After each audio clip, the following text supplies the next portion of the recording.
Story 1. I was hauling a load of, well, let's just say it was something that didn't want to be moved. Something I was better off not knowing about.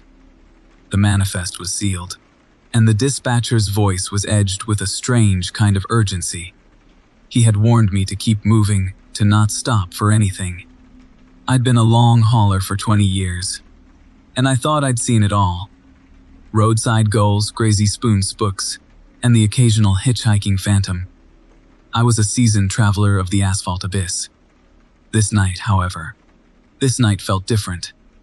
The usual hum of the highway was replaced by an unnerving silence, a void that seemed to swallow the sound of my engine. The trees, flanking the desolate road, seemed to writhe, their branches clawing at the inky black sky like skeletal fingers. The dashboard clock blinked 2 a.m., a time that always seemed to carry an ill omen in my experience. I glanced at the side mirror. The headlights cast long, distorted shadows, making the landscape seem like a macabre, shifting panorama.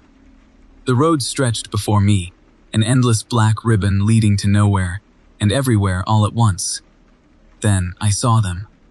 Or rather, I saw Dot.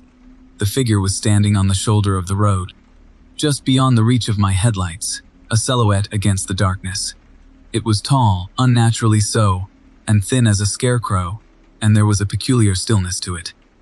No movement, no sway, just a rigid, unnerving presence. Most truckers will ignore something like that. They are usually kids, or wanderers, or a few too many beers, but not this one. It felt wrong. Wrong in a way that made the hairs on the back of my neck stand on end. I figured I'd just keep rolling, stay focused. I kept my eyes forward, gripped the wheel harder, and pushed down on the pedal. The Widowmaker roared, but it felt like I was making no progress at all, like I was trapped on some sort of terrible, infinite loop. I glanced at the mirror again. The figure was still there, still, unmoving, yet somehow closer. My heart pounded like a drum against my ribs. It felt like something was reaching out, trying to pull me in. I tried the radio, hoping for some human contact. But all I got was a wall of static. The crackling sound seemed to taunt me. I had the horrible feeling that I was alone, completely, utterly alone with this thing. I sped up again, pushing the Widowmaker to its limit, but the black figure, the thing, was keeping pace with me, step by step.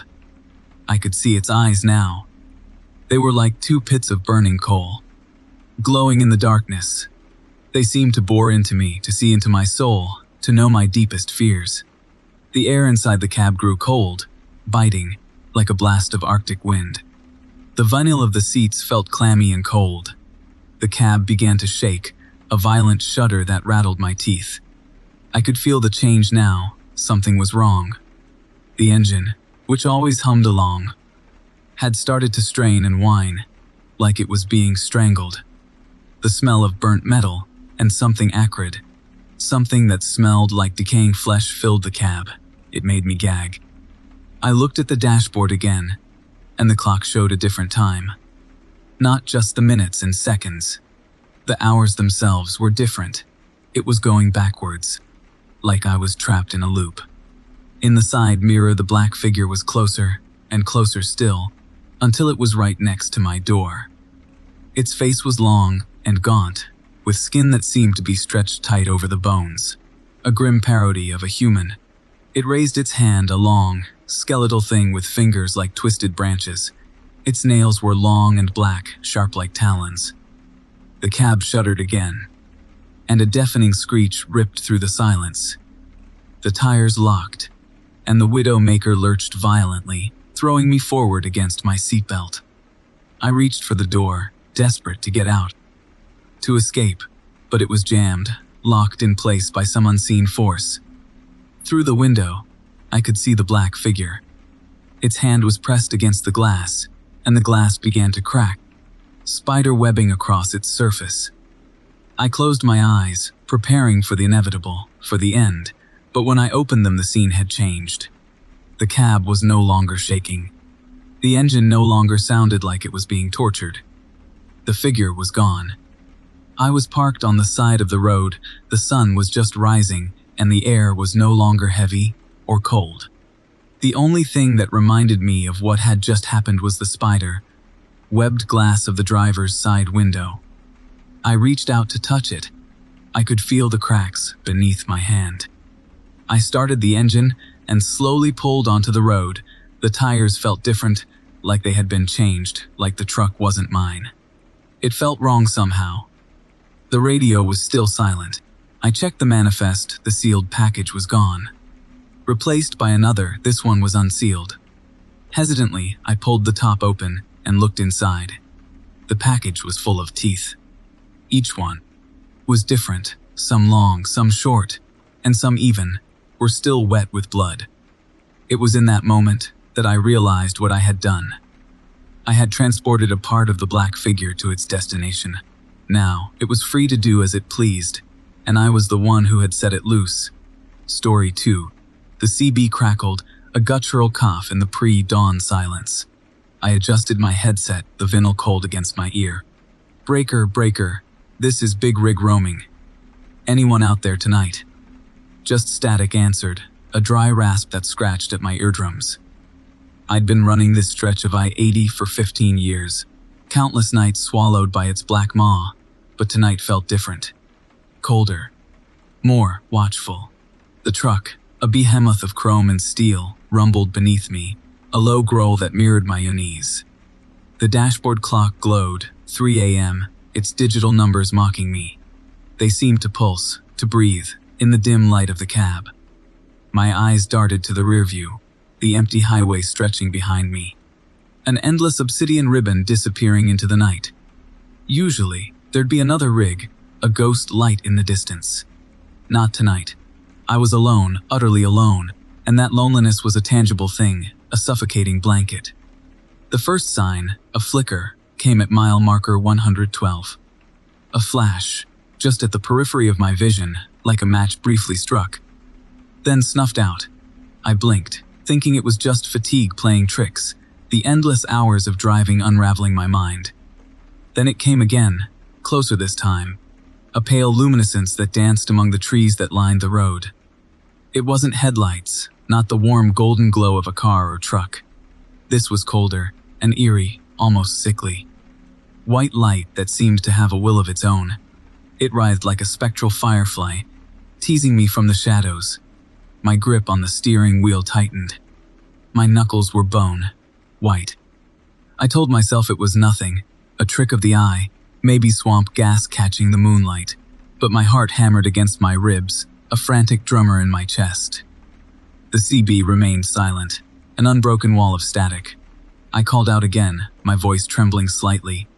Anybody there? This is Big Rig. I see something off the road. No answer.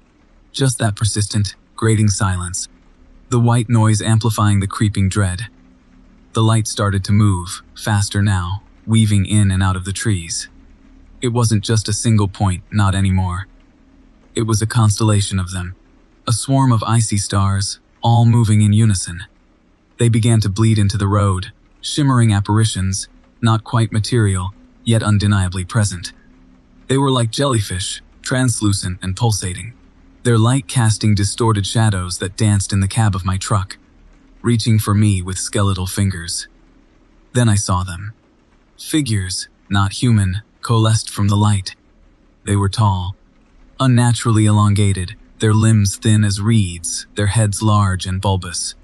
Their eyes, where eyes should have been, were gaping voids of blackness, the absolute absence of light.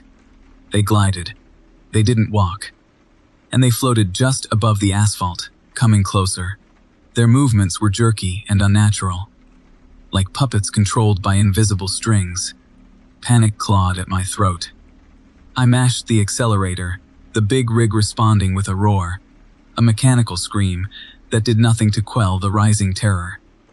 The figures on the road accelerated as well, matching my speed effortlessly, surrounding the truck. I swerved, trying to break through their ethereal ranks, the 18-wheeler swaying violently, its tires protesting with a screech. The road ahead was filled with them. Behind me as well. There was no way out. They pressed against the cab, their translucent forms, phasing partially into the metal, their cold, deathly light seeping into my skin. I felt an icy chill that started from the bones. It spread outwards, freezing my muscles and sending tremors through my body. The smell was strange. Like ozone and wet earth, a funeral bouquet from a grave that should not have been disturbed. The interior of the truck became a vortex of shimmering light and grotesque shapes. I saw their faces clearly, their skin pale and clammy, stretched tight over their skulls. Their mouths were gaping maws of teeth, jagged and uneven, with not quite human-looking gums. I heard whispers, soft and sibilant, a chorus of voices that resonated deep within my bones. They spoke my name, a twisted lullaby of dread, each syllable dripping with malice and decay. My vision blurred, the lights of the dashboard turning into a kaleidoscope of fractured colors. I gripped the wheel with all my might, my knuckles white, my breath coming in ragged gasps. I felt myself losing control, my body numbing, the horror seeping into my very soul. I couldn't tell if the truck was still moving, if it was me who was moving. Time seemed to have lost all meaning. Then it came. A sharp, agonizing pain, like 1,000 needles piercing my skull. My body went rigid, my muscles locking, and my vision turned completely white. I saw something deep inside that white, like a black hole. It expanded, swallowing everything in its path. Then everything went dark. I was still in the cab. I could feel the vinyl of the seat, rough against my back. I could feel the engine vibrating. Then I saw it, in the mirror. I wasn't looking at myself anymore. Instead, a new shape had begun to solidify in the mirror. It looked like me, but distorted, stretched and elongated, with those hollow black eyes.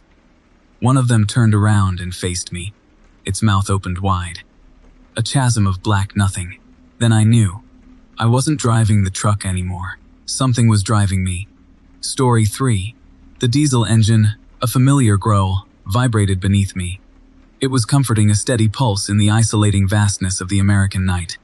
I, John, a man more familiar with asphalt than carpet, felt the hum like a heartbeat. It was the rhythm of my life, the endless cycle of miles and deadlines. But something was wrong. Terribly, sickeningly wrong. It started subtly, like a persistent ringing in my ears that I couldn't quite place. I'd find myself parked at some desolate truck stop, the air heavy with the smell of grease and stale coffee. Then, I'd look at my logbook and see hours, a whole day, sometimes more, completely blank. Not just forgotten, but gone, as if they had been ripped from the fabric of my existence. The first time I just shrugged it off, attributing it to exhaustion. The mind plays tricks, right? But then it happened again. And again. Each time, the void grew larger, and the confusion deepened like the shadows at the edges of my vision. I started to write notes, meticulously detailed entries about my routes, about what I ate, about any little thing I saw. Something to hold on to, I guess. It was a losing battle. The highway itself began to feel different. It wasn't just cracked asphalt and painted lines anymore. It was a long, black maw, opening endlessly before me. The air seemed to shimmer like heat rising from the pavement, but colder, much colder.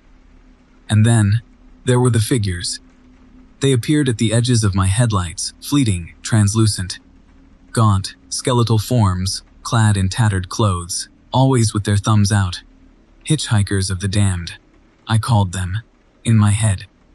They never seemed to move, just hovered, their vacant eyes staring straight through me. They never made a sound, but the silence was somehow deafening. Each time I passed them, I felt a prickling on the back of my neck. It wasn't fear, not exactly, but a deep, chilling sense of violation, like my very being was being slowly, systematically unraveled. I started avoiding routes, choosing back roads, anything to escape that unholy highway. But it was no use. The roads twisted and turned, each eventually leading me back to it. It was as if the asphalt itself was drawing me back, like a fly into a spider's web. It had become a living thing, this highway. A hungry thing. I was losing my grip, not just on my time but on myself. I started staring at my hands, questioning whether or not they were still mine. My face in the mirror became the face of a stranger. The notes helped. They were the anchors that kept me grounded. My writing became frantic, more desperate. October 27th. I remember waking up in Montana. I think. Truck stop smells of fried onions. I ate a burger. Was it a burger? I saw 3. They had their thumbs out, their faces. Gone. What was I doing? Where have I been? I'd start to write one day and then find myself days later, staring at my own handwriting like some ancient hieroglyphs I could no longer decipher. One night, the fog rolled in, thick as cotton. I could barely see the road ahead, just the pale glow of my headlights cutting through the swirling white. I kept my speed slow, almost crawling, the tires crunching on the gravel shoulder. And then I saw it. A figure. Clearer this time. It was a woman, translucent, yes, but clearer, standing at the edge of the fog. Her dress was old, from some bygone era, and her face was gaunt, her eyes hollow pits. She was different. She wasn't just watching, she was reaching. Her spectral hand extended out towards my truck, her fingers long and skeletal, beckoning. Panic seized me. This wasn't just a vision. This was something else entirely. Something more sinister. I slammed on the brakes, the rig screeching, the trailer fishtailing. I could hear the tires ripping into the soft shoulder of the road. The woman was gone. Vanished into the fog, but I felt it. A searing pain in my head, like something was being extracted from my skull. I felt myself slipping away, a memory, more crucial than all the others, was trying to escape. It was my name. It was me. I gripped the steering wheel, my knuckles white. I scrambled for the notes, frantically flipping through them. Each entry, a fading fragment of myself. I started reading out loud, desperately trying to hold on. My name is John Roque, I'm a trucker. I repeated it again and again. Like a desperate mantra, my voice cracking. I grabbed a pen. I started writing as fast as I could, filling page after page with the same phrases. Over and over again. The fog began to swirl more intensely. The highway, no longer asphalt, now appeared as an endless void stretching before me. The ghostly figures emerged again, but closer now. They were like a chorus of lost souls, their arms reaching, the highway itself opening, wanting to swallow me whole. Their eyes, fixed on me, each one a hollow, bottomless pit. I was running out of time, I knew it. The fog was a vortex, pulling me into the oblivion that waited beyond it. I threw the truck into reverse, the engine screaming in protest, and slammed my foot on the gas. The big rig lurched backwards, ripping through the gravel, the fog pressing around me, suffocating. I smashed my foot down even harder, the truck shuddered. The trailer swung wildly, the road was being torn apart behind me. I looked into the rearview mirror. The figures were there, in the fog, closer, desperate. I could hear it then, a low, guttural, sucking sound, the highway itself, angry, trying to pull me back. I held my eyes on the road ahead. I kept driving, the truck bucking and weaving, but the asphalt was slipping away. I was gaining ground. The void behind me, angry, wanting to swallow me whole.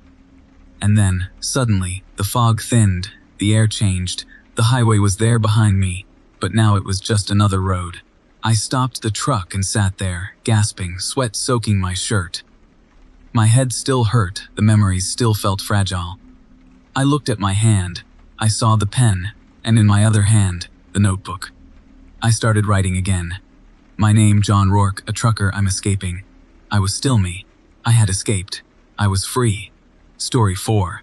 The asphalt, it was always the same shade of bruised gray, slick under the perpetual, sodium glow of the highway lights. It's a color that seeps into your soul, after years, years of hauling freight across the country. Tonight, though, even that familiar grime felt different. Like the road itself was holding its breath, waiting. I pulled my rig into the rest stop, a place I'd passed. I don't know, 100 times maybe. Over the last decade. It was always the same.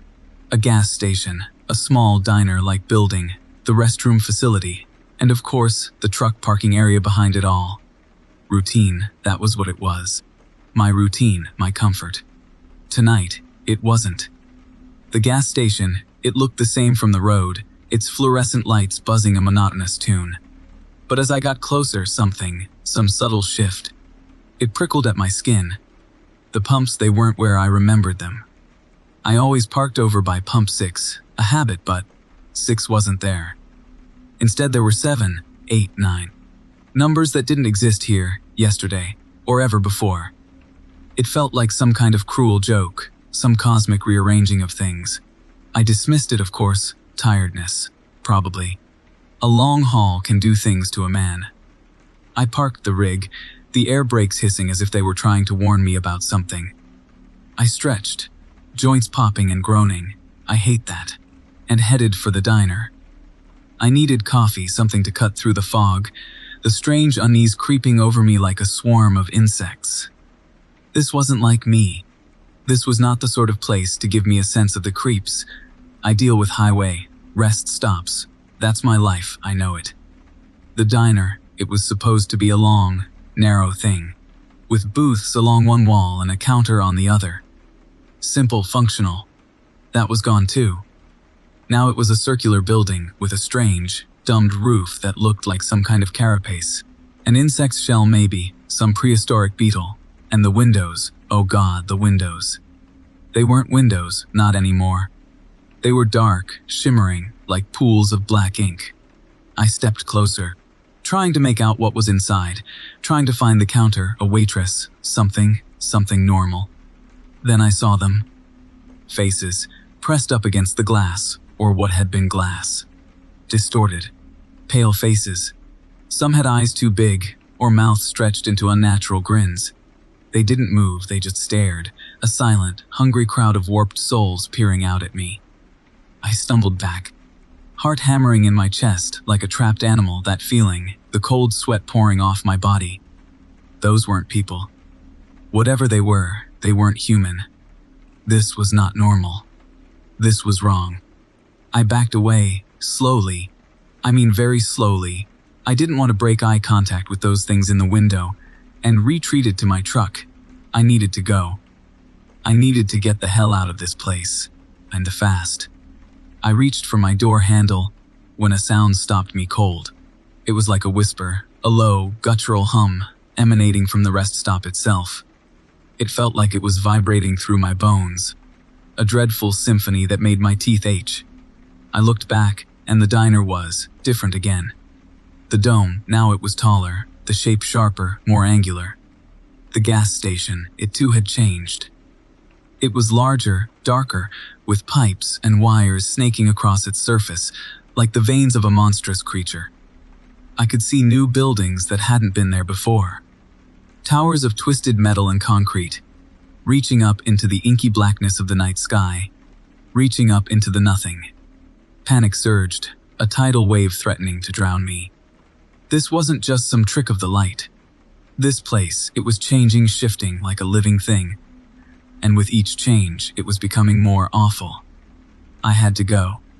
I slammed the door of my rig, my hands shaking so violently I could barely turn the key. The engine roared to life, a pathetic rebellion against the nightmare unfolding around me. I threw the truck into gear and gunned it, tires spinning on the asphalt, desperate to escape. The rest stop, it was stretching, distorting as I drove. The buildings moved, twisting into new, grotesque shapes. They were growing taller and thinner, and more like the things I saw in my nightmares when I was a child. I had forgotten that fear, but now it was back. A gaping maw of darkness was forming at the center of the rest stop. It wasn't the sky, it was a hole, a void, a tear in reality, the very fabric of existence being ripped apart. And through it, I could see things. Not faces like before, but forms. Shifting masses of color and shadow, tentacles and claws, writhing and pulsing. They were reaching for me. The hum became a roar, a symphony of pain and madness. The truck, it was shaking, vibrating like it would be torn apart, like it would be consumed by this place, and it would join the shifting nightmare. The road ahead was no longer a ribbon of asphalt. It was a tunnel of twisted shapes and impossible angles, like the very world had turned against me, trying to pull me in, to swallow me whole. The faces, the things in the windows. They were screaming, no noise, but in my head, a cacophony of terror, a chorus of the damned. I gripped the steering wheel, knuckles white. I knew this was it. I knew there was nothing I could do. I slammed the accelerator to the floor, desperate to escape, but it was no use. It was all a futile effort. The rest stop, it was on me. The darkness enveloped my cab, the shifting forms crushed around me, and the last thing I saw, before I was swallowed whole, was a single, massive eye with a pupil that was a black hole. Staring at me with ancient, terrible hunger, I was consumed, gone. Story 5. The mountain air, it usually bit with a clean, sharp cold. Tonight, it was different. It felt heavy, wet, like a shroud clinging to my skin. The usual symphony of the diesel engine, the hiss of the air brakes, it was all muted, swallowed whole by the fog. Not just any fog either. This stuff. It glowed. A sickly pearl, like luminescence emanated from it, casting the entire pass in an eerie, underwater light. It was like driving through the inside of a diseased pearl. Everything softly warped and distorted. I'd been hauling a load of lumber down from the northern mills, a routine run I'd made dozens of times. But this wasn't routine. It had started subtle, a faint whisper on the wind. Then, it grew a low, melodic humming that seemed to vibrate not just in my ears, but in my bones. I'd chalked it up to the wind playing tricks, maybe my own tired brain conjuring things in the long night hours. But the humming, it was persistent. It seemed to beckon, to call me deeper into the fog. I glanced at my dashboard. The clock read 3 a.m. No other traffic, not a single set of headlights in either direction. Just me, my rig, and this pulsating fog that felt alive. Then I saw it, a flash of metal, half swallowed by the pearlescent mist. I eased my foot off the accelerator, my heart beginning to drum against my ribs. It was a semi, just like mine, abandoned at a bizarre angle on the shoulder. No hazard lights, no sign of life, just the empty cab and the fog lapping at its chrome grille. I pulled over, a bad feeling crawling up my spine like a spider. I tried the radio, static. Just an empty hiss. Cell service was dead, as if the fog had sucked it clean out of the air. I grabbed my flashlight, the beam cutting a weak, yellow hole into the dense, swirling vapor.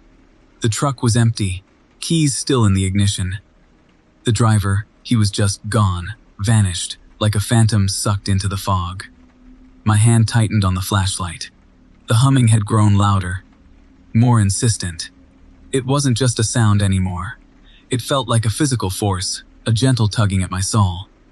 I should have gone back, turned the rig around, got the hell out of there. But something insidious and compelling, was pulling me forward. I stepped out of my cab. The fog, it was cold and wet against my face, like a clammy hand caressing my skin. I took a few steps towards the edge of the road, and I saw them. More trucks. Several more. They were all abandoned, each one standing in different, unnatural positions. Some were halfway off the road, as if the drivers had lost control.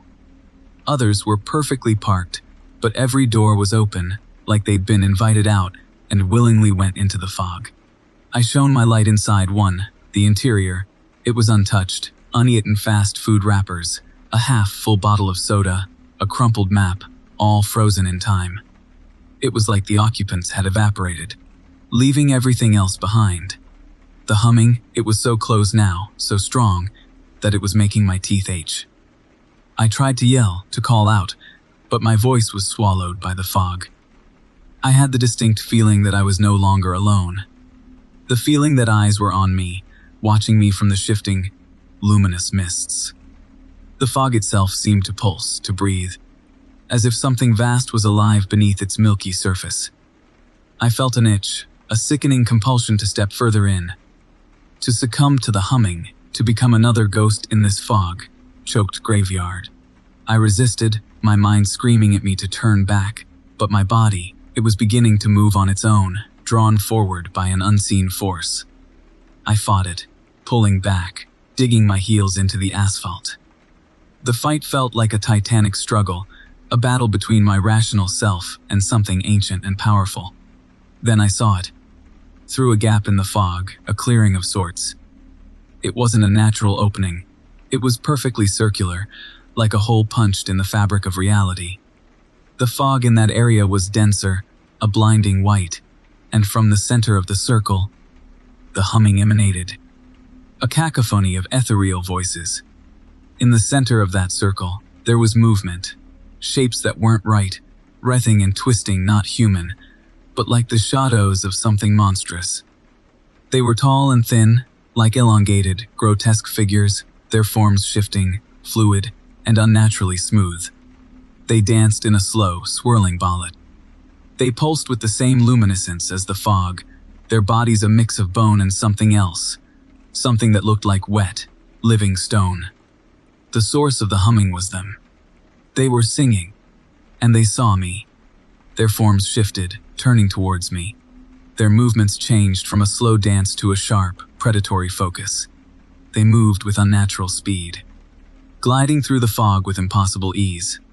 Their limbs, impossibly long and thin, stretched and warped as they moved, each joint bending in ways that should have been impossible. Their eyes, no, not eyes, but pits of darkness on their faces focused on me, filled with an empty hunger that sent a bolt of pure terror through my veins. They reached for me with long, spindly fingers, their touch promising not just death, but a transformation into something else. I screamed, the sound tearing through my throat and swallowed by the fog. I spun on my heel and ran. Not towards my truck, but away from the clearing and back toward the road. I knew they would come after me. The fog, it twisted and writhed as they followed, the humming morphing into a piercing, high-pitched whine, and the figures, they were gaining, their impossible limbs covering impossible distances. I didn't dare look back. I stumbled blindly forward, my heart a frantic drum against my ribs, and my lungs burning as if they were being scorched. The truck, it was a lifeline, a sanctuary from the horrors behind. I slammed the door, fumbled with the keys, my hands shaking so violently that I nearly dropped them. I shoved the key in the ignition, turned it, and the engine roared to life. The relief was brief. The truck began to vibrate, not from the engine, but from the force of something slamming against it. The side of the rig bucking, as it was assaulted by whatever lurked in the fog. I threw the truck into gear and mashed the accelerator, the tires spinning on the loose gravel. I didn't know where I was going.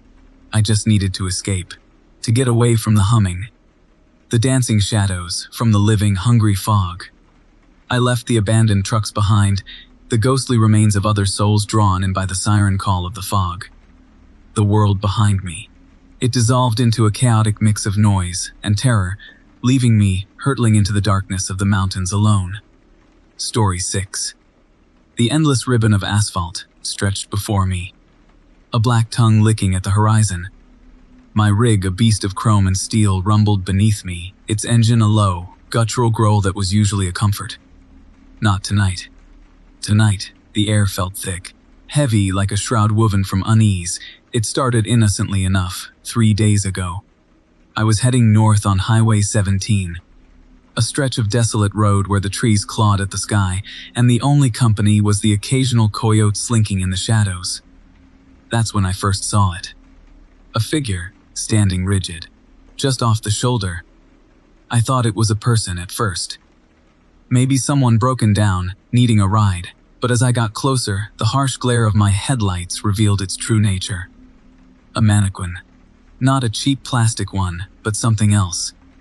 It was incredibly lifelike, molded from some pale, almost translucent material. Its eyes, though, they were what stopped my breath. Dark, glassy marbles.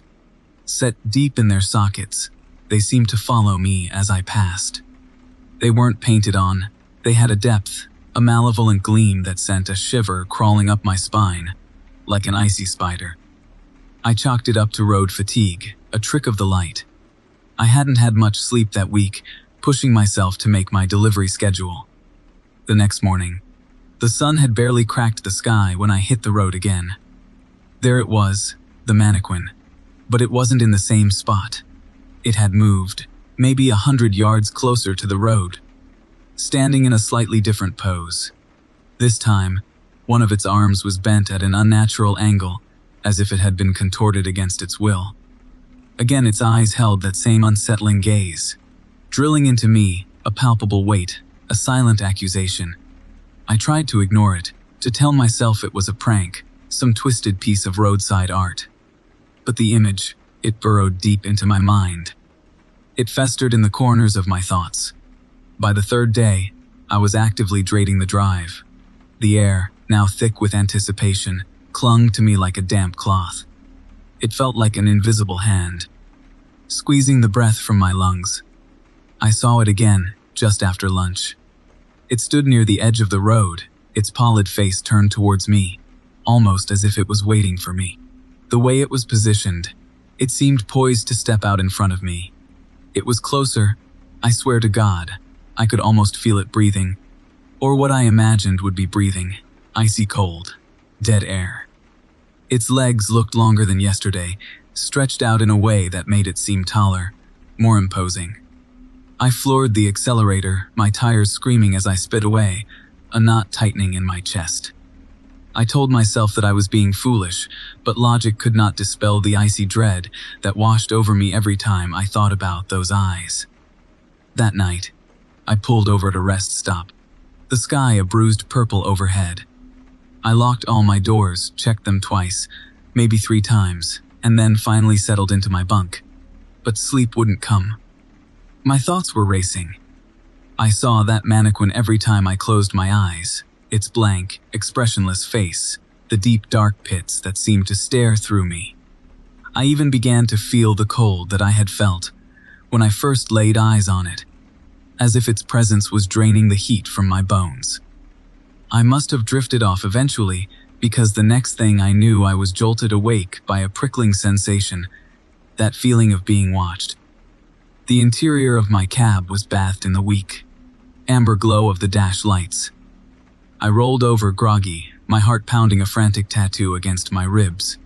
And there it was, sitting in the passenger seat, as stiff and silent as the grave. The mannequin, its eyes fixed on me, reflecting the dash lights like 2 burning coals. Its face was so close I could see every detail, the faint veins beneath the translucent skin, the minuscule imperfections, the slight tilt of its head. It was sitting there so naturally that it made my blood run cold. It seemed as if it had been there the whole time. Panic, raw and consuming, seized me. I couldn't breathe, couldn't move. I stared back at it, locked in some kind of horrific trance. The cab felt colder than the Arctic, like the air was being drawn into the mannequin itself. I tried to scream, but nothing came out, not even a whimper, just a low gurgling sound in the back of my throat. Then, it moved. Slowly, deliberately, its head turned ever so slightly, its glassy eyes locking onto mine. A slight twitch, barely perceptible, played at the corner of its mouth, like a hint of a smile. This wasn't a trick of the light, not a hallucination. This was real. It reached out a hand, stiff, articulated fingers, and placed it on my arm. The contact, it sent a shock, a freezing current through me, every nerve ending screaming in protest. It was the cold of the grave, the cold of death itself. The mannequin's face came closer, slowly, inexorably. I could feel its cold, dead breath on my face. Its mouth was opening, not with the fluidity of a living being but with a creaking, grinding movement. I could see the inside of its mouth, a black hole, an abyss where I was supposed to end up. I could smell the metallic tang of rusted iron, a scent that made me gag. I knew this was it, I was going to die. I finally screamed, a desperate, primal sound that ripped through the silence. And I pushed against it with all the fear, with all the adrenaline that coursed through my veins. It was surprisingly light. I shoved it away, out of the cab door. Just as the latch broke open, The mannequin flew back and hit the ground with a sickening thud, its pale limbs flailing for a moment, before coming to rest, utterly still. I scrambled out of the cab, my lungs burning, every muscle trembling. I stared back at the mannequin, its lifeless eyes staring up at the sky. I grabbed my rifle, never leaving my cab without one, and pointed it at the mannequin, my hands shaking. I didn't hesitate, I had to be sure. One shot, then another, and another, until it was nothing more than a collection of shattered pieces of some pale, ungodly material. I burned the remnants in a barrel before leaving. I never looked back. But even now, I still see it, in the corner of my eye, every time I hit the open road. I feel that cold, dead hand on my arm. And sometimes, when I close my eyes, I see that slight smile, the promise of something worse to come. And I know deep down that it's not over. It's never truly over. Story 7. The rumble of the engine, a constant, malevolent heartbeat, vibrated through my bones. Again, I'd seen this same desolate stretch of asphalt, the same gnarled, skeletal trees lining the shoulder, countless times. It was like a broken record, the needle forever stuck in the same horrifying groove. This was my route, the I-70, the highway that had become my own personal, twisted purgatory. I hauled freight, nothing special. Mostly consumer goods, but the cargo never seemed to matter. It was always about the road, the endless, unchanging road. It started subtly. A slight feeling of déjà vu. Like I'd just passed that beat-up Ford pickup with the dented fender. But it got worse, much worse. The same accidents, always the same three, a mangled mess of metal and shattered glass. Each more gruesome than the last, unfolding like a morbid ballet. They were always there, just ahead, as if the road itself was staging these horrific performances for my benefit, for my eternal viewing pleasure. First was the semi-trailer, jackknifed across the median, its load of crushed cans spilling like metallic innards onto the gray concrete. The smell, a sickly sweet, acrid stench of burnt rubber and spilled fuel, permeated the cab, clinging to my clothes, burrowing into my nostrils. I tried to avert my eyes, but they always seemed to snap back. Drawn by some unseen magnetic force to the carnage, the twisted metal, the grotesque beauty of destruction. Then, the minivan, embedded into the concrete barrier. A spider web of cracks radiating from the impact, the windows dark, like vacant, soulless eyes staring back at me. I could almost see the phantoms of its former occupants, pale figures frozen in the moment of impact, their silent screams echoing in the hollow space of my mind. Each time, I swear, the phantom screams get louder. Each time, their faces, briefly glimpsed, seem clearer, closer, more real. And finally, the motorcycle. A twisted wreck of chrome and leather, the rider flung into the ditch, his limbs contorted at impossible angles. I tried not to look at him. I really tried. But I always did. I could never tell, the helmet always covered the face, but the position of the body, the way the arm was bent, it was always the same. The radio crackled, a static symphony of white noise, offering no respite, no news, only an unsettling silence broken by the occasional, garbled, distorted voice. Whispering things I couldn't understand, but felt deep in my gut, in the place where fear lived. I switched channels, frantically, but there was nothing. Just the static, the whispers, and the mocking silence. I tried to vary my speed, to see if that might change things, make the accidents disappear, but it didn't work. The speed would slow, but then it would pick up again. The scenery seemed to warp and ripple, like a reflection in a disturbed pool of water, the edges of the road blurring, the trees twisting into grotesque caricatures of their former selves. I was trapped, a hamster on some bizarre wheel, forever doomed to traverse this never-ending stretch of highway. The other vehicles became part of the nightmare. The same beat-up Ford pickup, always tailgating me, the driver a hulking figure with a shadowed face. I could never see it clearly. A beat-up blue sedan with a smashed headlight, constantly weaving between lanes. Its driver a gaunt, pale woman with eyes that burned into mine through the rear view. I caught her staring more and more, the face starting to become clearer, the eyes burning with an almost manic rage. I would try to speed up, slow down, change lanes. Nothing would work.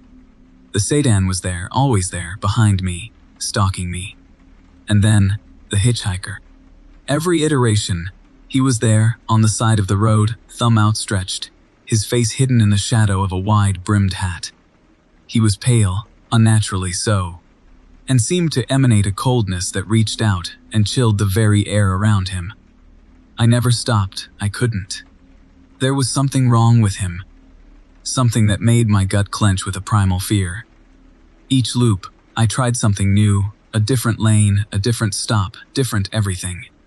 The result was always the same accidents, the same vehicles, and that same dreadful hitchhiker on the side of the road. The road itself felt alive, a sentient being, toying with me, stretching itself, twisting and contorting to keep me prisoner within its endless loop. This time things were different. The road was darker, almost like a black hole that absorbed all the light. The accidents were more gruesome, more visceral. The phantom screams of the victims louder, more intense, grating on my nerves, driving me closer to the brink of madness. The sedan's driver was clearer now, and she was smiling, and the hitchhiker was no longer just standing on the side of the road. He was walking towards the truck, slowly, deliberately, and the shadow of his hat seemed to be eating away at the light. His hand slowly reached towards the door of my cab. I could see his face now. It was like a corpse, flesh pulled tight over bone. Eyes that glowed with an unholy, internal light. They burned into my soul, sucking the warmth from me. They spoke without sound, filling my head with an ancient, terrible understanding. This was not purgatory. It was something much, much worse. He was not just walking towards the truck, he was phasing through it. He was entering my cab, and that was it. That was the end of the road. The end of the loop. He was grabbing my hands. His touch was cold, so cold, it was the end. The last thing I saw before my vision went black were those empty, burning eyes. They weren't looking at me. They were looking through me, into something beyond, something infinite, and something infinitely terrifying. The screams from the accidents were no longer in my mind. They were all around me. They were my screams. They were never going to stop. They were forever. Story 8. The rumble. It always starts with the rumble. A low, guttural tremor that vibrates through the floorboards of my Peterbilt. A feeling deep in my bones. A cold shiver that has nothing to do with the November air seeping through the cracks in my weathered cab. I've hauled everything across these godforsaken back roads. Frozen beef, volatile chemicals, even a load of those creepy, porcelain dolls that stared at me with empty eyes for 3 days straight. But nothing, absolutely nothing, has prepared me for the creeping dread that coils around me tonight. The radio crackles, a static hiss punctuated by fragments of distant voices. Voices that sound like they're bubbling up from the bottom of a well, twisted and broken. It's just interference, I tell myself. This happens all the time out here, in the dead zones where cell towers fear to tread. But the static feels different tonight. It feels hungry. I flip through channels, trying to find some sane music. Some distraction from the feeling of being watched. But all I get are those gurgling whispers, those fragmented pleas, and the low, insidious hum that resonates deep within my chest. I glance at my mirrors. Nothing behind me, just the endless ribbon of asphalt disappearing into the inky blackness of the forest. The trees are monstrous silhouettes against the moonless sky, their branches like skeletal fingers reaching out, trying to snatch me from the road. I swear I saw something move in the periphery, a fleeting shadow that flickered between the pines. Something big. Something hunched, but when I whip my head around, there's just the impenetrable wall of trees, their leaves rustling like whispered secrets. I try to rationalize, to dismiss the prickling unease that's crawling up my spine. I've been on the road for 14 hours. pushing myself to make the delivery deadline. Sleep deprivation can do strange things to a man's mind. But the unease only intensifies, thickening like the fog that's beginning to seep from the woods, swirling around the cab of my rig, smelling like damp earth and something rotten, something that makes my stomach churn. I reach for my coffee, but the cup is empty, the bottom slick with cold, bitter residue. I realize my hands are shaking, not from the chill, but from fear, raw and primal. I try the CB again, desperate for a human voice, any voice, but the only response is the static. The whispers that seem to be forming into words now, words that sound old, like they've been buried for centuries and are struggling to claw their way back into existence. They're not in any language I know. They're sounds that crawl under my skin, triggering something deep within my limbic system, igniting an ancient panic. The fog thickens, becoming a suffocating shroud that reduces my visibility to just a few feet. The headlights struggle to pierce the veil of gray, their beams swallowed by the viscous air. I slow down, the truck groaning in protest, the air brakes hissing like angry serpents. I need to pull over, I tell myself. I need to get out of this. But every instinct screams that stopping is the worst thing I could do. Then, I see them. 3 figures, standing at the edge of the fog, their forms shifting and indistinct, like half-formed nightmares. They're tall, impossibly tall, and lean, their limbs stretched and distorted like puppets pulled by unseen strings. They have no faces, just smooth, featureless surfaces where eyes and noses and mouths should be. I can see the way the fog seems to peel away, in a vortex, like spiral around them. Their presence is something unnatural. Something wrong, something that makes the hair on my arms stand on end. I slam on the accelerator, my heart pounding against my ribs like a trapped bird. The truck lurches forward, the tires screeching against the asphalt, but the figures don't move. They just stand there, watching me with their empty, unfathomable non-faces. The fog billows around them, and as I drive, or maybe more like fly past them, I see another, then a whole circle of them. All just standing there, waiting, the fog and the shapes of them morphing in the periphery. I drive, and drive. Faster and faster, the truck shuddering, protesting the strain, but I don't dare slow down, I don't dare look back. The static on the radio is screaming now. A cacophony of distorted voices and guttural howls, a symphony of madness that threatens to shatter my sanity. The fog clings to the truck, a greasy shroud that seems to seep inside, filling the cab with the stench of damp earth and decay. I can feel their eyes on me, even though I can't see them. The feeling is overwhelming. The road ahead begins to twist and warp, like it's made of pliable clay. The trees seem to bend and sway in unnatural directions, their branches reaching into the road, trying to snag my truck. I try to hold the wheel steady, trying to keep it pointed straight, but the road is fighting me, the world is fighting me. The figures are close. I can feel them. I can sense their presence. The whispers in the static have turned into clear words now, ancient and terrible words, invoking something dark and powerful. The fog coalesces into a swirling vortex in front of the truck. It forms into a tunnel, and I'm being drawn in, pulled into the darkness, and then the world explodes into a cacophony of twisted colors and bizarre shapes. I feel myself losing grip on reality. I hear them, clear now, the voices that were whispers. They are not human, they are something else, something ancient and hungry. They are calling my name, not my name, but something else. Something that resonates in the very core of my being. The tunnel contracts. I feel something grab onto the truck, like enormous claws sinking into the metal. The truck shudders and groans, and the engine screams, but it can't break the hold. I can hear the metal tearing, the glass cracking. The roof of the truck is being peeled away. I reach for the door handle, desperate to escape, to get away from the nightmare that's enveloping me. But it's too late, they're here. The fog is all around me. Their formless forms close in, their smooth, empty faces looming above.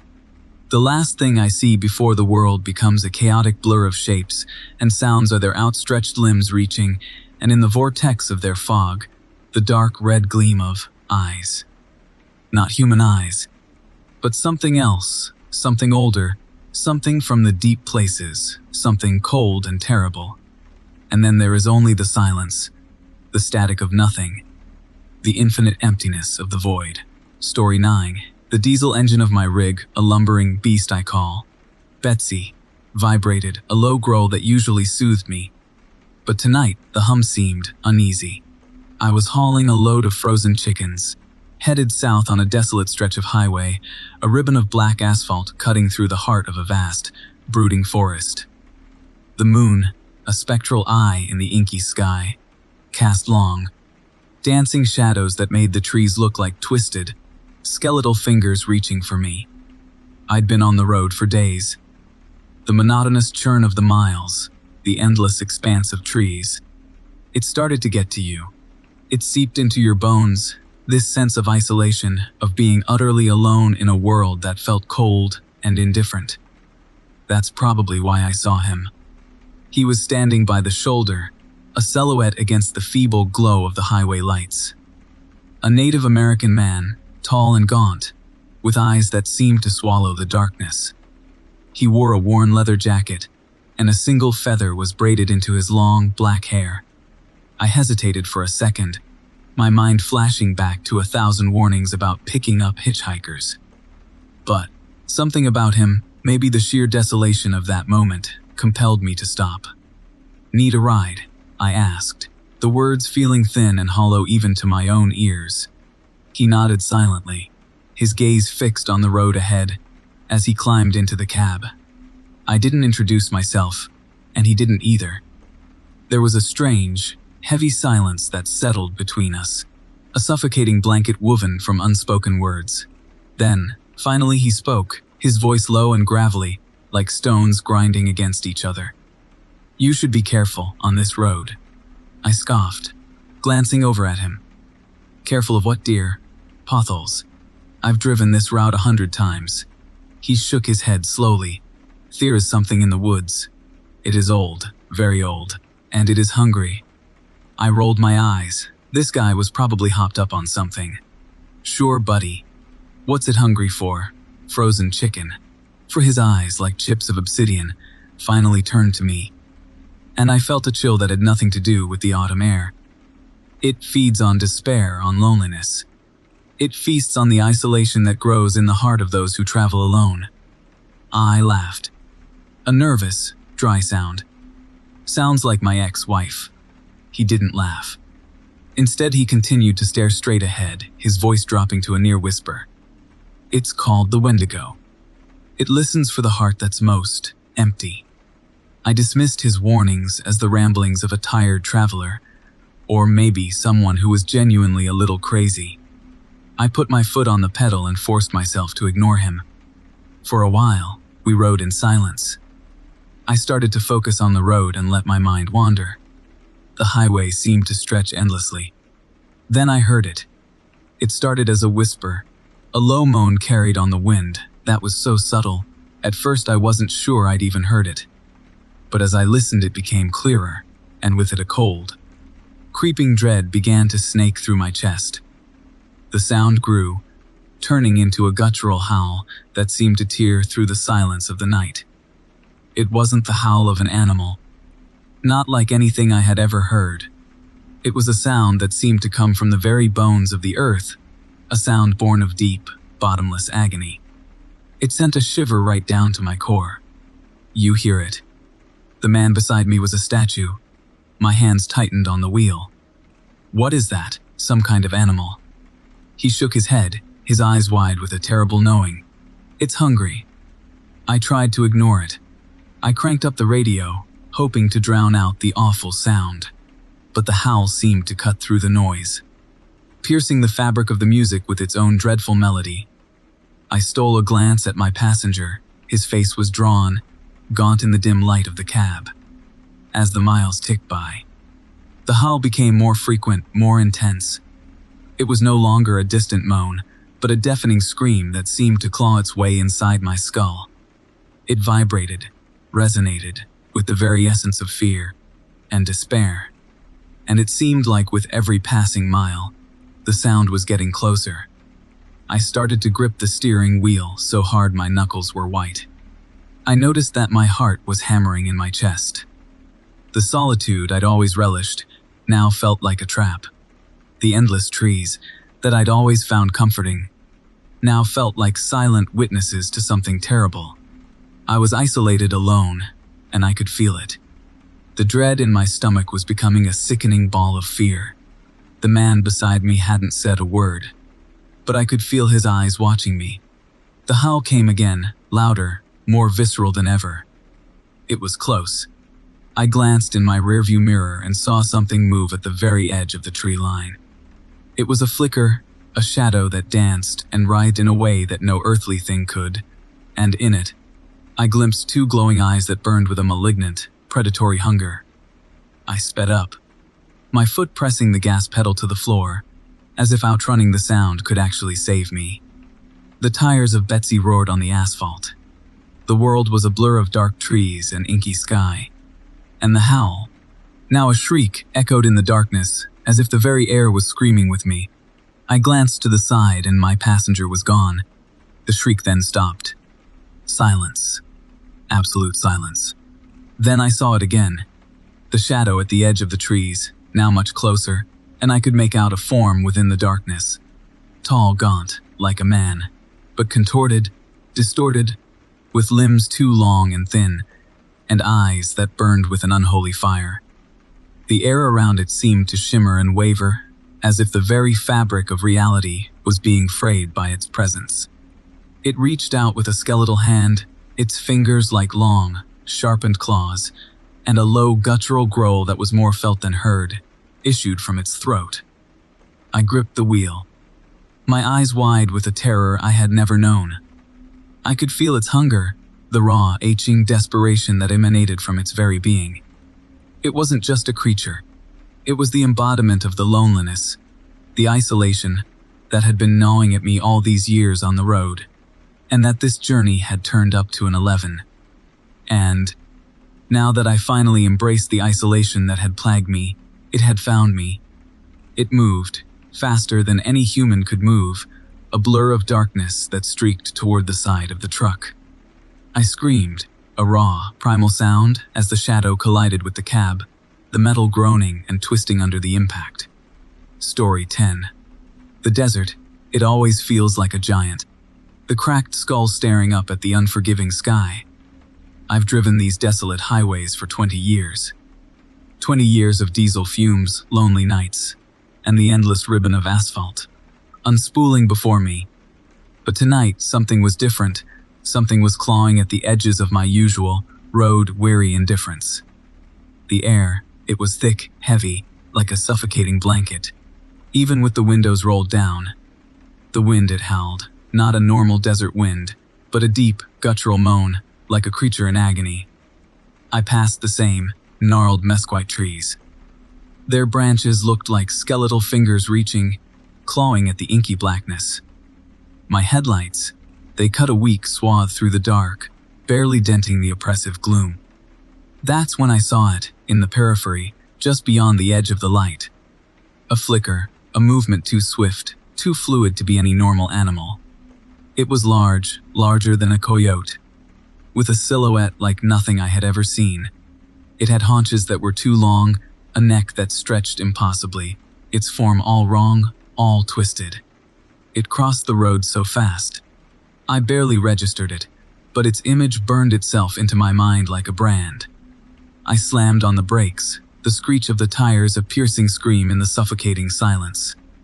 I reversed, slowly, my heart hammering against my ribs like a trapped bird. I wanted to see what it was, to understand this unnatural shape I had witnessed. But it was gone, vanished as if it were a hallucination, a phantom conjured by the heat and loneliness. I chalked it up to fatigue, to too many hours behind the wheel, and resumed my journey. But the feeling, it wouldn't leave me. The hair on the back of my neck remained erect. My skin, it felt like it was crawling. It was the way the air felt, the way the silence pressed down, and the way that thing had moved.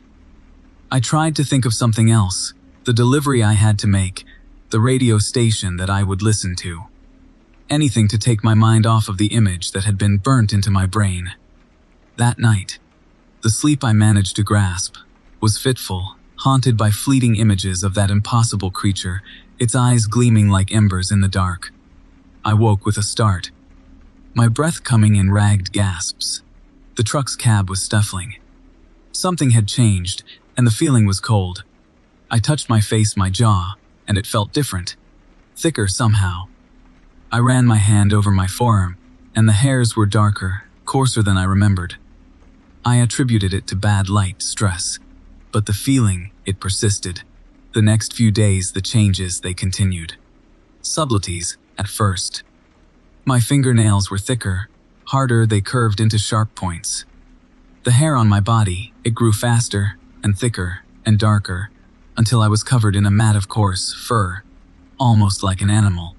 I tried to shave it, but the hair, it returned almost instantly, and even felt slightly painful. I caught myself grunting sometimes, a low growl rumbling in my chest. I avoided mirrors, but when I had to glance into the reflection, my eyes, they seemed different, too. The pupils seemed to be elongated, narrowed, and seemed to gleam a strange, feral color. Food lost its appeal. Instead, I found myself drawn to raw meat, the smell of it making my stomach churn with a strange hunger. I felt the stirrings of a primeval instinct, to hunt, to stalk, a feeling so potent it scared me. My teeth, they shifted, becoming sharper, more predatory with small, serrated edges appearing that weren't there before. My jaw felt harder, stronger. It wasn't just my body, it was something deeper. The sounds of the night, the rustle of the wind, the scuttling of desert creatures, they were amplified, clear and sharp. I was drawn to the open spaces, the desolate areas, the places where I should feel most alone. I couldn't control the urge to leave the cab. I would find myself walking through the desert at night. The loneliness, it was different now. It was not the loneliness of a man far from home. It was the loneliness of a predator, the yearning of something that seeks to dominate. I began to understand. The creature in the road, it wasn't just watching me. It was changing me, swapping itself, piece by piece, for my humanity. It wanted my skin, it wanted to be me. The feeling of terror. It reached its crescendo as I realized I was no longer in control. The human part of me, it was a flickering candle in the darkness, a whisper against a roar. The creature, it was winning, it was taking over. That night, the moon was full, a ghostly orb in the black sky. I felt the urge, the desperate need to find something to hunt. I parked the truck, the engine still idling. A mechanical heartbeat in the stillness. I stepped out, my bare feet padding softly on the dusty ground. The growl, it rose from my chest, uncontrolled, a guttural challenge. I started to run, my long legs covering the ground with alarming speed. The desert blurred around me, trees becoming a black streak. The wind, it whipped through my hair, and I felt a savage joy. I felt the thrill of the chase, the hunt, something that had never before been present in me. I sensed it, before I saw it, a movement in the distance, a flicker of light in the darkness. The glint of eyes, animalistic eyes. It was the creature, the thing I had seen on the road. It stood there, bathed in the pale moonlight, its shape, even more grotesque. More unnatural than I had remembered. It was like a mirror image, a twisted version of the thing I had become. I realized it wasn't just taking my form. It was drawing me, pulling me into something monstrous.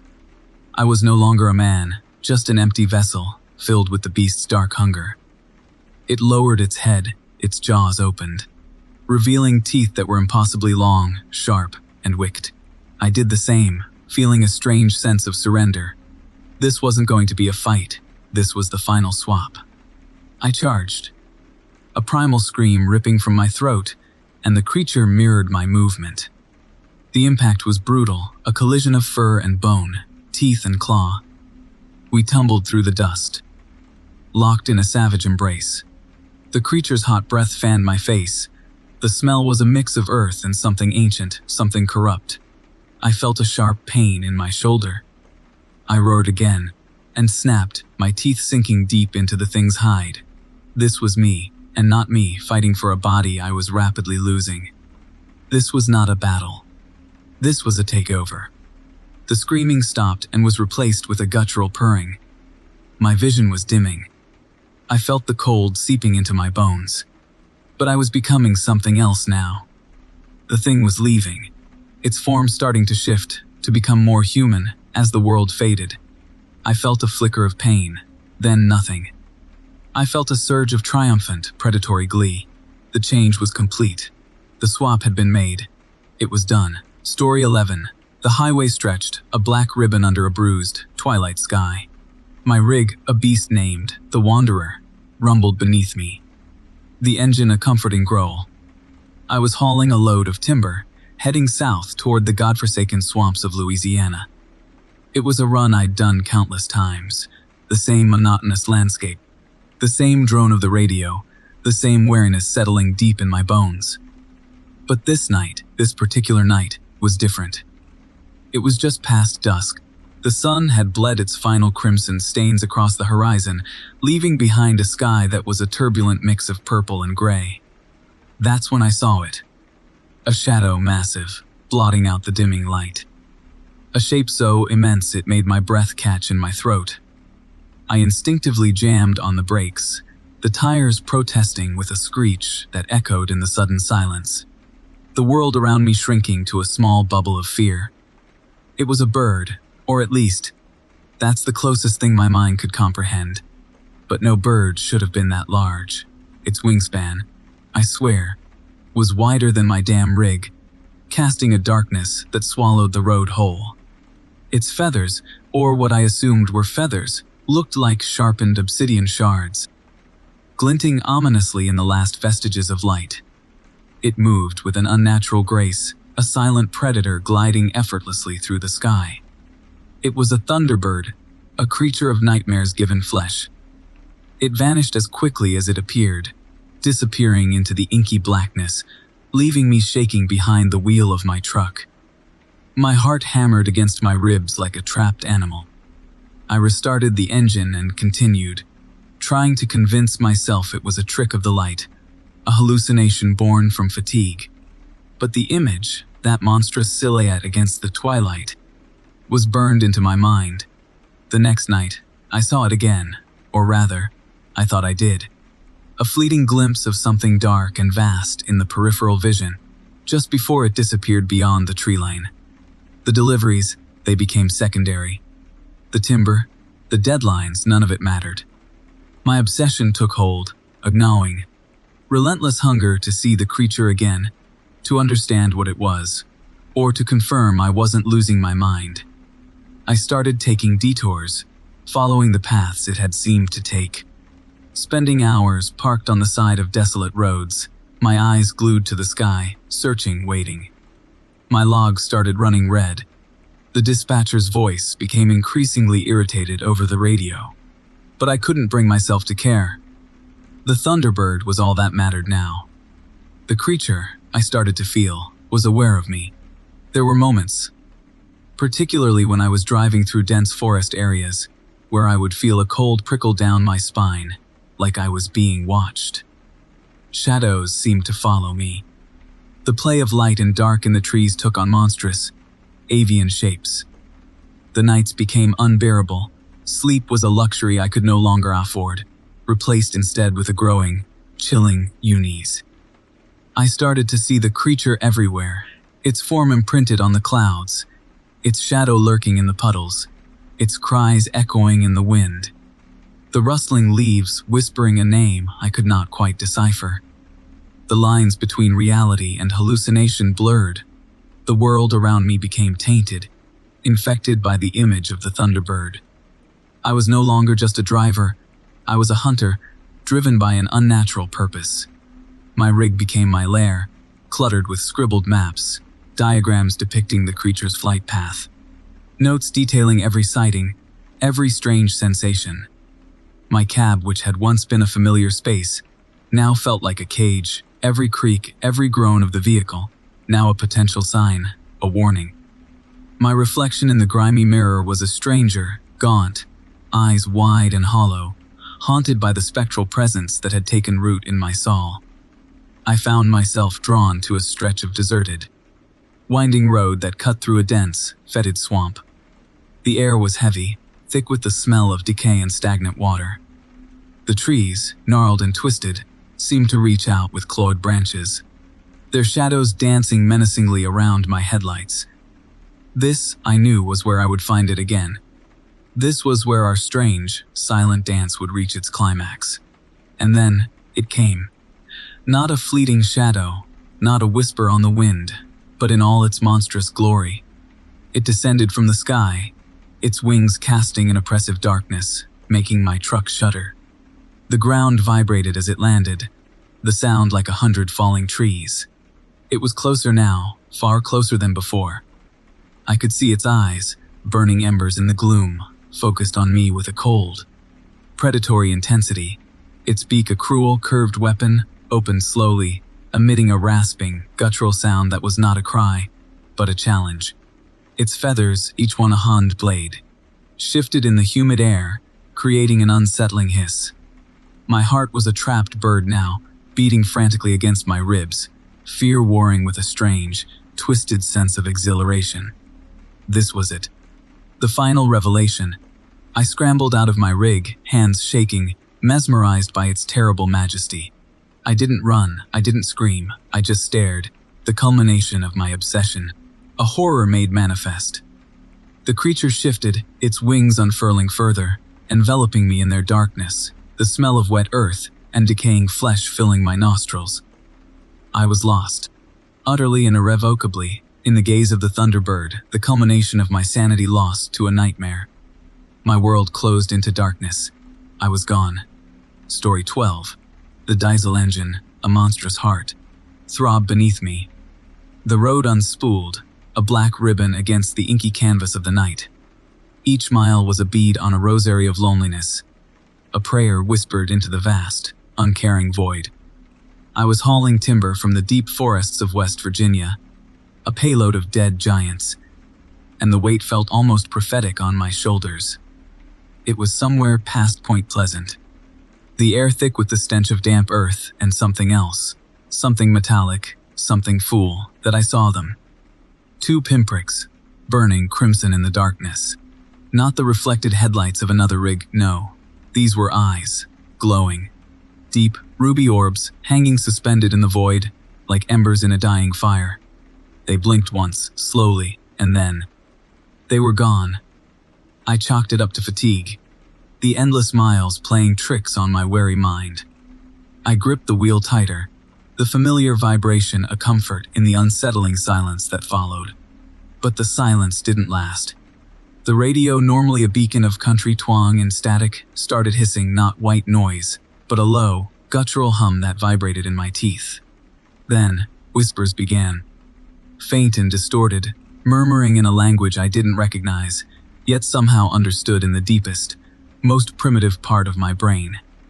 I tried changing stations, scanning for anything to break through the awful chorus. Nothing.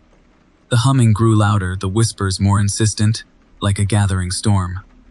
A chill, colder than any winter wind, snaked down my spine. It was then I first felt the dread, a primal fear clawing at my insides. The next night, it was worse. The same stretch of road, the same suffocating darkness. The hum was back, louder, accompanied by a new sound, the fluttering of wings, massive wings. They sounded like canvas being ripped, a slow, deliberate tearing. I glanced up into the rearview mirror. Behind me, something immense, something blacker than the night itself, blocked out the stars. It had a shape, a vague, shifting outline that resembled a bird of impossible size. I slammed on the gas, my heart hammering against my ribs. I looked again, it was gone. The truck bucked and swerved, as if the very asphalt beneath my tires was writhing in agony. I pulled over, breathing hard, my hands shaking. The air was heavy, almost viscous. The whispers had taken on a new tone, a chilling sing-song, reciting what felt like a prophecy, a doom-laden incantation. It spoke of fire, of destruction, of a shadow that would consume everything. It was not just a song, it was an invitation. I felt drawn, compelled to listen, to understand. My rational mind screamed, begged me to run, but a darker part of me, a part I never knew existed, urged me to stay. Sleep became a battlefield, a torment of terrifying visions. The red eyes, always watching. The monstrous bird, always circling. The whispers, now deafening, chanting their dreadful prophecy in my dreams. I started to see things along the road, not just the shadows, but shapes, figures, twisted parodies of men and animals. They would appear for a split second, at the edge of my vision, then vanish before I could get a good look.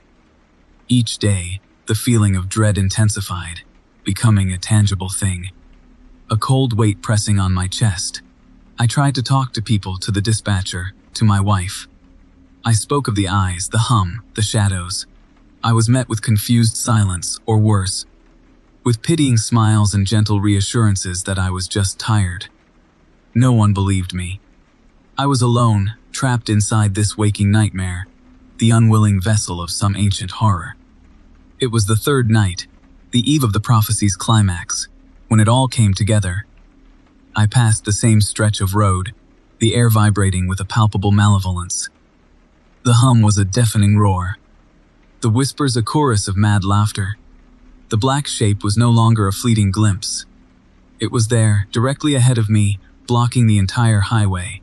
Its wings, vast and leathery, scraped against the sky, blocking out the faint glow of the moon. The red eyes, like two molten rubies, burned into my soul. I tried to brake, but the brakes wouldn't respond. The steering wheel, useless, as if some unseen force was guiding me forward. I knew then, with a bone, deep certainty, that I was not driving. I was being led, marched, willingly, to my fate. The Muthman, the beast of shadow and prophecy, was real, and I was going to be the catalyst for its design. The truck plowed through it. The air, hot and fetid like a dragon's breath, filled the cab. Time seemed to warp. Everything blurred, distorted, and stretched. A monstrous, guttural screech tore through the night, ripping through my consciousness. A cry of triumph, a sound of utter, cosmic horror. Then I understood the prophecy. It wasn't about the creature. It was about this place, about this moment, about me. The truck began to shake violently, the metal screaming and twisting, as if something was tearing it apart from the inside out. The road, I could see, was no longer just a road. It was cracking, splitting, revealing a yawning chasm beneath. The ground was falling away, pulling us into a void of swirling darkness. The voices of the prophecy finally revealed their meaning. It wasn't a simple message of destruction. It was a ritual. I was the offering. I was the final note, the climax, the key. The glowing red eyes, the black wings, the humming, the whispers. They were not just omens. They were a symphony of annihilation, conducted by something ancient, something beyond human comprehension. I, trapped in the center of it all, watched in helpless horror as the world gave way around me. The last thing I saw was the gaping maw of the abyss, the promise of infinite darkness, as I descended into the void with the screeching, metallic remains of my truck. The final whisper, a single word, echoed in my ears, co-awakening. Story 13. The road, it's my mistress. She stretches out, a black ribbon under a sky pregnant with unshed stars. My 18-wheeler, a groaning metal beast, is my chariot. I, Jebediah, am her driver. For years, the hum of the engine, the hypnotic white lines have been my lullaby. But lately, a discordant note has entered my symphony, a chilling vibration that rattles my bones, more than the truck ever could. It began subtly, a whisper in the wind, a farmer's frantic call on the CB. Mutilated livestock, they said. Sheep torn apart, cows gutted with surgical precision. At first, I dismissed it. Coyotes, wild dogs. The usual suspects that roam the lonely backroads. My route, a circuitous dance through the backwaters of the Midwest, started to feel tainted. Each town, each roadside diner, carried the same grim whisper. More cattle, more carnage. The descriptions, they began to burrow into my brain. No random maulings, no haphazard tearing.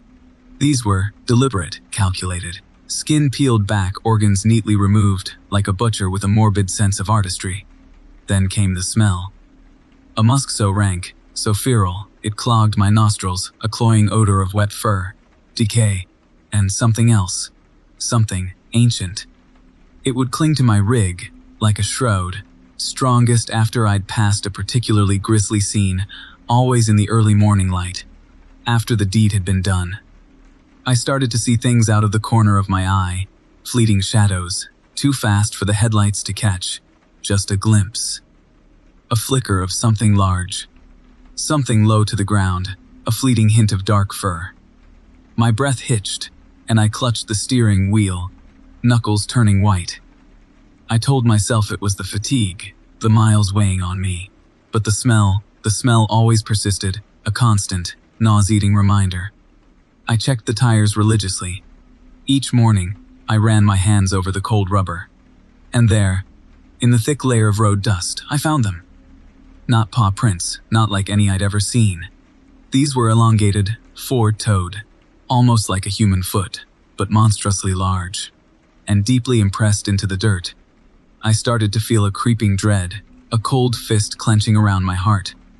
This wasn't coyotes, wasn't dogs. This was something else. Something that was tracking me. I began to vary my route, take detours, trying to shake it. But the scent it followed. The prints, they appeared, as if mocking me. One night, I pulled over, exhausted, at a deserted rest stop, a slab of cracked asphalt surrounded by menacing, whispering woods. The air was thick with a strange stillness, an oppressive silence, broken only by the tick of my cooling engine.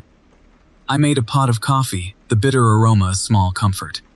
I ate a cold sandwich, the bread tasteless, like ash in my mouth. I tried to focus on the flickering screen of my handheld radio, but the static felt alive, whispering secrets I didn't want to hear. I tried to sleep, but my eyes were wide open, staring at the ceiling of my cab.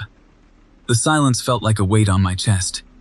Every rustle of leaves, every creak of the chassis, sent shivers crawling down my spine. And then I heard it. A soft snuffling sound, a low rumble, just outside my door. My blood turned to ice. I peered through the gap in the curtains, my breath catching in my throat. And there, standing on its hind legs, its massive frame silhouetted against the feeble moonlight, was the creature. It was larger than any man, covered in coarse, dark fur that seemed to ripple in the dim light. Its head was canine, but elongated, with a muzzle that looked more like a wolf's than a dog's. Its eyes, they glowed with an unnatural intelligence, burning coals of yellow, fury fixed on me. It sniffed at the glass of my window, its wet, black nose pressed against the cold pane. The breath it exhaled fogged the glass, a grotesque pattern of condensation against the darkness. Its hands, I could see them now. Not paws, not entirely. They were long, with thick, dark nails like talons. The fingers were disturbingly human in their shape, but monstrous in their size. I tried to scream, but the sound caught in my throat, a strangled whimper. I scrambled back, fumbling for my .357 Magnum I kept under the seat. My heart hammered like a trapped bird against my ribs. It knew, the thing. It knew I was there, watching. A low growl vibrated through the metal of the truck, a sound that chilled me to my very marrow. It clawed at the door, the metal groaning under the pressure. The scratching of those talons against metal sounded like a coffin being opened. My fingers trembled as I raised my gun, pointing it at the glass. I squeezed the trigger, the blast deafening in the confined space. The window shattered, spider webs of glass reflecting the flashes of the gunfire. The creature recoiled, momentarily stunned. Its eyes narrowed. They burned with an even more intense fury. I fired again and again, the bullets punching holes in the metal door, each shot feeling useless against this thing. It let out a piercing howl. A mournful, terrifying sound that echoed through the woods, a sound that promised pain and death. It leapt onto the hood, its massive weight rocking the truck. It smashed against the windshield, the glass fracturing into 1,000 pieces, and then it was inside, a flurry of fur and teeth and claws. It was on me. The last thing I saw was those yellow eyes, glowing, like a predator that had finally caught its prey. The scent, it was overpowering, a symphony of putrescence. As the creature descended on me, its jaws opening, ready to claim its prize, my flesh. Story 14. The engine, a beast of metal and fire, rumbled beneath me. Its vibrations, a constant hum against my bones, were the only comfort in this desolate, pre-dawn landscape. Highway 17. A ribbon of cracked asphalt unspooled before me, leading further and further into the heart of nowhere. The air, thick with the scent of damp earth, and something acrid I couldn't place, clung to my skin like a shroud. I'm Earl, and hauling is my life. I like the solitude and the quiet that comes with the long hauls. Today was different, though. Today I had a bad feeling. The radio, usually my companion, crackled with static, spitting out garbled fragments of voices and music. I fiddled with the dial, my hand sweating on the knob, but only found more noise. It wasn't the normal kind of interference. It sounded alive, somehow, like a chorus of whispers trying to claw their way out of the speakers. I turned it off. Silence felt safer, despite the uneasy feeling in the pit of my stomach. I gripped the steering wheel tighter, my knuckles bone, white against the worn leather. The first sign of trouble was the crows. Not a few birds scattered across a field, no. A murder. Thousands of them, gathered on the roadside like a living black carpet, their obsidian eyes glinting in the weak light of my headlights. They didn't move as I approached, just watched. Watched with an intelligence that shouldn't be in any bird. The hair on my arms stood on end, the back of my neck prickling with a cold sweat. I sped up, pushing the pedal down, desperate to get past them. As I did, they all turned their heads as one and stared directly at me. It was uncanny, disconcerting. The crows were the warning, the harbinger. The real horror was yet to come. An hour later, the road curved around a hill, revealing a small town nestled in the valley below. It wasn't on any map, not even the ancient ones. But there it was. A collection of dilapidated buildings, huddled together like they were afraid of the surrounding darkness. There was no traffic in or out of this place. No power lines, nothing. I decided that I had to stop and check it out. I had a load to deliver after all, and this detour had messed up my timing. A single flickering light, a sickly yellow glow, pulsed from the window of what appeared to be a diner on the edge of town. I pulled over, my truck groaning in protest as it came to a halt. The silence that followed was thick and heavy, broken only by the rhythmic tick of the engine cooling down. I grabbed my flashlight, the beam cutting through the gloom, and stepped out. The air here was colder, almost biting, and the acrid smell from earlier was overwhelming here, a potent cocktail of rot and something metallic. I walked towards the diner, each step crunching on the gravel, the sound echoing in the still night. The door creaked open as I pushed it, a rusty hinge protesting the movement. Inside, the diner was a macabre tableau of decay. Tables were overturned. Chairs lay scattered on the floor, and a thick layer of dust coated everything. The smell was worse here, a putrid odor that made my eyes water. But, amidst the chaos, there was a single place setting at the counter. A plate, a fork, a knife, and a glass all pristine and polished. It was like something was waiting for me. Waiting. I walked to the counter, my hand reaching for the plate. It was warm. Impossibly warm, I recoiled, my heart hammering in my chest. As I stepped back, a sound, a low, guttural growl, emanated from the kitchen. A shadow moved in the doorway. I raised my flashlight, the beam trembling in my grasp. A figure stood there. It was vaguely humanoid, but twisted and contorted, like a grotesque parody of a person. Its limbs were too long, its torso too thin, its head an unnerving mound of flesh with eyes that glowed with an inner fire. It moved with a jerky, unnatural gait, its skin slick with a black, viscous fluid. Its teeth were like yellow daggers, and its tongue was long and forked. My fight or flight response screamed run, but my feet were frozen to the spot. The creature uttered another growl, a sound that vibrated through my bones. Then it lunged. I dove behind the counter, the creature's claws scrabbling on the formica where I had been standing, leaving deep, dark gouges. I crawled back, desperately searching for an escape, and then I saw the door at the back of the kitchen. I kicked it open, stumbling out into a small, muddy alleyway. The alley was even darker than the diner. I could hear the creature coming from inside the building. I began to run down the alley, and then I saw another figure, and another, then more. They were grotesque, twisted, like the one in the diner. They surrounded me, moving closer, the light of my flashlight barely illuminating their horrific faces. One of them, a creature with spines jutting from its back, reached out, its hand like a tangle of barbed wire, catching me by the collar. It lifted me, my feet dangling uselessly, and brought its face close. The stench of decay and putrefaction filling my nostrils. I saw its yellow, bloodshot eyes staring back at me. That's when I saw it, etched into the creature's flesh, just below its left eye. A single line, crossed by another, forming something akin to a misshapen X. I'd seen that before. On the Crows. In the static of my radio. It was everywhere. The creature roared, then threw me to the ground. I rolled away, scrambling back to my feet, pain screaming through my joints. The creatures moved in, the alleyway now a cage of their grotesque forms. I knew this was it. There was no escape. But then I heard a sound that, even here, filled me with a flicker of hope. The roar of my truck's engine. I had left the keys in the ignition. I watched in disbelief as the truck smashed through the boarded up wall of the diner, the sound of metal tearing through wood echoing across the alley.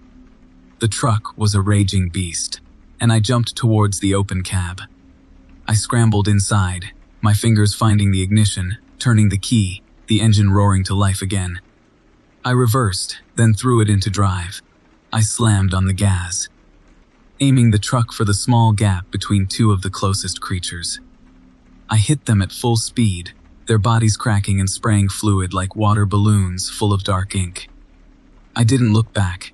I just kept driving, the image of their grotesque forms burnt into my mind. I sped through the town, smashing through fences, tearing up the road, the creatures chasing me.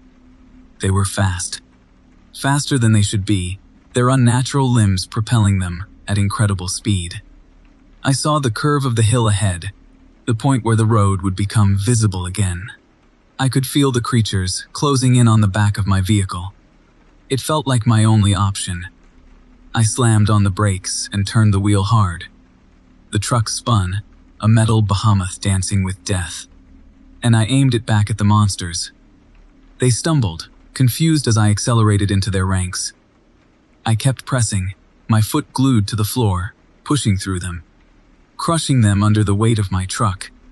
I could hear their screams, their howls of pain and rage, but I kept going. I couldn't stop. I had to keep going. Finally, I broke through their ranks, leaving a trail of broken bodies behind me. The truck hurtled down the road, finally gaining traction. As I left the town behind, I glanced in my rearview mirror. The creatures were still there, a dark mass on the edge of the valley, their eyes glowing in the gathering dawn, watching, waiting, and all of them bearing that same mark. The X, branded on their flesh, watching me leave. I drove. The sun rising, casting long shadows behind me. I drove, and I didn't stop until I reached the next town, hours later, my hands shaking, my body trembling.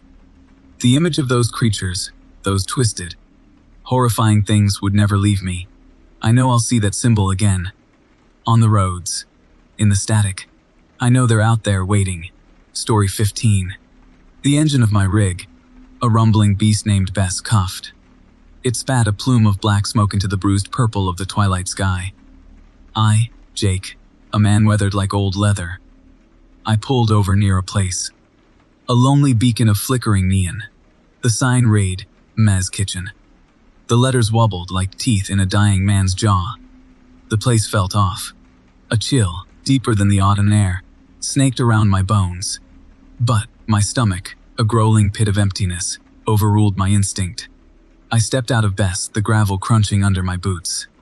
The air, thick and heavy with the scent of something metallic. Something almost sweet. It clung to the back of my throat, making me want to cough and retch. The diner's windows, greasy and opaque, reflected the dim light back in a distorted, mocking way. Inside, I could make out a few shapes, motionless like mannequins. Pushing open the door, a bell, a rusty thing, clanged like a death knell. It echoed in the sudden, almost oppressive silence. The interior was a time capsule, a faded, vinyl booth lining peeling away at the edges. The counter, chipped and worn smooth. It was dimly lit by a string of bulbs, each one buzzing with a sickly yellow light. Behind the counter, a woman stood. She was as still as the furniture. Her eyes, they were wide and vacant. Like a doll's eyes, empty and unsettling. Just one, I croaked, my voice raspy from a long day. She didn't move, didn't blink, just stared. I sat at a booth, the venom cold against my skin. She glided over, a phantom, her movements slow, her footsteps making no sound on the checkered floor. She placed a laminated menu on the table.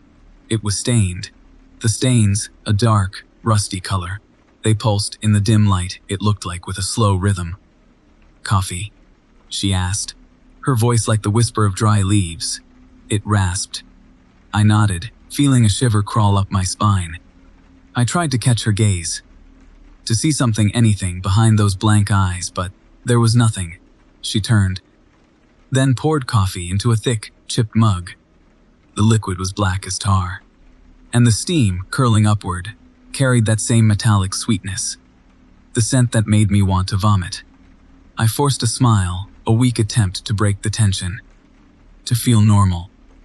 "Been a long haul," I said, trying for a casual tone, trying to dispel the feeling that I was prey, not patron.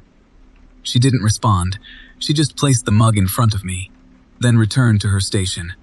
Her back to me, she stood there like some unholy statue. I sipped the coffee. It tasted like burnt iron. It left a bitter aftertaste on my tongue. I looked at the menu. The food items had names. They were strange, unsettling. Hearty Harvest, Tenderloin Tuesday, Bone Broth Bliss. All of the names were followed by prices. I suddenly felt ill. My stomach clenched with a dread that was both primal and profound. I looked around the diner. The place felt wrong. So very, very wrong. I noticed a picture on the wall. A black and white photo of a waitress. Her smile was wide, her eyes full of life, not the hollow voids of the woman currently standing behind the counter. I looked around more, and there was more pictures, more different waitresses. All different women, but each one with the same life-filled eyes. Each one was from a different time. Each picture was placed on the wall randomly. The frames were a mix of styles. Some looked cheap and plastic. Some looked like they had been made of old, dark wood. Then, it clicked. My blood turned to ice. I saw that one of the pictures. The women had the same vacant eyes. She had the same blank stare as the waitress behind the counter. I had seen her working here. The picture wasn't old. The picture was of her. But in that picture, she had life. I pushed my chair back, a scraping sound that seemed to echo unnervingly loudly. I stared at the waitress, my hand hovering over the small knife I kept tucked in my boot. "How long have you been working here?" I asked, my voice strained. She didn't answer. She slowly and methodically started to wipe down the counter, back and forth with a damp rag. I followed her gaze. It was directed toward the far end of the diner. I looked over. I saw a door. It was a heavy steel door, tucked in the corner. It was out of place.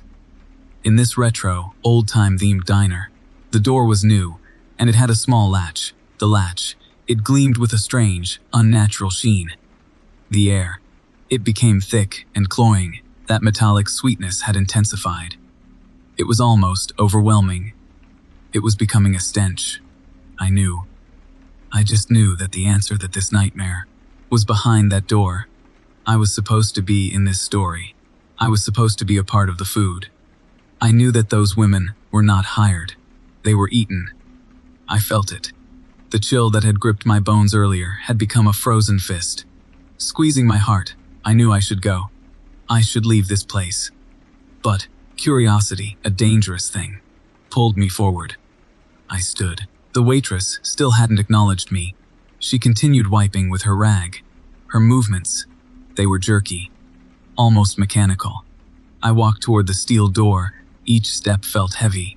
Each footstep on the checkered tile made a loud, echoing click. The air crackled with a tension that had become almost unbearable. I reached the door. I could hear something. A rhythmic sound, like a heavy heartbeat, thumping, low and deep. It was coming from the other side of that door. I reached for the latch. It was cold, icy cold. I hesitated, just for a moment. Then, I threw the latch. The door groaned as it opened. The stench, it was unbearable. The sight was something that was so dark and terrible, so horrific that I knew that what I was looking at was something that shouldn't exist. The room was dimly lit, and the floor was covered in a viscous, red liquid. It was slick and thick. It glistened in the low light. The walls were lined with shelves. On the shelves were rows and rows of jars. Each jar had a label. Each label had the name of one of the waitresses from the pictures on the wall. And in each jar was a human heart, still beating, still pulsing with a faint light. The rhythmic thumping was coming from the mass of beating hearts. I reeled back, my stomach churning. I looked down and saw it. The meat. It was on a large metal table. It was being cut into portions. The meat was human meat. Each cut had a sickly sweet, fleshy scent. It was the same smell I had been smelling since I got here, and on the metal table lay a body, a human body. It was being cut and prepped. It was the last waitress whose picture hung on the wall. The last one. With I knew I was next. That metallic, sweet stench was like a beacon. It pulled at me. It whispered promises of being whole, of being a part of something. I felt my legs give way. I fell against the wall. The waitress had entered behind me. The same vacant expression. But now, it was different. It was predatory. She moved towards me. Her hand reached out. And as it did, I saw at her nails. They were long, sharp, and covered in dried blood. She smiled. A horrifying, unnatural smile that bared teeth like a beast. I screamed. A scream that was swallowed by the low thumping of the many hearts. Story 16.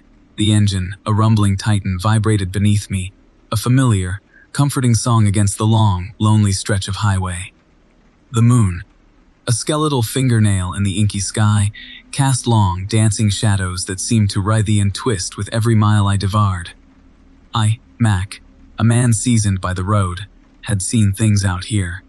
Strange things, but nothing could have prepared me for what awaited me in the desolate, forgotten reaches of Route 1666. It started subtly. A flicker in my peripheral vision. A glint of metal by the side of the road. I chalked it up to road wariness, the mind playing tricks on a body fueled by caffeine, and the hum of the 18-wheeler. But then the figures appeared. They were too deliberate, too organized, to be mere hallucinations. They were draped in what I could only describe as repurposed trucker uniforms. Faded denim jackets, patched with mismatched fabrics, hung loosely on their gaunt frames. The faces were obscured, hidden by tattered trucker hats pulled low, and bandanas, stained dark with what I didn't care to speculate about. They moved with a disconcerting, jerky grace, like puppets with tangled strings. They didn't wave, didn't beg for a ride. They simply watched. Eyes, black holes in the shadows, fixed on my rig, my mighty, chrome-plated chariot, my home away from home. It was unnerving, deeply so. I cranked up the radio, trying to drown out the unsettling silence of their gaze, but the static, a relentless hiss, only amplified the unease. The next day, they were closer. They had formed a ragged semi-circle on the shoulder of the road. Their posture was different now, heads bowed, arms outstretched. They looked like supplicants, worshipping something unseen. Then, I saw it. Their eyes, they weren't on me. They were on the truck. Might they saw it. Not as a machine, but as a something else, a deity made of steel and rubber. I slammed on the brakes, the air brakes sighing in protest. I leaned out the window shouting, my words lost in the wind, a useless barrage of sound. They didn't flinch. They just stood there, like grotesque statues in their ragged vestments, their attention unwavering on the 18-wheeled behemoth. That night, I camped out in a truck stop, a Grazy Spoon diner with a flickering neon sign, casting an orange glow on the rain-slicked parking lot. The other truckers, a grizzled bunch, didn't seem to notice the strange figures lurking on the edge of the lot, their forms barely visible in the gloom. Or maybe they did, and chose not to acknowledge it. A shared understanding of the road's dark underbelly, I suppose. Sleep didn't come easy. Every creak of the truck, every rustle of the wind against the metal, sent shivers down my spine. I finally managed to drift off, only to be jolted awake by a rhythmic thumping.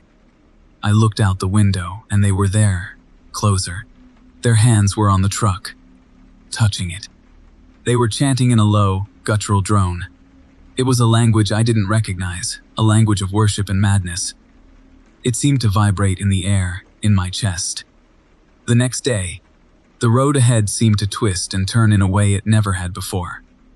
I found myself, drawn, compelled towards an old, abandoned highway. One that hadn't been in use for years. It was like the road was leading me. Or rather, they were. The figures were more numerous now, a procession of denim-clad zealots, moving with the same eerie, detached purpose. The road deteriorated into a narrow, rocky track, forcing me to slow to a crawl. The truck was groaning, complaining about the rough terrain, the metal screaming under the strain. The figures surged closer, pressing in, surrounding the rig like a pack of jackals closing in on a wounded prey. They began to reach for the truck. They were reaching for the chrome, the wheels, the body. One of them pressed a grimy hand against the windshield. I could see it was a gnarled claw-like appendage, stained dark with some unidentifiable grime. They started to climb. Some scrambling onto the hood, others clinging to the side, their movements jerky, almost insect-like. They began to beat on the metal, chanting louder, their guttural voices a chorus of madness. I didn't feel fear anymore. I felt a cold, desperate clarity. I knew what they wanted. It wasn't just the truck. It was what it represented. The technology, the machine itself. They wanted to consume it. Assimilate its power, absorb its essence. And they wanted to do it with me inside. I reached for the ignition, my heart hammering in my chest. I slammed the pedal. The engine roared, a furious beast unleashed. I threw the truck into gear, the wheels spinning, spitting dirt and gravel, tearing at the fabric of the old road. The truck lurched forward, smashing through the surrounding figures, tearing them from the metal, sending them sprawling into the dust. The figures screamed now, a terrifying, cacophonous cry of rage and frustration. They started to follow, their limbs flailing in the air, a desperate, futile attempt to catch their metal god or me.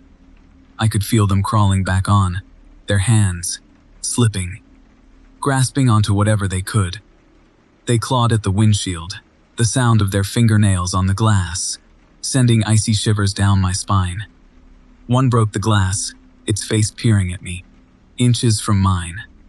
The black pits, the dead, soulless eyes, filled with a terrifying hunger. It opened its mouth, and from it poured not words but a black, viscous fluid.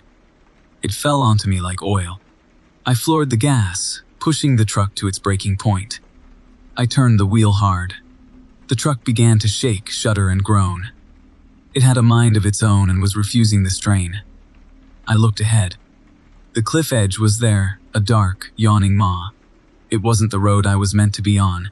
Not even the road they had led me to. It was the end. I closed my eyes, braced for impact, and screamed. A final roar of defiance, a last desperate cry into the void. The truck sailed over the edge, plunging into the darkness below, carrying me, and the cargo cult with it, to its final, terrifying destination. Story 17. The endless black ribbon of asphalt, it unspooled before me. Headlights, dual suns, cutting through the oppressive night. I was hauling a load of something. I didn't know what, and frankly, I didn't care. The pay was good. That was all that mattered in this life, my life behind the wheel of this steel behemoth. The radio crackled, a lone voice lost in the static, then a country song, mournful, echoing the loneliness of the road. This was my sanctuary, the open highway. But sanctuary, I'd come to learn, can be a very dangerous illusion. It started subtly. Roadside billboards. They were always there, I just never paid them any mind. Now, they were inescapable. The images of pristine hospitals, all gleaming white and sterile, juxtaposed with happy families. We care. Your health. Our priority. The slogan screamed, too loudly it seemed. The hospitals, they were all the same. And yet different.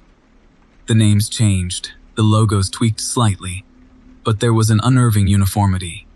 A sense of them being part of something bigger, something sinister. Then there were the whispers on the CB, fragmented, hushed voices. The harvesting highway, one would mutter, then fade into static. Another, they're watching. Always watching, before cutting off abruptly, like a speaker wire had been severed. The talk, it made the hair on my neck stand straight up, goosebumps blooming on my arms. I tried to write it off. These things, as the ravings of late-night drivers, burnt out, sleep-deprived. But the image of those pristine hospitals, with their two happy families, kept lingering in my mind, a dark, unsettling stain. I started noticing, then, the other drivers. The way they looked, their faces tight with anxiety, the frantic glances in their mirrors. It felt like we were all part of some silent, unwilling club united by a shared, unspoken terror. Then I saw the first one, a big rig like mine, its cab crumpled like discarded tin foil, lying in the ditch, just off the highway. It was brutal, violent like a metal corpse. No emergency lights, no flares, just a hunk of mangled steel and a stillness that seemed to press down on the world. The local police, they didn't seem interested. A runaway, an accident, they said, their voices too casual, too dismissive. It was all wrong, I knew it, deep in the gut. I started to deviate from my scheduled routes, taking back roads, trying to avoid the main highways, the ones lined with those damn hospitals. It made me late, cost me money. But that didn't matter anymore. Survival, it was the only currency left. The route changed, but the feeling, it remained, a chilling weight in my chest. One night, on a deserted stretch of road, the engine, it started to sputter, then died, cuffed its last breath, leaving me in the oppressive silence of the country night. I tried the starter, nothing. The radio was dead. The cell phone showed no signal, useless. I was stranded, alone, vulnerable. Then, in the distance, I saw it, a light, a faint beacon of hope in the darkness. I started walking towards it, the gravel crunching under my boots. As I got closer, I could see it was a building, a hospital. It was one of those hospitals, the kind I'd been seeing on the billboards. My heart hammered against my ribs, the blood in my ears deafening. But what choice did I have? The doors slid open with a quiet hiss, inviting me into a brightly lit reception area. The walls were a sickening shade of white, the air, thick with the smell of antiseptic, and something else, something sweet and metallic. A nurse, she was pale and thin, her smile, too wide, too unnatural, approached me. "Can I help you?" she asked, her voice smooth and devoid of any warmth. I told her about my truck, the breakdown. Her smile grew wider. "Oh, we can take care of that. Come this way."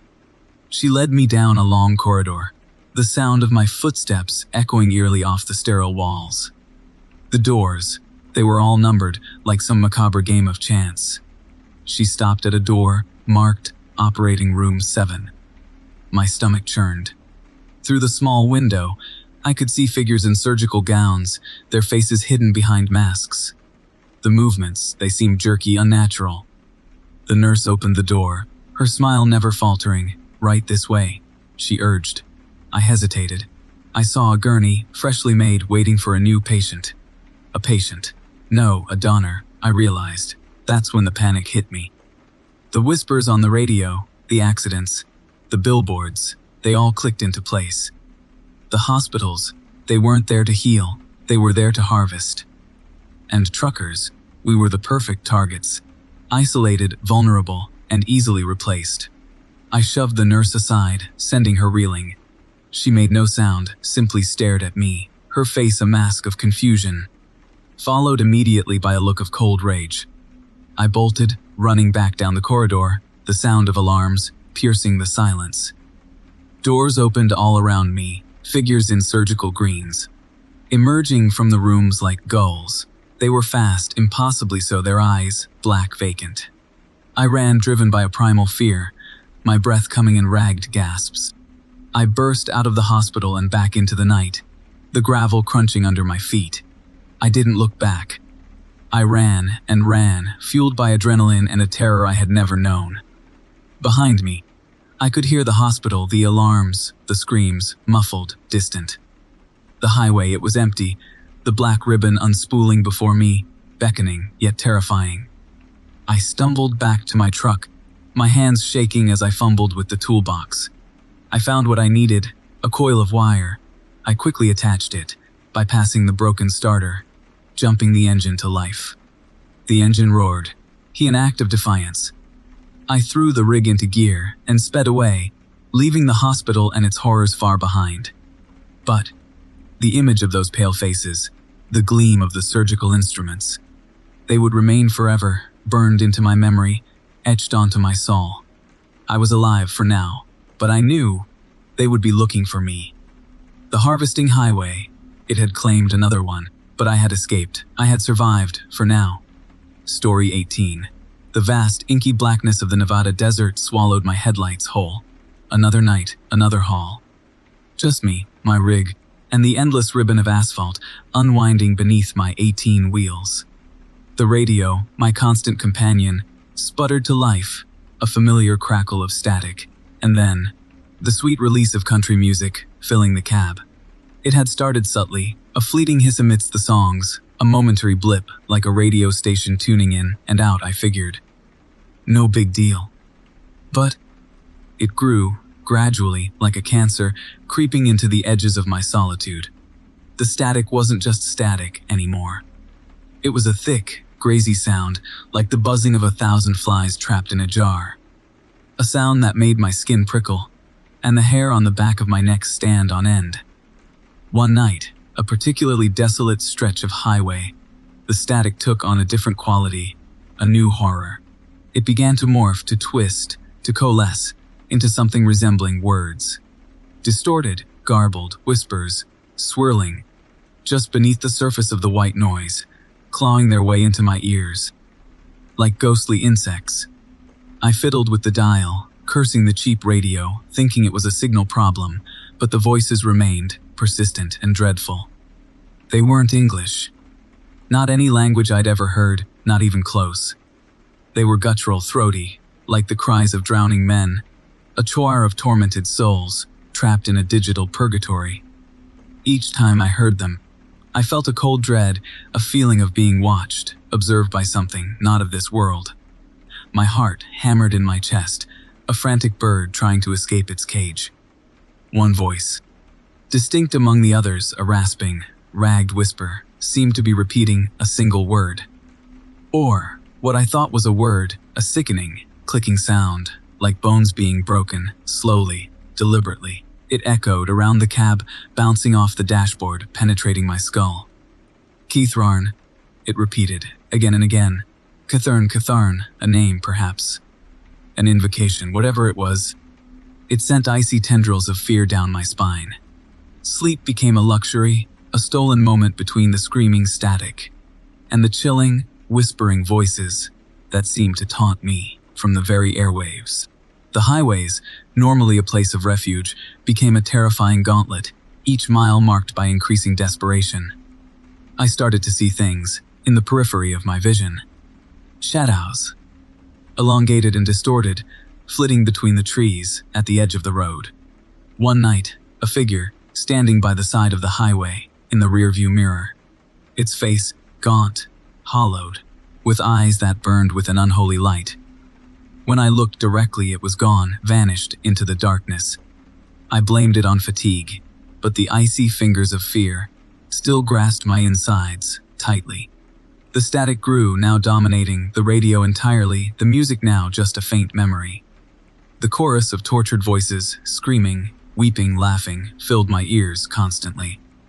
I tried turning it off, the radio, but the silence only made it worse. The whispers, they seemed to crawl out of the air vents, then from underneath the dashboard, from the very metal frame of the truck itself. Cuthrarn, Cuthrarn, it repeated relentlessly, a broken record playing in the symphony of despair. The next day, the radio was a gateway, an abyss. I couldn't focus on the road. The truck veered, erratically, toward the shoulder. I fought the wheel, my knuckles bone-white, gripping tightly. The cab vibrated with an energy not its own. I looked into the side mirror. Something was there. Not a reflection, not me. A figure, elongated, impossibly thin, contorted, its limbs bent at unnatural angles. Its skin, the color of dried blood. It was pressed up against the side of the cab, as if trying to squeeze through, like a creature desperately trying to escape some horrible place. And it was speaking, its mouth opening wider than it should have, revealing rows of jagged teeth that shimmered with a cold, pale light. The same voice, the rasping whisper, the bone-chilling sound, repeating the name directly at me, Cuthrarn. The air turned thick, suffocating. The inside of the cab felt like an oven, while simultaneously it was frozen solid by an intense, bone-deep chill.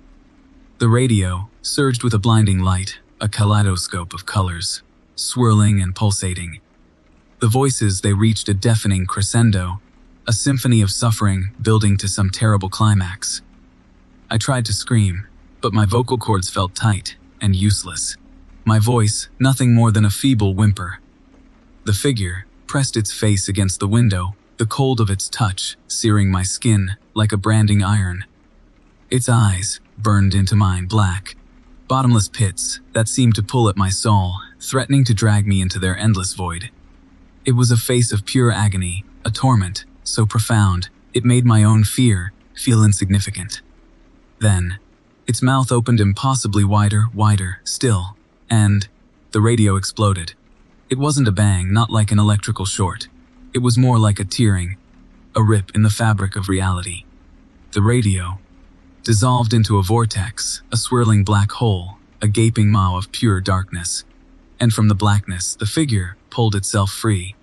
It lunged forward, reaching its claw, like hand, grasping at my chest. I saw its teeth up close, jagged like shattered glass. I felt its cold, clammy grasp, and the world turned black. The truck careened off the road into the endless darkness. It was a perfect, silent void. Story 19. The road, it's my mistress, my tormentor. And tonight it's a goddamn charnel house on wheels. I've seen things out here. Things that would curdle milk and twist a man's soul into a pretzel.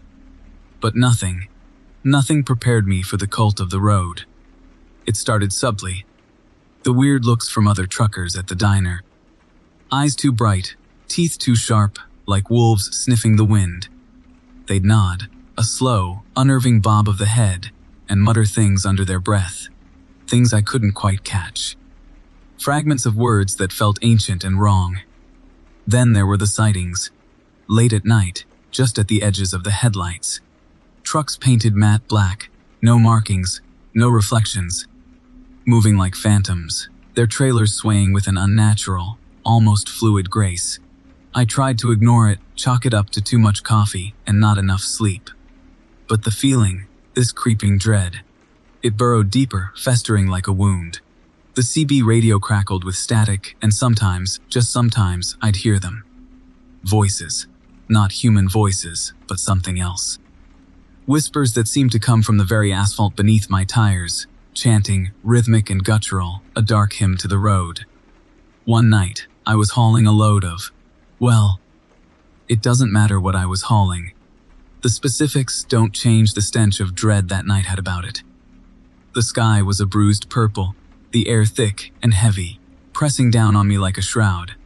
I was on a stretch of highway in the middle of nowhere. Flat, desolate, and the only thing moving was me. And them? They surrounded me.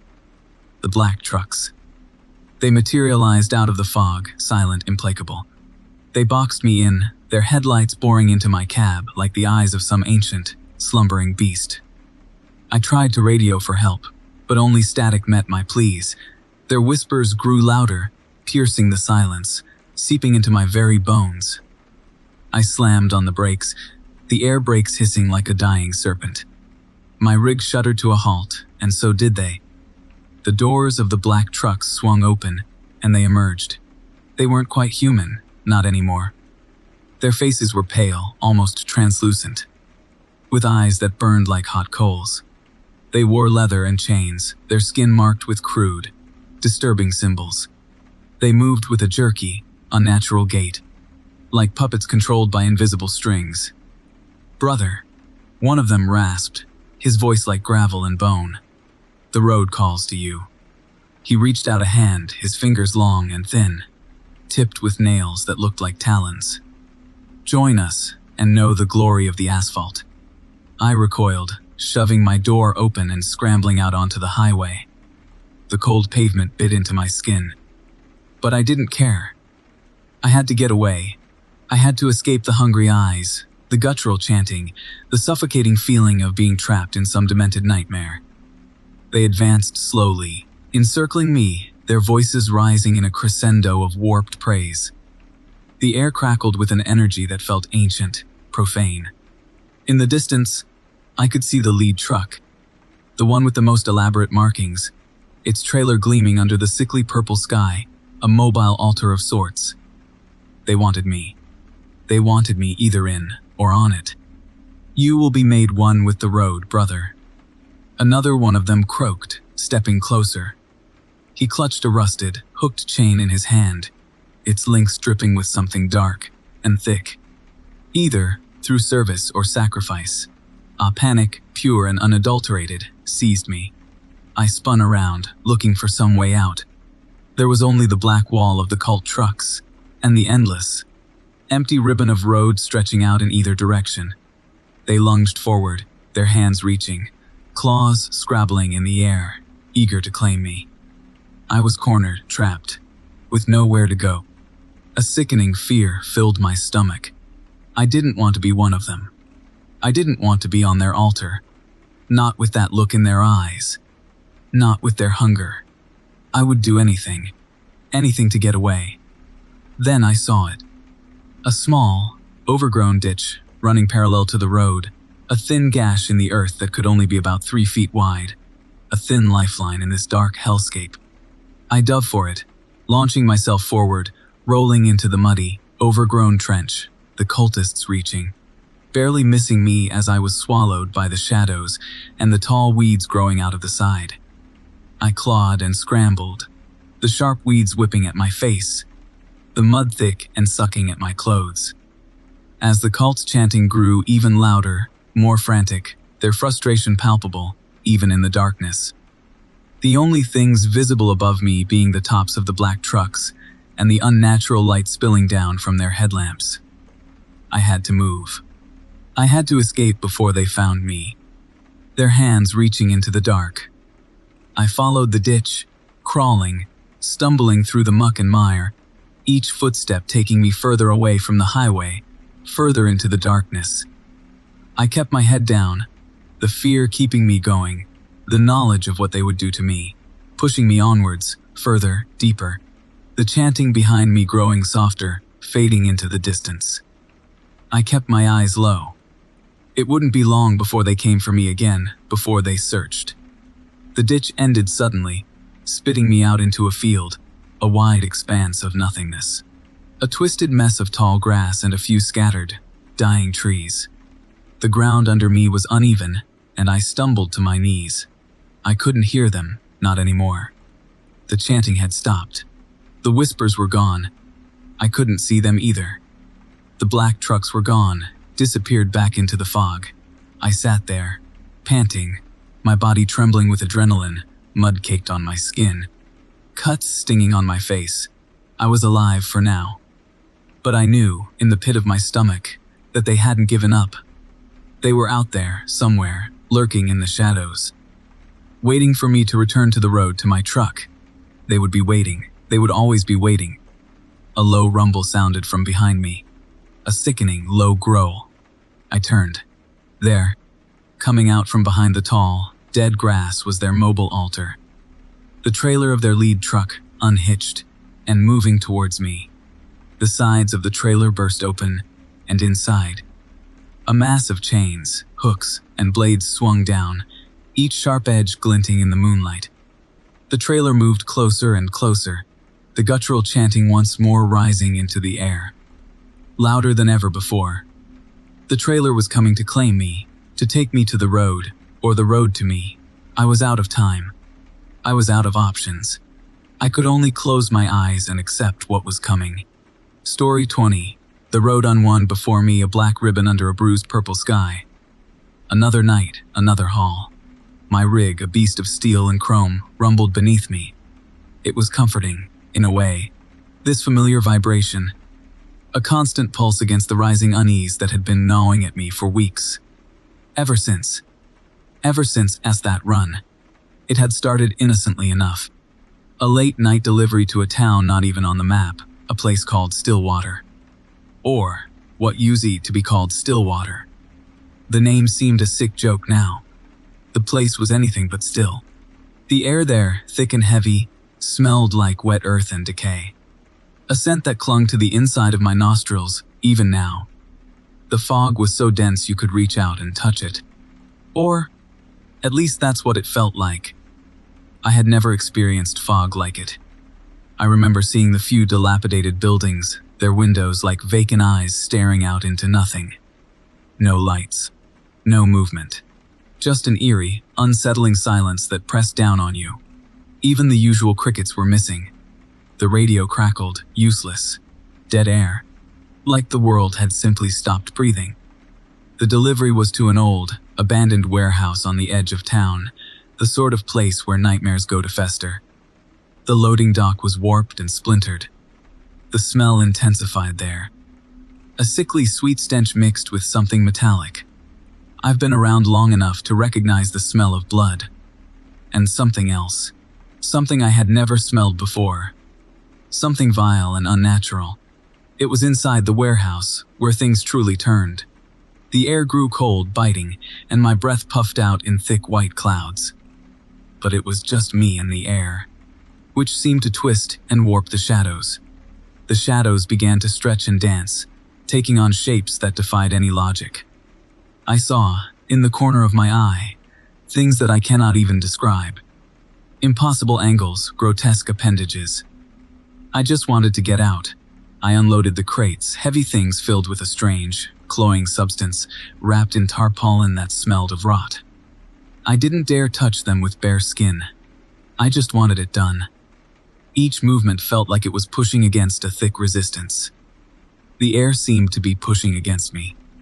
I bolted for my truck as soon as the last crate was off. Every step was heavy, clumsy. My heart was pounding against my ribs like a trapped bird. I didn't look back. Not once. The sound of my engine roaring to life was a blessed relief.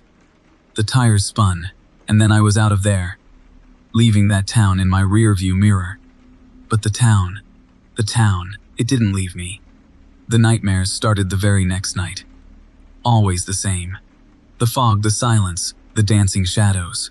And always, those things in the corner of my eye. I could feel them watching me. I had tried to rationalize it at first, chalking it up to exhaustion or bad dreams. But the feeling persisted. It wasn't just dreams anymore. It was creeping into my waking hours. I'd see them on the road, fleeting glimpses in the side mirrors, distorted shapes that vanished as quickly as they appeared. My mind was telling me they weren't real, but my gut knew better. The air in the cab would turn cold, even with the heater blasting. The radio would cut out, leaving me alone with a silence that was anything but peaceful. Every mile since, each trip, feels like I'm driving into the belly of the beast. I am always waiting for it to come for me. Each journey has become a slow burn of terror, waiting for the inevitable moment. It's gotten worse with every passing day. The visions were becoming clearer. The shadowy figures were becoming more defined, more hungry. Tonight, the unease is a physical etch. My skin crawls, and the air is thick with that same cloying smell from Stillwater. It's here, in my truck. It's in my mind. I see them now. I see their forms in the reflections of the dashboard lights.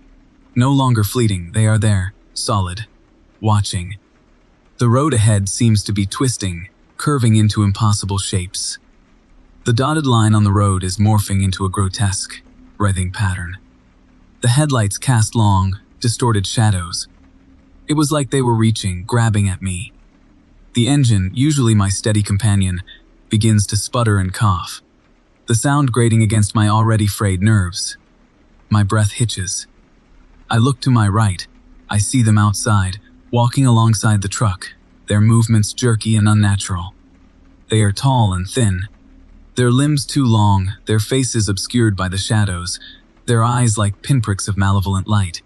They are close, so close. I try to accelerate. I hit the pedal, but the truck groans and slows. The world around me begins to warp and twist. The truck is shaking now, the metal groaning in agony. The road ahead now is not a road. It is a spiraling vortex of darkness. My vision begins to blur.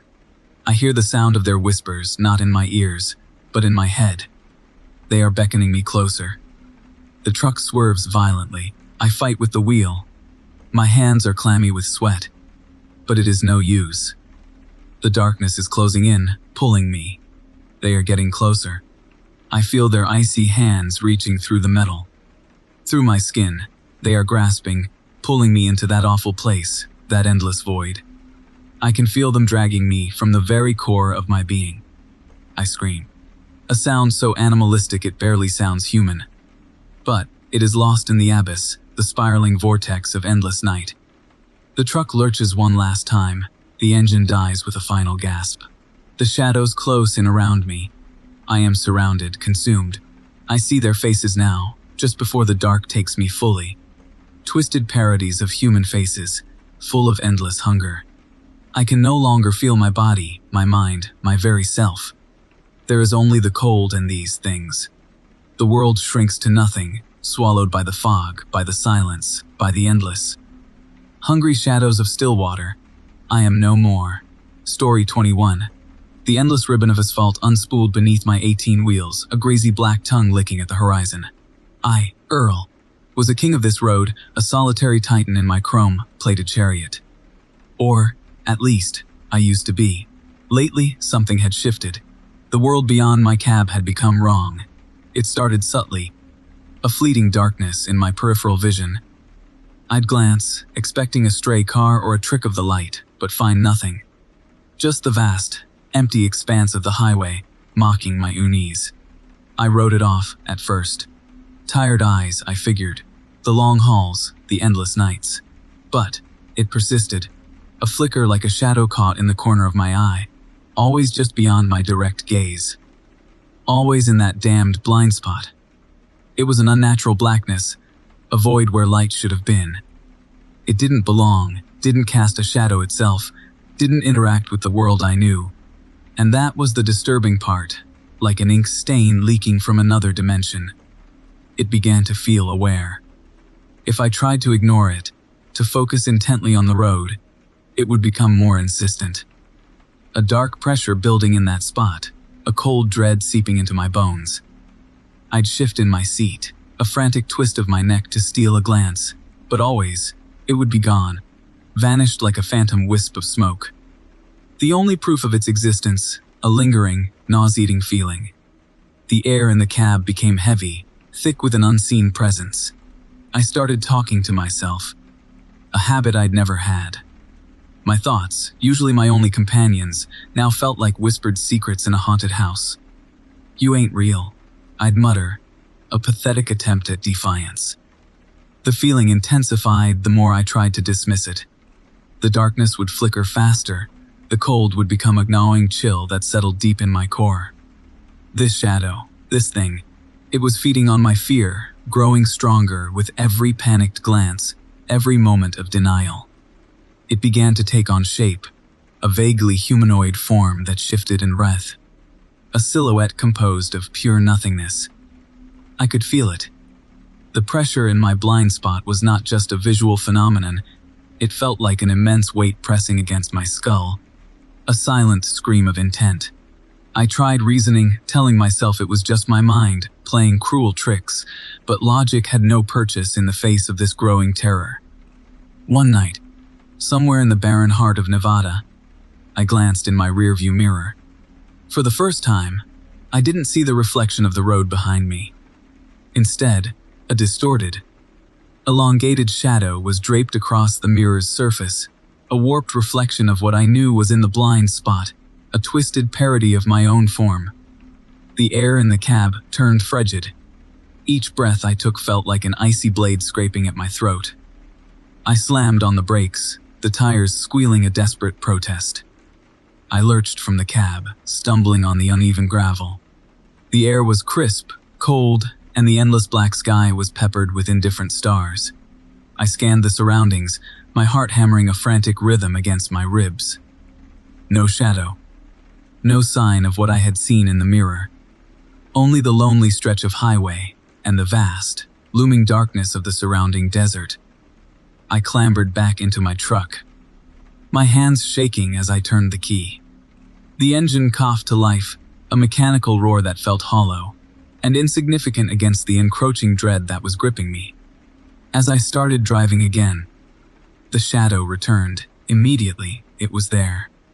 It was closer this time. I could feel it, breathing right behind my ear, the chilling sensation like being buried alive.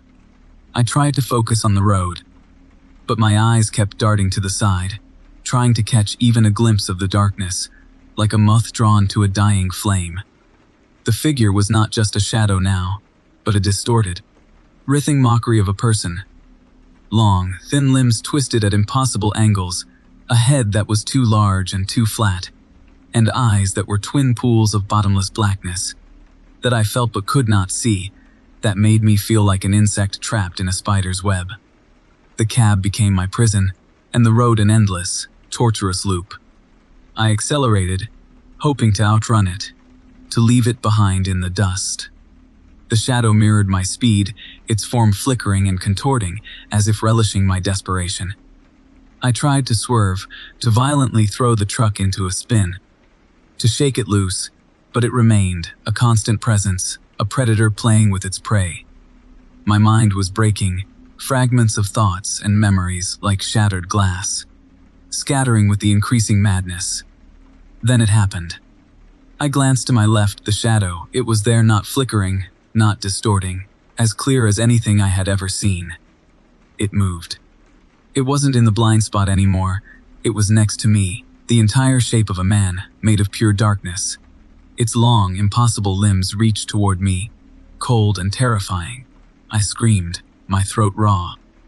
A sound that was swallowed by the roar of the engine.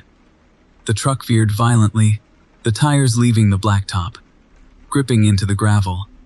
A desperate dance of metal and rubber. I could feel the shadow's hand, cold as death, on my arm.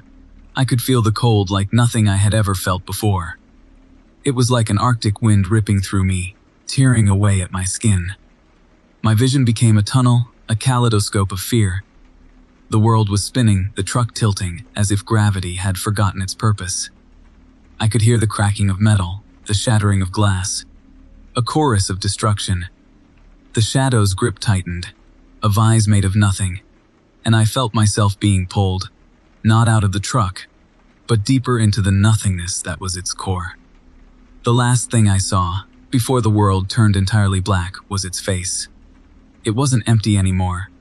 The twin pools of blackness had become glowing white orbs, and in that reflection, I saw myself, but broken, twisted into that same distorted shape. It wasn't in the blind spot anymore, it was in me. I had become the shadow. Story 22. The first one, it was just a flicker. A whisper of something wrong, playing at the edge of my vision when I was nestled in my bunk. I chalked it up to exhaustion. Long hauls, that'll do it to you. But then, the dreams started. They weren't my dreams, not really. They were heavy, like wading through tar, the viscosity of fear coating everything. The rig, my old Kenworth, she was in them. Not as a truck, not just metal and diesel, but something else. A vast black thing, pulsing with a dark, internal light. Twisted metal bones, sinew of grazy cables. Its engine, not a rumble, but a guttural growl.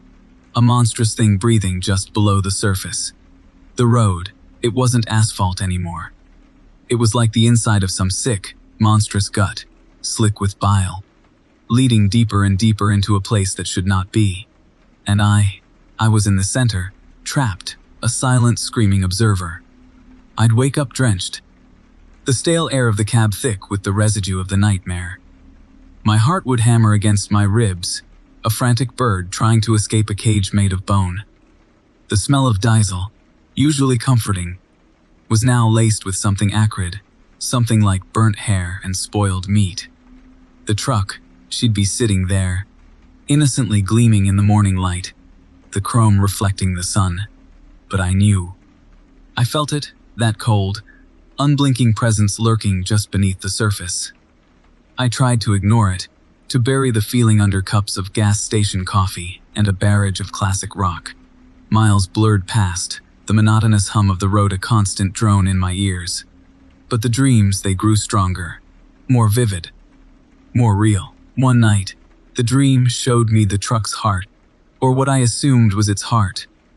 A massive, throbbing organ of rusted metal and pulsating hoses. It was beating, not with blood, but with a thick, black fluid that seemed to slither, to writhe. Tendrils of this oily substance reached out, seeking, probing. They brushed against me in the dream, leaving a sensation of cold dread that lingered even after I woke. It was as if my flesh remembered being touched by that nightmare. I started to dread the night. The cab felt less like my refuge and more like a cage.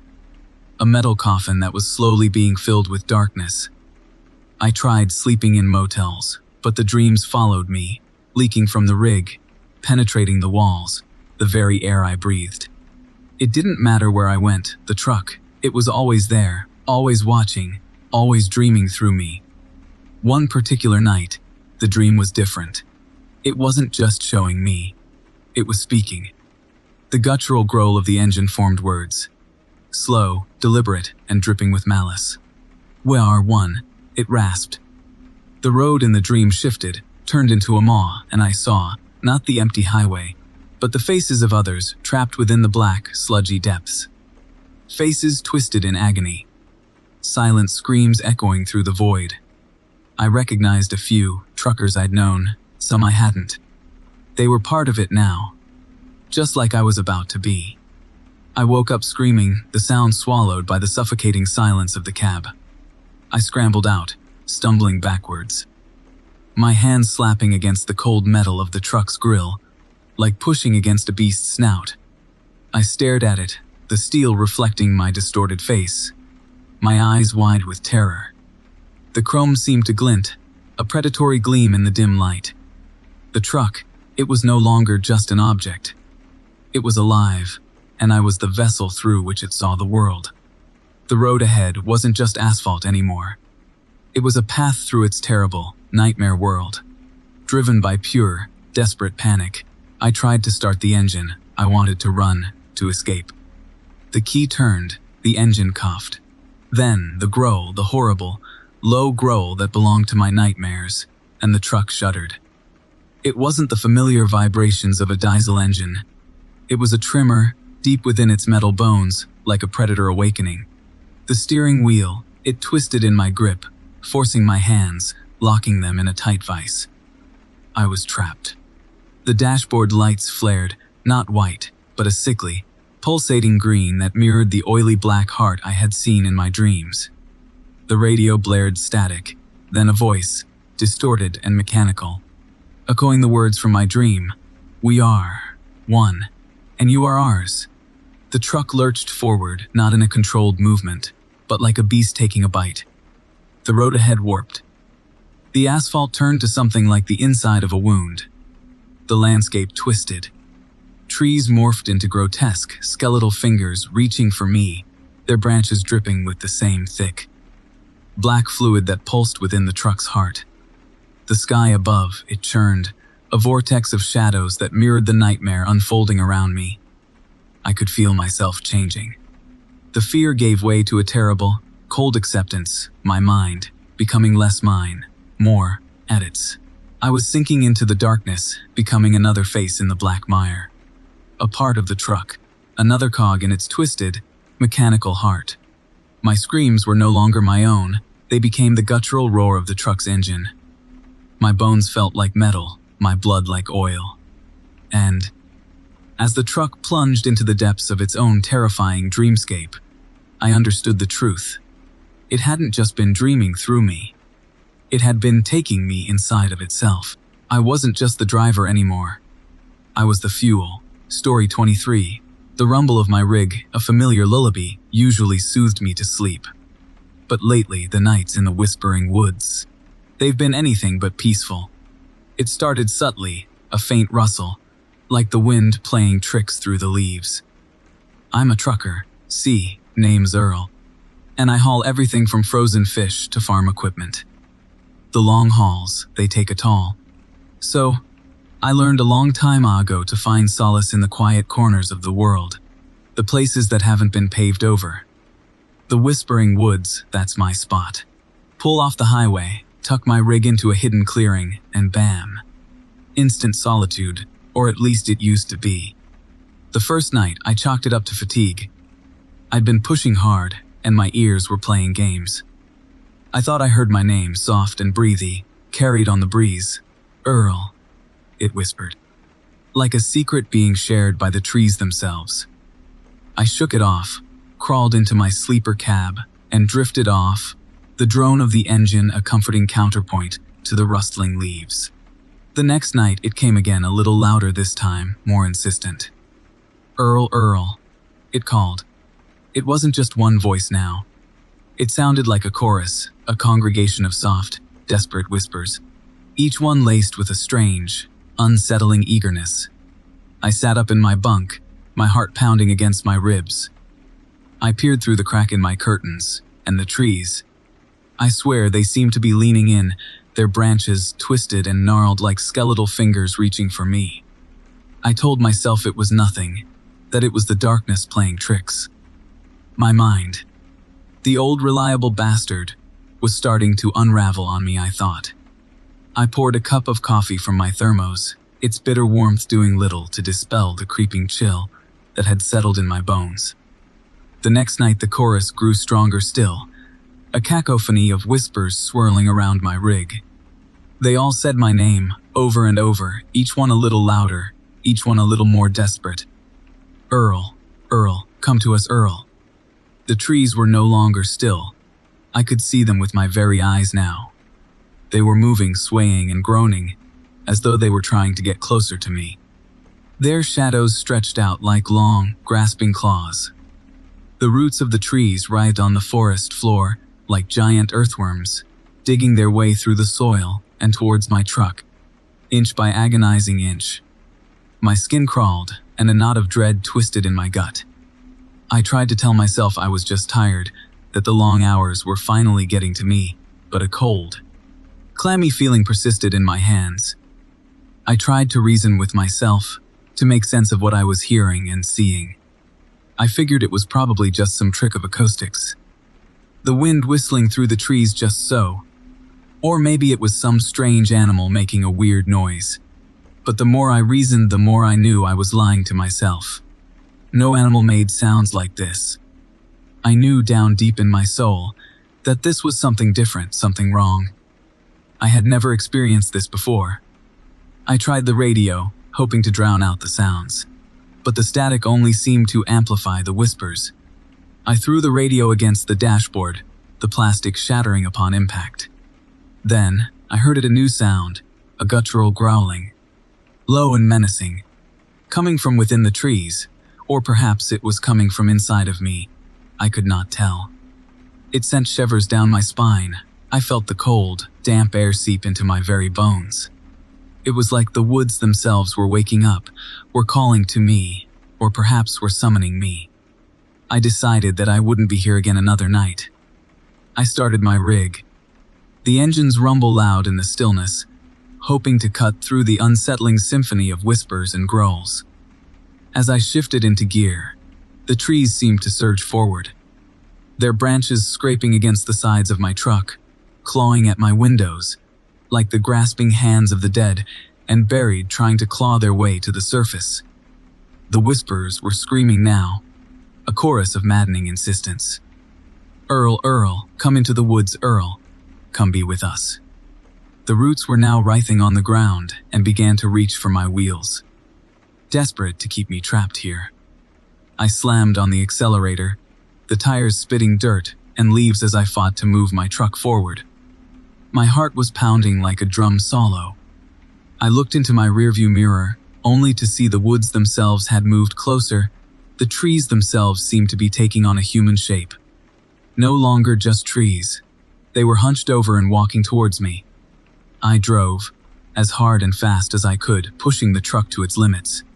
The forest was alive, writhing, an organic entity. The branches reached out. The roots dug their way up from the dirt. I drove, my knuckles white on the wheel. The trees had twisted themselves into gullish shapes, their bark becoming like stretched, wrinkled skin, and dark hollows appearing where the eyes should have been, each one staring at me, each one whispering my name. The branches grew long and thin. The leaves were falling off as though the trees were shedding their clothes. The trees had become naked, gullish figures. The growling had intensified, the air heavy with a sickening sweet odor of decay. I made it to the highway, finally. The asphalt felt like salvation beneath my tires. But as I drove, the whispers continued, faint now, but still there, lurking, waiting. I knew then that the woods weren't just in my head, that they were something real, something ancient and malevolent. I knew I had made a horrible mistake. I glanced in the rearview one last time. The woods looked like they were staring at me. The trees looked as though they had been twisted into the shapes of people. Some had long clawed hands. Others had hollow eye sockets, and others were just dark, silent masses. I know, I'll always know now that they're still back there in the whispering woods. Waiting. They called my name. They will always call my name. They haven't given up. I never should have slept in those woods. Never. I had become something they wanted. And I knew, with a bone-deep certainty, that they will get me, eventually. That night, I felt something on the back of my neck like the softest and most cold of spider legs. It was a tree root, and I was being taken. I closed my eyes, and I was gone. Story 24. The rumble, it's a constant companion, a low growl that vibrates through my bones, mirroring the unease that sits, heavy and cold, in my gut. I've been driving these roads for 30 years, a lifetime spent behind the wheel, the asphalt stretching before me like a black, endless ribbon. But this particular stretch of Highway 17, near the old Blackwood Creek Bridge, it's different. It holds a darkness, a lingering stench of fear that no amount of diesel fumes can mask. It started subtly enough, a faint whisper on the wind, a phantom clang of metal, like some distant echo. I'd dismiss it, chalking it up to the endless drone of the engine, the weariness that seeps into your soul after days on the road. Then, the whispers grew louder, sharper, more insistent. I started seeing things, fleeting glimpses in my peripheral vision, mangled steel twisted into unnatural shapes, caught in the glare of my headlights. The visions, they are like shards of broken glass, cutting into my mind, playing on repeat. I see, not the road ahead, but the mangled remains of a school bus. its yellow paint peeled back like sunburnt skin, the frame contorted like a discarded toy. The twisted metal, it seems to breathe, exhaling the acrid tang of burnt rubber and gasoline. A smell that clings to the air, a phantom scent that fills my cab, turning my stomach. It's the crash, the one that happened decades ago, the one they say claimed the lives of 30 children. It's always the same, always a loop. The screams, they're the worst, a chorus of terror that claws at my eardrums. High-pitched cries, the desperate pleas of little voices, intermingled with the guttural gasps of the dying. They are not memories. It's more like I am there, right there in the midst of the carnage, a silent, unwilling spectator. The sounds are not just in my head. I hear them coming from outside, echoing through the trees, the cries swirling in the wind, like disembodied spirits caught in a vortex of pain. The wind is their conductor, playing their desperate tune. I've tried to rationalize it, telling myself it's just stress, the long hours, the solitude, playing tricks on my mind. But when I stop, when the engine is silent, the cries don't stop. They intensify, resonating from the very earth beneath the truck, seeping up through the chassis, through the metal, right into my bones. It's like the ground itself is weeping the tears that the dead can't cry. It is a symphony of suffering, and I am the only audience.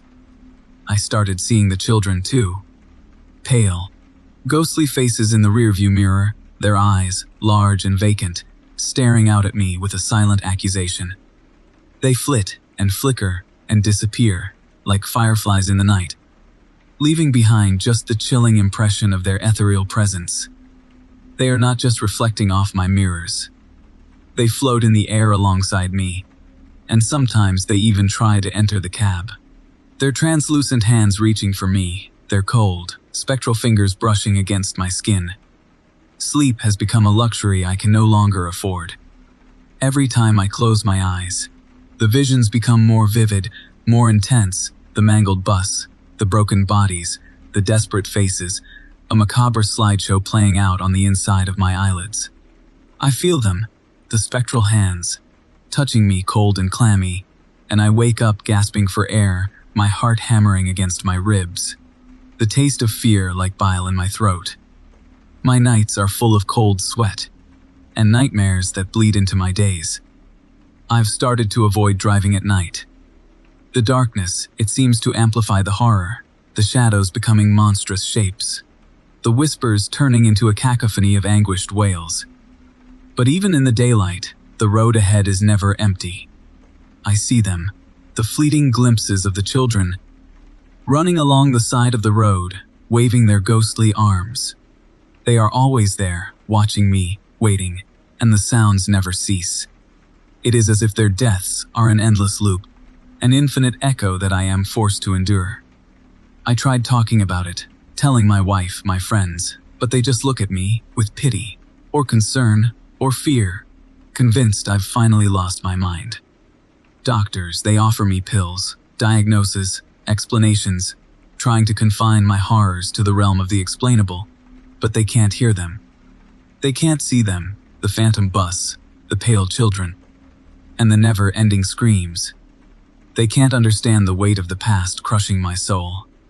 The old Blackwood Creek Bridge, that's where the horror is the thickest. The air is heavy and cloying.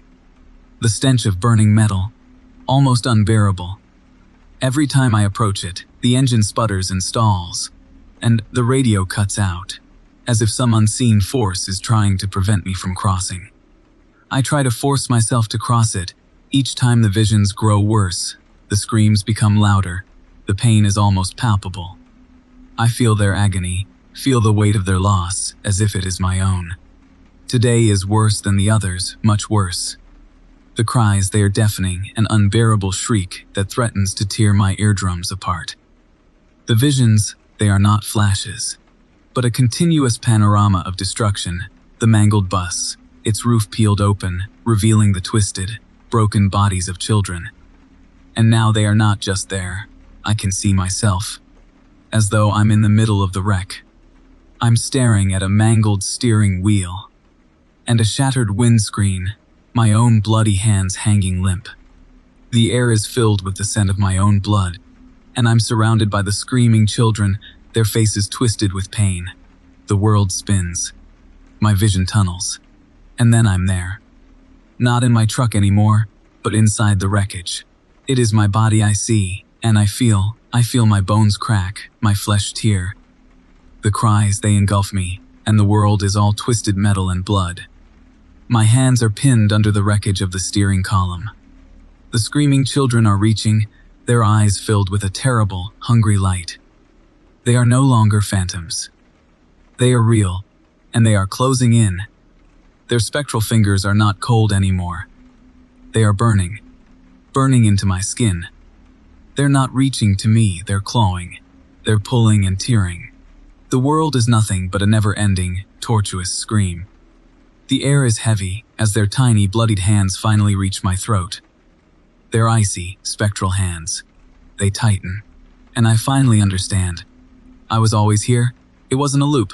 It was a trap, my trap. Story 25.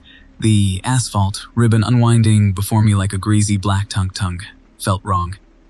Not in a potholes and rumble strips kind of way, but in a way that tickled the edges of my skull. A persistent itch beneath the skin of reality. It started small, almost ignorable. A road sign for Harmony Falls, which I swear I'd passed a good 20 miles back, flickered. The lettering blurred, then reformed itself, a glitched word in the script of the world. I blinked. Rubbed my eyes with the heel of a calloused hand. The sign, once again, read Harmony Falls, in its crisp, faded blue paint. Must be the fatigue, I muttered, gripping the wheel a little tighter. I had been on the road for 20 hours after all, the endless miles like a hypnotic pulse. Then came the crows. Not a flock, no, just a single, black, oil slick of a bird that kept swooping in front of my rig. I'd swerve, hard, the 18-wheeler protesting with a groan of metal and air brakes, only for the damned thing to reappear. A silent sentinel guiding me down this strange path. I'd crane my neck, try to catch a glimpse of where it came from, but there was just the endless, flat expanse of the American Midwest, all gray sky and whispering grasses. The air tasted thick, like stagnant water, and every now and then, the world would jump, a brief hiccup where the horizon would shudder, like a photograph someone had crumpled then smoothed back out. I passed a gas station, a faded, peeling structure that looked like it had been swallowed by the dust of a forgotten era. It was identical to the one I'd passed an hour ago. Same dented sign, same single, flickering fluorescent bulb that buzzed with a malevolent energy. I felt a cold prickle at the base of my neck. This wasn't right. I pressed down on the gas, eager to outrun the feeling, the uneasy sense that I was caught in some kind of warped, backwater loop. The radio crackled, a garbled voice briefly cutting through the static. "He's coming for you, driver. He's always coming." Then, just static, a white noise that felt like the scream of trapped things. The landscape began to shift in more pronounced ways. Trees, gnarled and twisted, would grow, and then shrink, their branches writhing like skeletal fingers reaching out for me. Their leaves the color of old blood.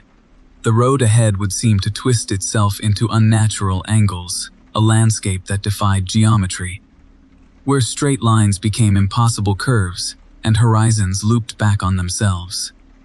My headlights cut through the thickening twilight, which seemed to seep from the earth itself, a dark, viscous fluid. The familiar hum of the truck engine, once a comforting drone, now felt like a desperate mantra. A futile attempt to hold on to something real in a reality that was clearly falling apart. I saw a woman on the side of the road. At first, she appeared like any other hitchhiker. A thin figure with a suitcase at her feet, her face obscured by the long, stringy hair. But as I got closer, I saw, with a stomach-clenching horror, that she had no face, just a smooth, porcelain mask where her features should be.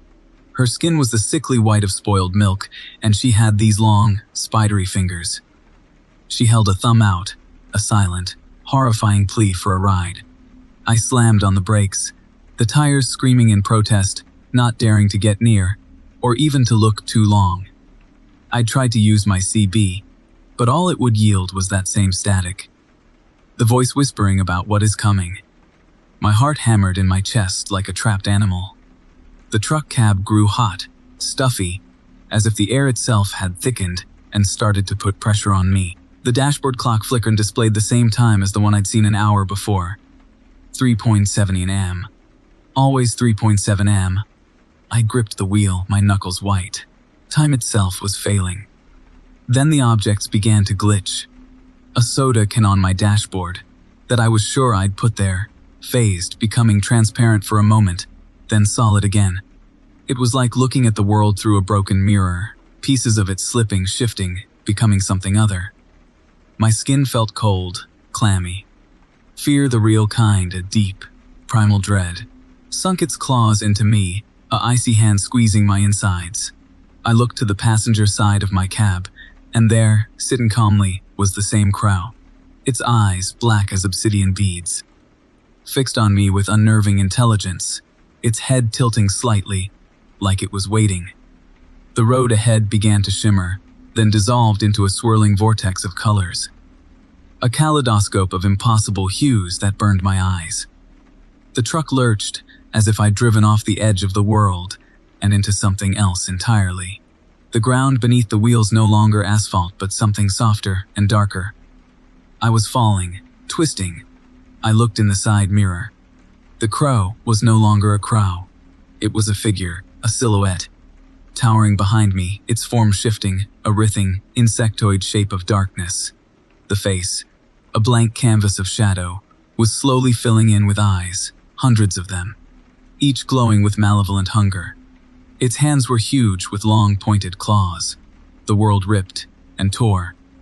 The lines of reality snapped, and I knew this is it. I was no longer in my truck. I was in its maw. This was the glitch in the matrix. This was where it all ended.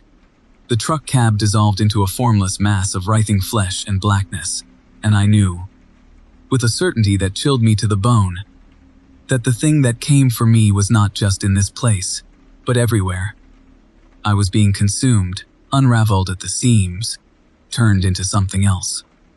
The world, as I had known it, was gone, replaced by a swirling vortex of darkness and the silent, screaming eyes of the thing that now claimed me. This was where the road ended, a place where the rules of existence no longer applied, a nightmare that had finally caught up to me. I wasn't just a driver anymore. I was something else now, something less, something gone. Story 26. The highway, it was a black, slick ribbon, unspooling, endlessly, beneath my 18 wheels. The sky above, a bruised, purple canvas, speckled with the indifferent eyes of distant stars. I'd been hauling frozen chicken for what felt like an eternity. West Texas was a beast, a vast, empty maw, and tonight it felt particularly hungry. My CB radio crackled, static hissing, like a disturbed nest of angry insects. Not a single voice, just that cold digital void. I hated that. Loneliness, it wasn't just a feeling out here. It was a presence, thick and suffocating. I glanced at the dashboard clock. 2 a.m. I still had, at least, 3 hours left before the Amarillo drop. I sighed, pushing my hand through my thinning hair, feeling the grit of the road clinging to my scalp. Another mile marker, another desolate stretch of cracked asphalt. The landscape was a monotone canvas. Scrub brush, withered trees, and the occasional, rusted-out carcass of a forgotten vehicle. It was a graveyard of broken dreams, or maybe just broken engines. Then I saw it, a glow flickering in the distance. It was strange. Out here, in the middle of nowhere, there should have been nothing but the dark. My heart, it gave a little thump, a nervous stutter. I figured it was just some farmhouse tucked away, out of sight of the main drag. But there was something unnerving about it. Something that prickled my skin like static. Curiosity, though it's a bad habit of mine, a rusty hook, always digging into my gut. I eased off the throttle, my rig groaning like a beast disturbed from its slumber, and took the turn onto what I hoped was a road. It was barely a track, really. A rutted dirt path, swallowed by shadows. My headlights, they chewed through the darkness, revealing gnarled tree limbs reaching out, like skeletal fingers. The air, it grew heavy, thick with the smell of damp earth and something else. Something metallic and faintly putrid. The glow, it grew brighter as I rumbled closer. It was coming from a building. An old, ramshackle building. It looked like a barn or a shed, but larger. Much larger. The wood was warped and rotting, the roof sagging like a tired old man. The light, it didn't seem like electricity. It was a sickly, yellow glow emanating from cracks in the structure. Almost like a burning sickness trapped inside. I pulled the semi to a stop, the gravel crunching under my tires. The engine, I let it idle, the rumble a comfort in the unnerving silence.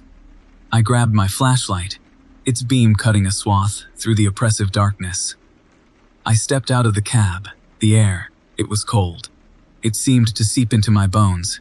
I took a cautious step towards the building, my boots crunching on the loose dirt.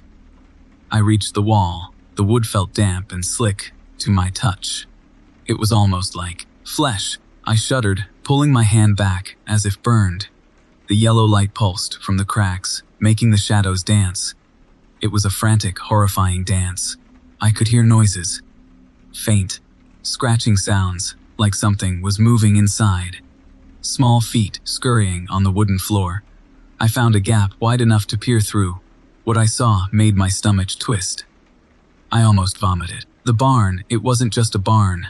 It was a chamber of horrors. Hanging from the rafters were bodies.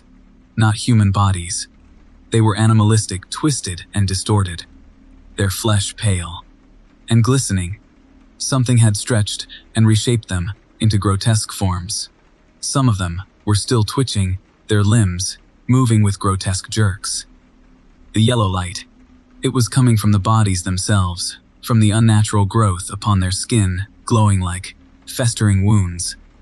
The smell, it was overwhelming now, a cloying mixture of rot and something that smelled almost like burnt sugar.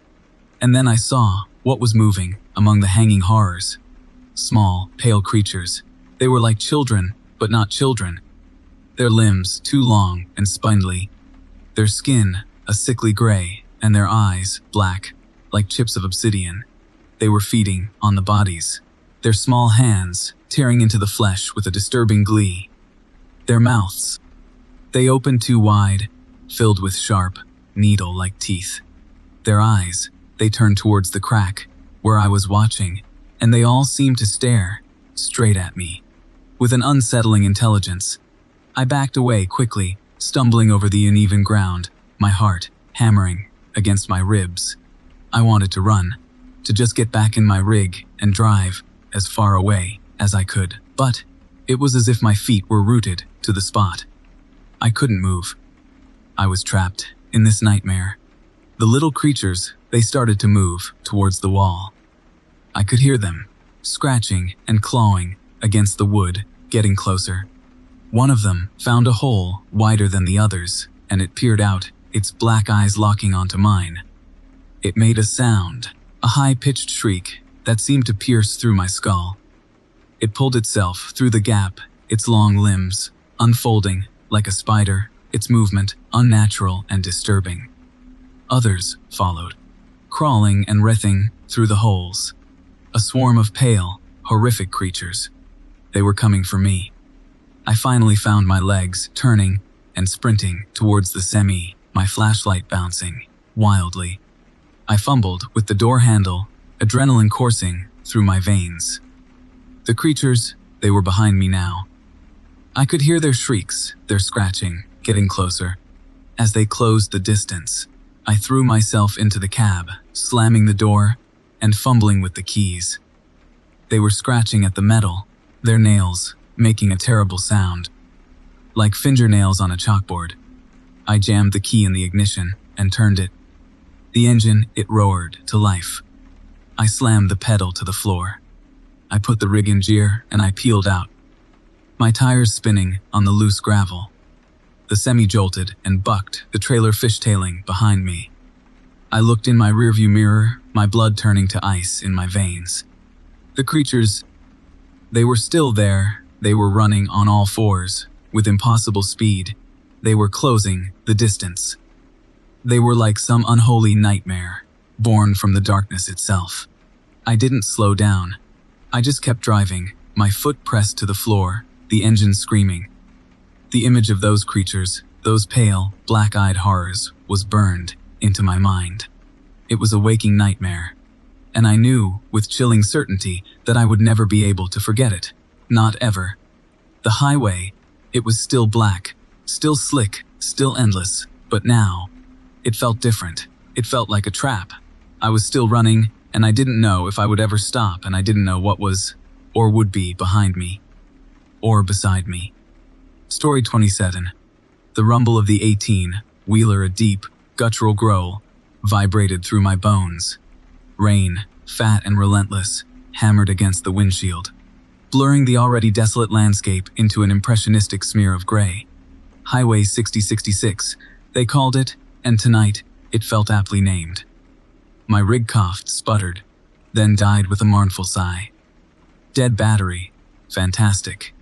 Just what I needed out here, in the middle of nowhere, with the storm brewing, and a sky that looked like it was about to vomit darkness. I grabbed my flashlight, a heavy, comforting weight in my hand, and stepped out into the deluge. The wind, a vicious, clawing thing, tore at my jacket. I scanned the road, the beam of light cutting through the gloom like a knife. And then I saw it. A cabin, hunched over like an old man, barely visible in the inky black. It was a relic of some forgotten era, its wooden walls weathered, warped, and stained. The windows like vacant eyes staring out into the night. Shelter. I needed shelter. My truck was a coffin right now. The front door creaked open, the hinges protesting with a rusty shriek that made me jump. The air inside was heavy, thick with the scent of mildew and decay. It clung to me like a damp, suffocating shroud.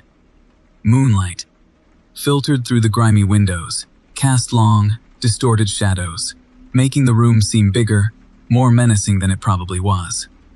A single room, mostly bare, a rickety table overturned in the center. A scattering of broken chairs tossed about. It looked like something had been torn apart in a violent rage. I moved further inside, my boots crunching on something, glass maybe, or bone. The flashlight beam danced nervously, revealing dust-caked cobwebs, hanging like gruesome tapestries in the corners. I ran my hand along the rough, uneven wall, searching for anything that might give me an idea of the place, and found a small, almost imperceptible seam. I pulled, and a section of the wall slid inward with a soft, scraping sound, revealing a narrow passage. Curiosity, like a perverse hunger, urged me forward. This wasn't good. I knew it. It felt like stepping into the belly of some ancient beast, but I pressed on.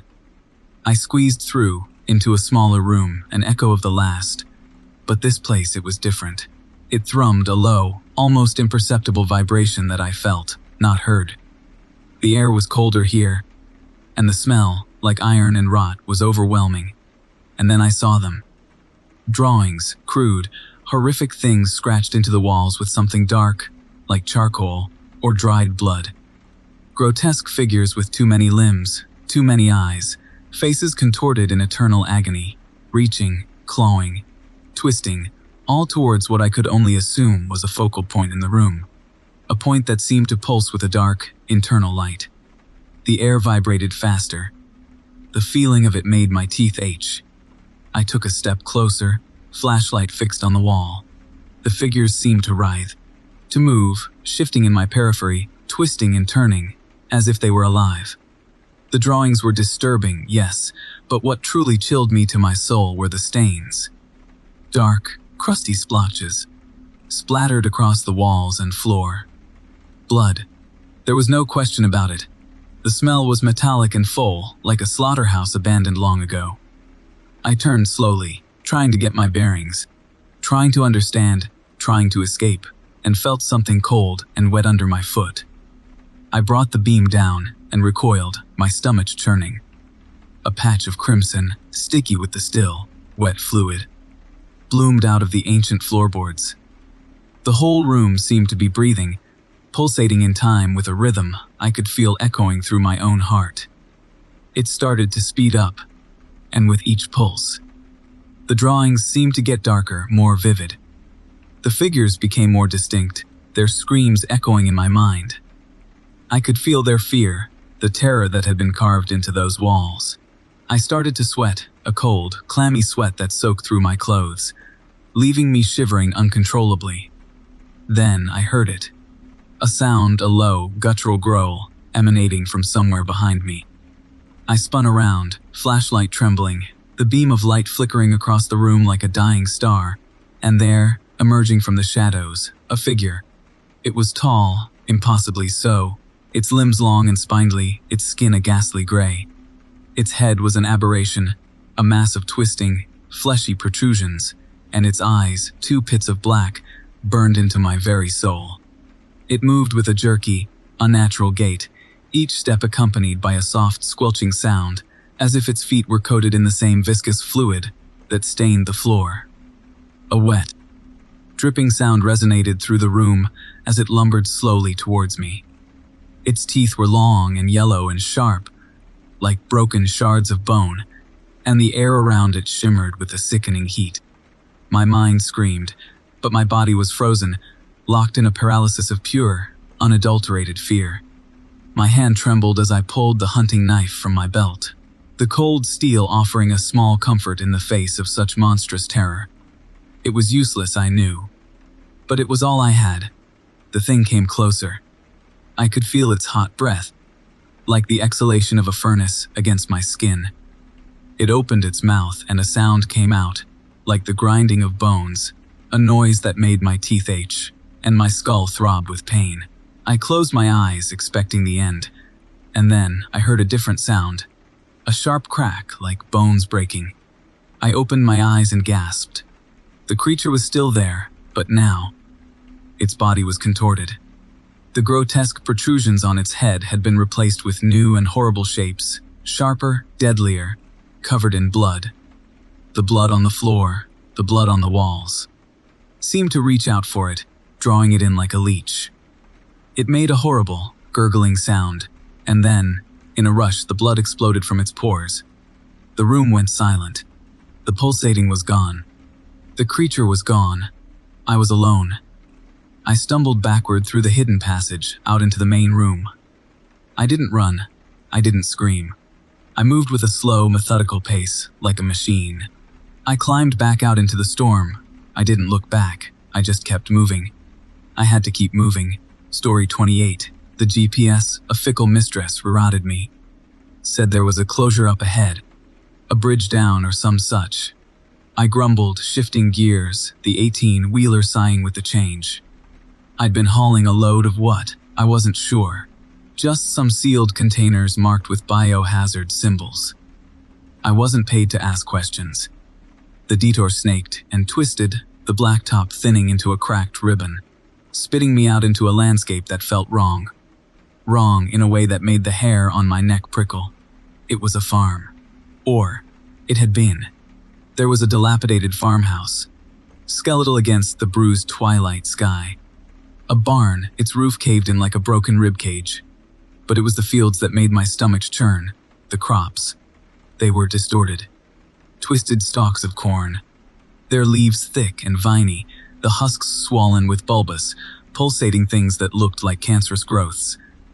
The wheat swayed, not with the wind, but with some internal, shuddering rhythm. It was as if the earth itself was sick, birthing abominations. I stopped the rig, pulled over to the side of the rutted dirt path. The engine idled, its rumble a defiant beat against the suffocating silence. I needed to check the map, see if I could re-route. I climbed out of the cab, the gravel crunching beneath my boots like brittle bone. The air hung heavy, thick with a cloying sweetness that made my teeth itch and my eyes water. A sickly, floral perfume mixed with the stench of decay. I took a few steps towards the field. The crops seemed to lean in, to watch me with their bulbous eyes. Or maybe it was just my mind playing tricks. But then I saw it, a movement. Something that shouldn't have been. It was low to the ground, a mass of writhing limbs and slick, chitinous plates. It scuttled between the corn stalks, its passage leaving a trail of shimmering, viscous fluid. I squinted, trying to make sense of the shape of the thing. It looked like a spider, but a spider that had grown too large, too wrong, its legs bent in impossible angles. Its carapace glistening under the failing light. And it wasn't alone. There were more, moving in the fields, in the shadows. Some were like the spider, others were hulking, grotesque shapes. All of them moved with a disturbing fluidity, all of them, watching. I scrambled back to my truck, my heart hammering like a trapped bird. My fingers fumbled with the keys, the lock clicking, feeling so thin, so fragile, like the thin membrane of reality itself. I jumped inside the cab, slamming the door shut, locking it. The engine roared to life, a defiant cry against the growing dread that clawed its way up my throat. I spun the wheel, yanking the truck back onto the dirt track, the wheels spitting out dirt and gravel as I sped away. But I couldn't shake the feeling of being watched. The things in the field were faster than I thought. One of the spider-like creatures, it clung to the back of my trailer, its legs skittering against the metal. I could hear the clacking, a sound that sent shivers through me. I glanced in the side mirror. The creature's mandibles clicked as it tried to pry off a bolt, its eyes like black, wet marbles. I pushed my rig harder, the engine straining under the demand. I slammed my foot on the gas, weaving wildly, trying to shake it off, desperate to get away. Away from this cursed place, away from those things. The road, it twisted and turned. It was like a nightmare. A bad dream where the scenery never changed. Always the same twisted trees and the same sickly, sweet smell that clung to my lungs. I glanced in the mirror again, and my blood ran cold. There were more of them now. Not just one, but several. Their shapes different, but equally monstrous. Some looked like twisted, bloated ticks, their legs drumming against the metal. Others were serpentine, slithering across the truck like living shadows. They were all over the rig, climbing, tearing, their claws scratching and grinding against the steel. I tried to shake them, to swerve, but it was no use. They were like a living, breathing plague, and I was their host. Then I saw it, the barn. Looming ahead, its gaping maw like the mouth of some colossal beast. It was bigger than it should have been, its dimensions somehow off, warped, as if the building itself had been infected by the same malevolence that had touched the fields. I knew, with a certainty that chilled me to the core.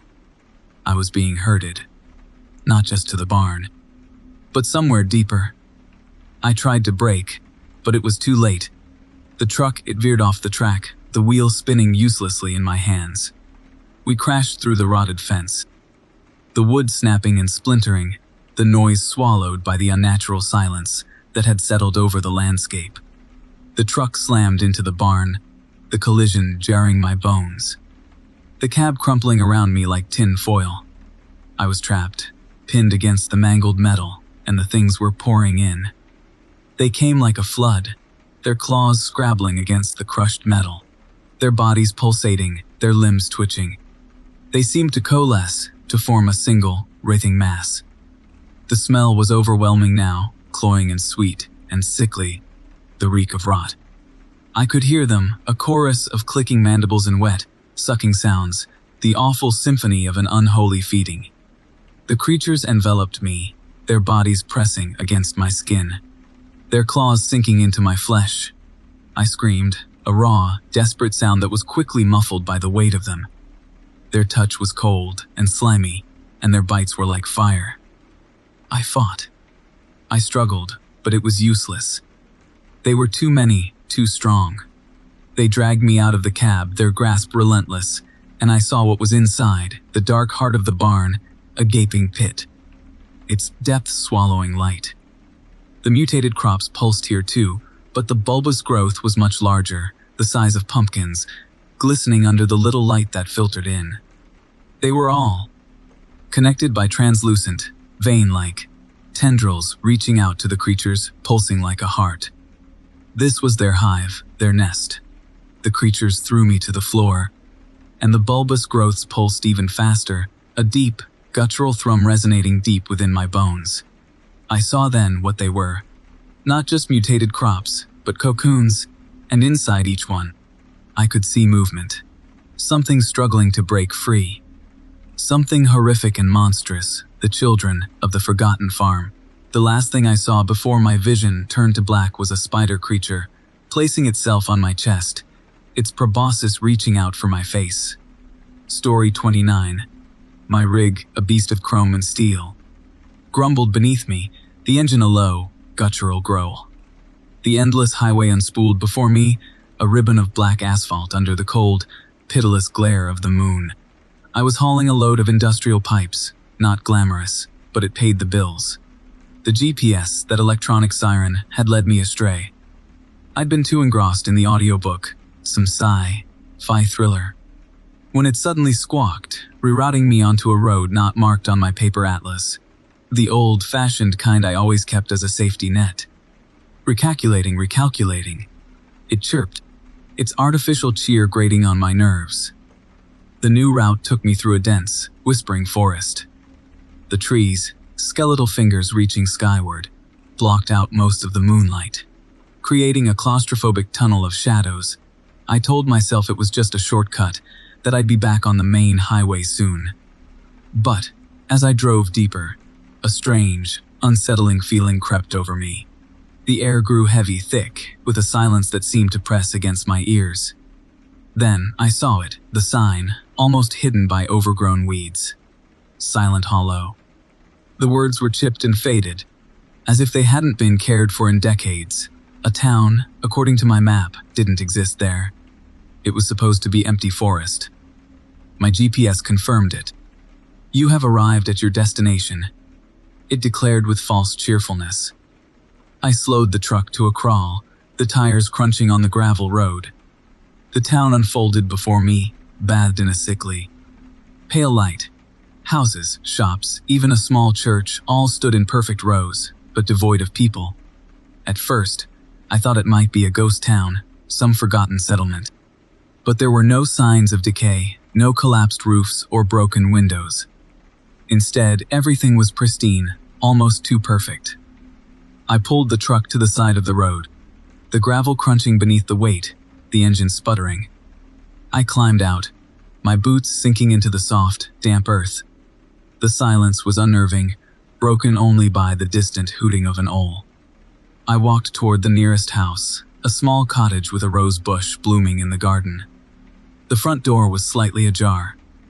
I hesitated, a knot tightening in my stomach. Then, I pushed it open. Inside, the scene was unnerving, a still life of abandoned domesticity. A half-eaten bowl of oatmeal sat on the kitchen table, the spoon resting in the bowl like it had just been used. The milk in the glass, once white, was now a curdled yellow. In the living room, a child's book lay open on the floor, a crayon lying nearby, frozen in time. The clothes in the bedrooms were thrown carelessly on the beds, shirts and jeans abandoned in mid-discard, as if the owners had vanished mid-motion. I checked for dust, for signs of disuse, but there was none, as if the people had just walked away. I went outside, a cold shiver crawling down my spine. I walked down the road, peering into the other buildings. In the diner, plates were still set, half-eaten sandwiches lay on the counter, coffee in mugs grown cold. In the clothing store, shirts and dresses hung on the racks, undisturbed. The church's pews were arranged, hymn books on the seats. It was as if a snapshot, a single moment in time, had been frozen, everything left behind and everyone vanished. Where did they go? What happened here? I tried my cell phone, hoping to call for help. But there was no signal, just the mocking words, no service. The GPS was still working, but it didn't show any roads going out of the town, besides the one I had came in by. The air grew heavier, the silence more oppressive. I felt like I was being watched, eyes boring into me from the shadows, but I couldn't see anyone. I got back into my truck, slamming the door closed. The sudden sound a sharp break in the oppressive quiet. I was about to turn the key and leave when I saw it, a movement at the edge of my vision. In the reflection of my side mirror, I saw a figure. Tall and gaunt, standing at the end of the road. It was cloaked in shadows, impossible to make out in the fading light. But I knew it was there. I could feel it. My heart hammered in my chest. A frantic bird trapped in my ribcage. I started the engine, the diesel roaring to life, a counterpoint to the suffocating silence. I slammed the truck into gear, the wheels spinning on the gravel. As I sped down the road, I kept glancing in my mirror, the figure always there, always following. It grew in size, almost as if it was chasing me, gliding, not running. The town seemed to stretch out before me, the houses twisting, the trees contorting into monstrous shapes. This was not a normal town. Something was very, very wrong. I reached the edge of the town. The road stretching out before me, the forest on either side now filled with twisted, grotesque trees. The figure was no longer in my mirror. It was gone.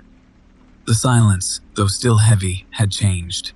It was no longer a silence of emptiness, but a silence of anticipation, the calm before a storm.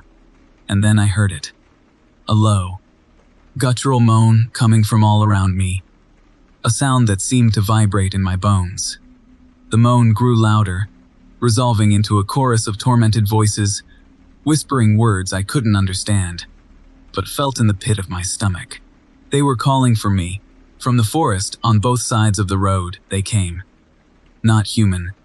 Tall, gaunt, and shadowy, they moved with a jerky, inhuman grace. Their forms shifting and shimmering in the dim light. They were the ones who had been in the town. The people who had disappeared, transformed, twisted into something terrible. They reached for the truck, their hands like claws, scratching at the metal, their moans turning into blood-curdling screams. The truck began to shake as they assaulted it from all sides. I hit the gas, the truck lurching forward, tearing through the encroaching darkness. I had to get away. I had to leave. This town wanted me, and it wasn't going to let me go. The voices were all around me, inside my head, pulling at my sanity as the shadows reached out. Story 30. The GPS flickered, the screen a sickly green, spitting out a route that shouldn't exist. I'd been hauling freight for 30 years, seen every back road and forgotten turn-off in this forsaken part of the country. This was new, and not in a good way. The dispatcher's voice, tinny and detached, had echoed in my cab earlier. Take that cargo. Deliver to the old mine, coordinates are loaded. No questions, just get it done. Like always. The cargo itself was peculiar. 5 huge metal containers, bolted shut, humming with a low, resonant vibration I could feel in my teeth. They weren't marked, labeled, or even scratched. Just cold, dark metal, oozing a faint smell of burnt rubber and something else, something rancid. I'd hooked them up to the rig with a bad feeling creeping into my gut like an icy hand. The road, if you could even call it that, was a rutted track, barely wider than my 18-wheeler. Trees, gnarled and twisted like arthritic fingers, clawed at the sides of the truck. Their branches draped in thick moss, obscuring the already dim light of the setting sun. The air grew heavy, and the usual drone of the engine seemed to struggle, fighting against a thickening silence. A silence that pressed down like a physical weight. Finally, the mine appeared. Or rather, the gaping hole in the earth, surrounded by a skeletal framework of rusted metal. The wooden support beams were rotten and crumbling, and were half swallowed by weeds and dark tendrils of vines. It looked like a mouth, a gaping maw waiting to devour anything foolish enough to approach. This wasn't the rusty old mine shafts you see on old postcards. This was different. It was wrong. The ground around the mine was cracked and barren, the soil the color of dried blood. A single, dilapidated shack slumped against the tree line, its windows dark sockets staring blankly ahead. There was no sign of life, no equipment, not even footprints. Just a deep sense of utter desolation. I pulled the rig up to the edge of the pit, the tires crunching on the loose gravel that coated the area. The vibrations from the cargo intensified, causing the dashboard to rattle and the mirrors to shake. I turned off the engine. The silence, now it was deafening. It was a pregnant silence, a silence that felt like it was holding its breath, waiting. Then it started. A low rumble, deep in the earth, vibrating up through my boots. It wasn't an earthquake. Not that regular shaking you sometimes get. This was different. It was organic, like something huge, shifting its weight far beneath me.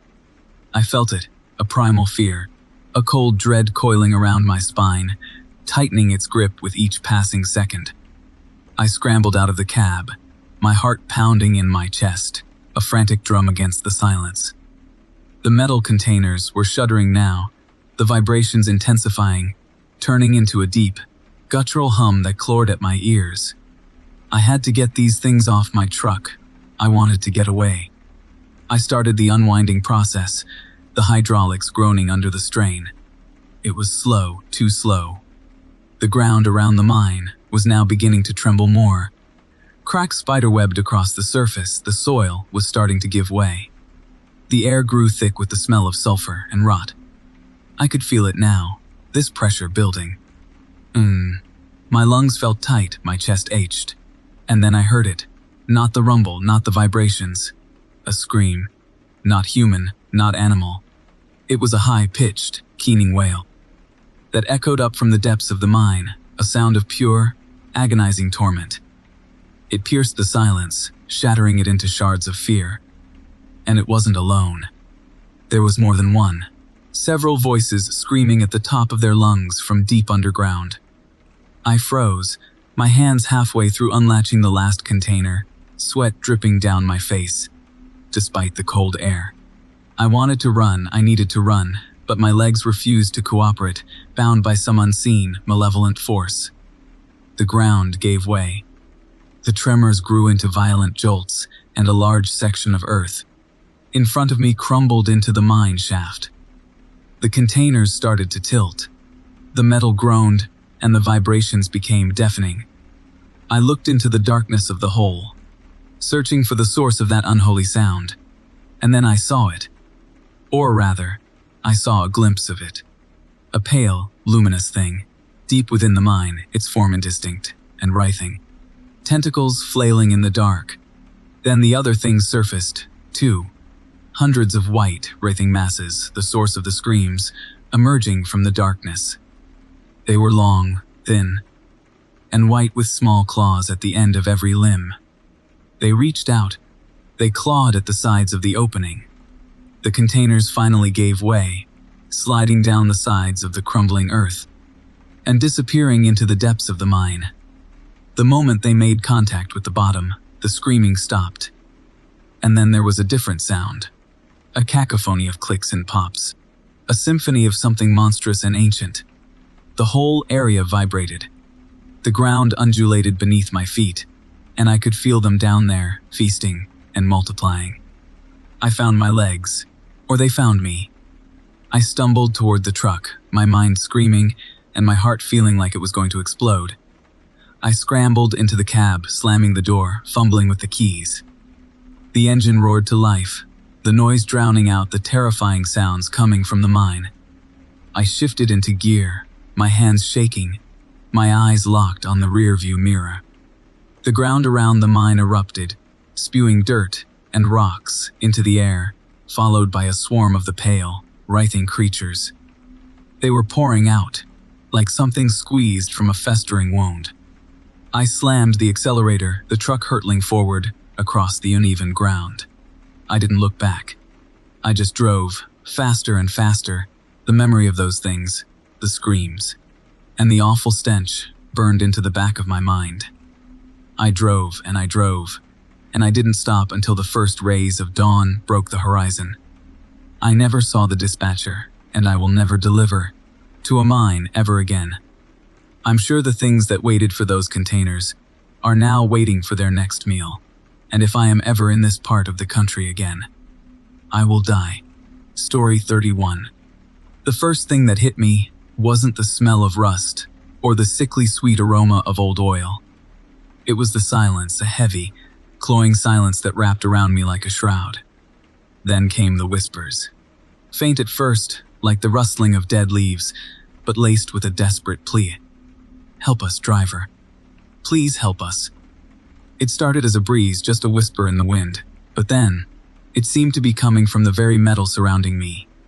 This wasn't just any junkyard. It was a graveyard. The sign, hanging precariously from a rusted chain, read, "Bones Truck Salvage." Bones, I imagined, was a character, someone with a taste for the macabre. The place was a chaotic jumble of twisted metal, like a battlefield where metal behemoths had clashed and fallen. Here lay skeletal truck cabs, their windows like empty, accusing sockets. There lay monstrous transmissions, their gears frozen in eternal agony. Everything was coated in a thick layer of rust, a crimson patina that made the whole place look like it was bleeding. My rig, a battered but loyal Kenworth, seemed to shudder, as if it sensed the unease that prickled my skin. I had only come to find a part, an obscure one, for a restoration project. But the junkyard, it had other plans. I started walking, my boots crunching on loose gravel and pieces of shattered glass. It felt like I was wading into a swamp of sorrow, each step heavier than the last. The whispers grew louder, more distinct. "Turn back, driver. Turn back." They seemed to emanate from the disembodied axles, the cracked differentials, the crumpled hoods that resembled monstrous faces contorted in pain. I found the section of the yard that was dedicated to the older, more vintage trucks. This part of the junkyard was even worse, as if the souls within the metal were more restless. I ran my hand along a chrome bumper, once gleaming, now dulled and scarred. A voice clear as a bell whispered in my ear. "Thee left me here. Just left me." I recoiled, my heart hammering against my ribs, and spun around. But no one was there.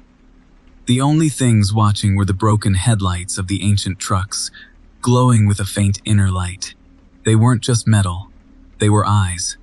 One particular cab caught my eye, a massive Peterbilt, its paint faded to a sickly shade of green. Its doors were hanging open, like a toothless grin. I felt an inexplicable pull towards it, a morbid curiosity that I couldn't ignore. As I drew closer, the whispers intensified, becoming a chorus of tormented voices. "He took my load, driver. He took it. This one." It was different, its voice filled with a cold rage that sent shivers crawling down my spine. I peered inside. The interior of the cab was a mess. Torn upholstery, cracked dashboard, and the faint smell of stale tobacco smoke. There, on the dashboard, was a photograph half hidden beneath a layer of dust. I picked it up, brushing off the grime. It showed a grinning driver, his arm around a young woman, both of them beaming. They were happy, innocent. But now, the only thing left was the silent scream in the twisted metal surrounding them. The whispers intensified to a deafening roar. "He's still out there, driver, out on the road." I dropped the picture, my hands shaking, and scrambled back. The junkyard seemed to be closing in on me, the rusted metal groaning and creaking like ancient bones. The headlights of the old trucks began to pulse with an eerie, red glow, like the eyes of demons. This wasn't just a junkyard. It was a prison. A prison for truckers whose journeys had ended here, their souls trapped within their mechanical steeds. I tried to run back to my rig, but it was like trying to move through treacle, the wind swirling around me, carrying the moans and cries of the trapped truckers. I stumbled, my feet catching on a loose piece of metal. I fell into a pile of discarded tires, and a pain shot through my ankle. I tried to get up, but my leg buckled under me. It felt like invisible hands were holding me down, and the whispers changed to a chilling laugh. A laugh that echoed through the junkyard. It bounced off of every piece of scrap and metal. It was the sound of despair, of torment. I was no longer a scavenger looking for a part. I was prey. Then, I saw it, a figure emerging from the shadows of the old Peterbilt. It was tall, gaunt, and shrouded in darkness. It had no face, just two red, glowing embers where its eyes should have been. I knew instantly it was the figure from the picture, or perhaps something that wore his skin like a grotesque suit. I could hear the chains of his truck dragging on the gravel and rust behind him. He was no longer the smiling man from the photograph. He was death, come to collect. He started toward me, his footsteps heavy and deliberate. The chains dragging behind him were echoing in the now silent junkyard. This is it, I thought. This is how it ends, swallowed whole by a junkyard of lost souls. My body went cold. Then, my hand found it. A rusty lug wrench, lying half buried in the dirt. I gripped it, my knuckles white, and with a primal scream of defiance, I swung it, hitting the creature with all my might. The metal made a sickening crunch as it connected with something solid, and the figure recoiled, howling in rage. It stumbled back, its red eyes burning brighter, and for a moment, it was gone, as quickly as it had appeared. I didn't hesitate, I scrambled to my feet, ignoring the pain in my ankle, and I ran. I ran as if my very soul depended on it. The whispers now were screaming in my ears. Don't let him take you, driver. Don't you let him take you. I reached my rig, threw open the door, and jumped inside, slamming it behind me. The engine roared to life. The familiar sound a comfort amidst the chaos, and I slammed the gear shift into drive. I didn't bother checking the mirrors. I just wanted to get away from this hell. The truck lurched forward, spraying gravel and kicking up clouds of rust. I drove as fast as I could, the junkyard and its tormented souls fading into the night behind me. The whispers followed. They were going to stay with me for the rest of my days. I will never forget the junkyard of lost souls. I will never forget the whispers, the screams, and that thing, that face. That wasn't there, but still haunted me. And I'll always wonder who else was lost there, waiting for help. Waiting for a driver who would never be able to help them. The ones trapped in their rusty metal graves. Story 32. The engine rumbled, a low growl that vibrated through my bones, and the dashboard lights cast a sickly yellow glow on my hands. I gripped the wheel, the leather worn smooth beneath my calloused fingers. Another night, another run. This time, it was a haul of industrial solvents. The kind that smell like a chemist's nightmare and can peel the paint off a car. The road stretched out before me, a ribbon of black asphalt, under the indifferent gaze of the moon. I had been driving for what felt like an eternity. The scenery was a blur of monotonous trees and the occasional dilapidated farmhouse. Sleep was a distant, forgotten concept, a luxury I could not afford. My eyelids felt heavy, like lead weights dragging my gaze down to the cracked dashboard. I forced myself to stay alert. Coffee was my only companion, its bitter taste a reminder of my solitude. I took another swig. The radio crackled, and a distorted voice cut through the static, a low, guttural moan that sounded like something was clawing its way out of a grave, then faded. I fiddled with the knob, trying to find a decent signal, anything to break the oppressive silence. It was no use. The only sounds were the drone of the engine and the mournful sigh of the wind whipping past my rig. The digital clock on the dash flickered, displaying 2:47 a.m. Deep night. The devil's hour, they called it. Then I saw it, a figure at the side of the road. It was tall, impossibly so, and its form was shrouded in shadow. It didn't look human, not quite. Its limbs were too long, too thin, and they moved with a strange, jerky fluidity. It stood perfectly still, like a statue carved from the heart of a nightmare, watching me. I slammed my foot on the brake, the tires protesting loudly against the asphalt. The truck skidded, and the solvents in the back shifted with a sickening slosh. I managed to bring my rig to a halt on the narrow shoulder of the road, dust swirling in my headlights. The figure was still there, its shadowy form unmoving, watching. It had no visible features, just a void where a face should be. My heart pounded against my ribs, a frantic drumbeat urging me to get out of there, fast. I tried to convince myself it was a trick of the light, Shadows playing games with my tired eyes, but I knew, deep down, it was something else. Something wrong. I reached for the CB radio, my hand shaking so badly I could barely hold it. I keyed the mech. Anybody out there? This is long haul Larry over. I need some help, something ain't right.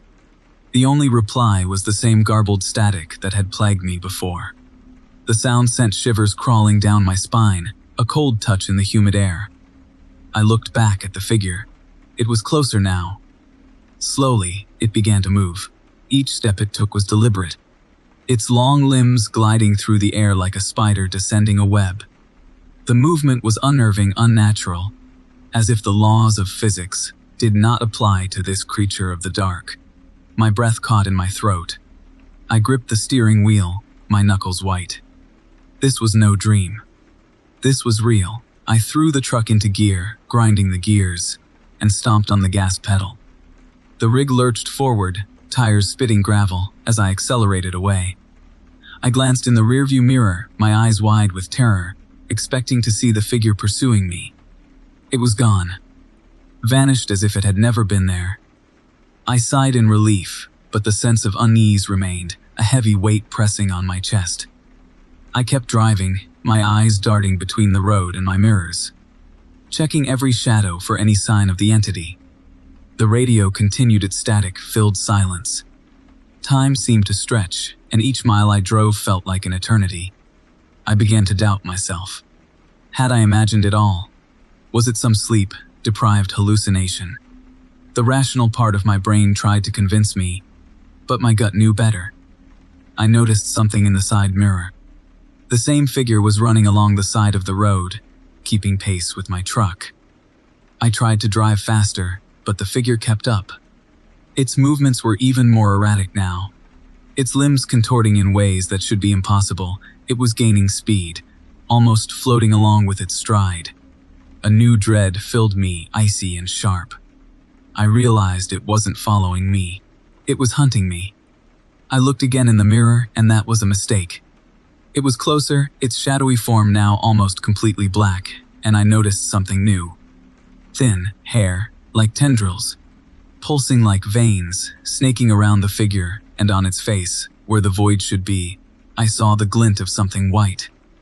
Not a single point of white, but many tiny white glints, like the teeth of a vast, tooth-filled mouth. The sheer wrongness of the image made me gasp, my vision blurring. I jerked the wheel, and the truck veered violently, its wheels bouncing off the shoulder of the road, onto the grass. I fought to regain control, the cab shaking, as I tried to correct the vehicle. I got the truck back on the road, and the figure was gone from the mirror again. The image of that mouth, though, those thousands of teeth, was etched in my mind like a brand. Then, I noticed something else. The interior of the cab was changing, the smooth, familiar surface of the dashboard seemed to ripple, and the vinyl of the seats began to bubble. The sickly yellow glow of the dash lights started to pulse, and everything started to shift and distort in front of my eyes. The air grew thick and heavy, and it filled with the smell of mildew and rot. I knew I wasn't hallucinating now. This was real. Terribly, awfully real. The steering wheel started to move on its own, twisting and turning, pulling my hands along with it as the truck drove itself off the road. The truck crashed through a fence. It barreled towards a decrepit barn. I tried to fight it, to wrestle the wheel, but I was powerless. It was like my hands were no longer my own, and some other force was moving me. The figure, I could see it now, as the truck plowed through the barn door. It stood in the center of the barn, and it was no longer simply a shadowy form. The tendrils had spread, covering it like a swarm of worms. The white teeth now formed an impossibly wide grin that seemed to stretch across its entire face, and those teeth were not human. They were jagged, needle-sharp, and dripped something viscous and dark. The truck came to a halt inside the barn, and the interior of the cab was no longer the familiar space. The vinyl of the seats was now slick with a slimy substance, and the dashboard had morphed into a fleshy, pulsating mass. The radio emitted a low, rhythmic, throbbing sound that seemed to vibrate my skull, and it was coming from the creature. I looked at the steering wheel. The smooth leather was gone, replaced by bone. The figure started to approach the truck. The bone steering wheel began to grow, sprouting more bone, until it became a cage, enclosing my arms and torso. I couldn't move, I was trapped. I was going to die. The figure, its grin wider than before, reached through the broken windshield with one impossibly long hand.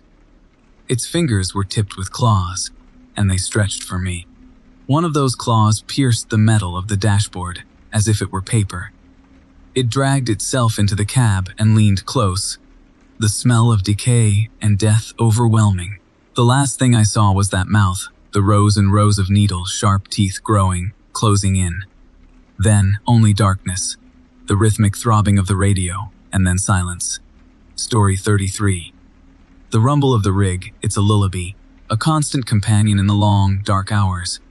I'm a trucker, see, and I've seen a lot of highways, a lot of nights. But this stretch of Route 44, they call it the Highway of Mirrors. Well, it's different. I should have listened to the old timers. They whispered about it, their eyes wide, their voices low. They said, the road plays tricks, shows you things you ain't meant to see.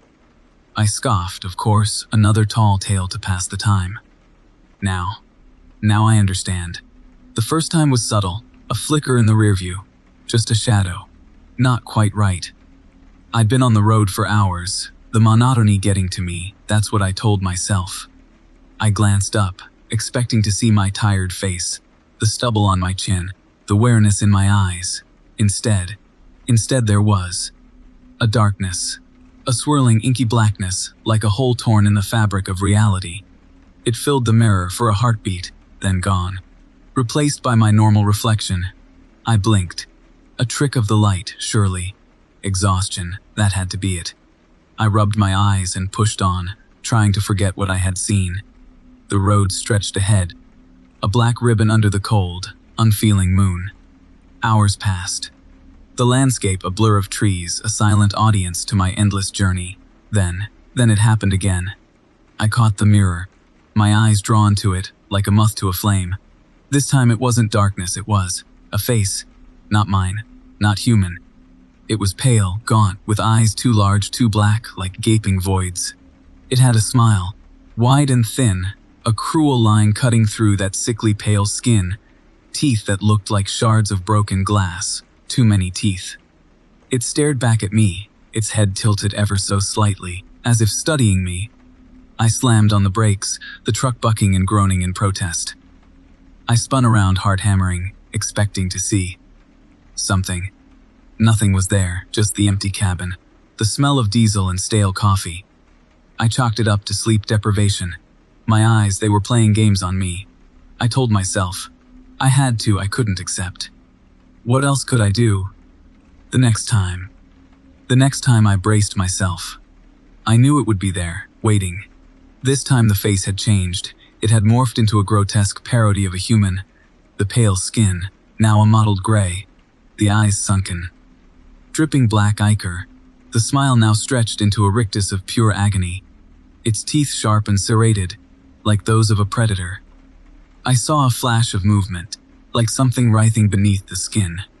The image flickered like a broken bulb, then vanished. I could feel the blood pounding in my ears, sweat beading on my forehead. My grip on the wheel tightened, the knuckles white and strained. I wanted to look away, to not acknowledge it, but I was compelled, drawn to the horror. I could not look, like a moth being drawn into a flame. Every mile it changed. Each reflection was a fresh nightmare. The face became more monstrous, more detailed, more real. I saw jagged horns sprouting from its forehead. I saw claws replacing fingernails. I saw the skin crack and peel away, revealing something raw and red underneath. It was something that was no longer human, it was something else. By now, it was no longer just a face. The reflection started to fill the entire mirror. It began to shift and writhe, to become a shape I couldn't begin to understand. It had tendrils. like black tentacles that pushed against the glass of the mirror, pulsating and throbbing. I could feel my sanity slipping, each look peeling another layer of my mind. The terror was absolute. It was a crushing, suffocating thing. I tried everything. I closed my eyes, I averted my gaze, I even tried covering the mirror. But it didn't matter. The images were burned into my eyelids. They played on the inside of my skull, a constant, relentless torture. I felt them in my bones, crawling up my spine. Each time I looked away, the next reflection was worse, even more horrific than the last. I tried to find another road, an exit ramp, anything to escape this highway, but they all led back to the same damn road. It was a trap. A twisted, mirrored trap. The highway had become a living, breathing entity, and I was its unwilling prey. The final time I knew this was it. I knew it would be the last time I saw the mirror. I couldn't look away, not anymore. I was hypnotized, frozen in terror, and I was forced to watch. The reflection was no longer just in the mirror. The mirror, it was just a window, and the window was opening. The reflection reached out, a clawed hand bursting through the glass, sharp edges ripping through the mirror's surface. I could feel the cold air, the chill of something not of this earth. It was coming for me, the tendrils pushing through and into the cabin. They were writhing around me, binding my arms and legs and torso. I could hear a voice, a guttural, grating rasp. Like stones grinding together. You looked, it hissed. You saw. I tried to scream, but no sound came. My throat was raw, my breath was ragged. It pulled me. It pulled me through the mirror. Into the darkness I was falling, the world spinning around me. The road, the truck, they all vanished. I was swallowed whole by the monstrous reflection that I was forced to witness. I am now a prisoner of the glass, another reflection in the endless highway of mirrors, and I wait. I wait for the next poor soul to look, to see, to be consumed. And they always do. They always look. Story 34. The radio crackled, a static, insectal buzz that seemed to crawl under my skin.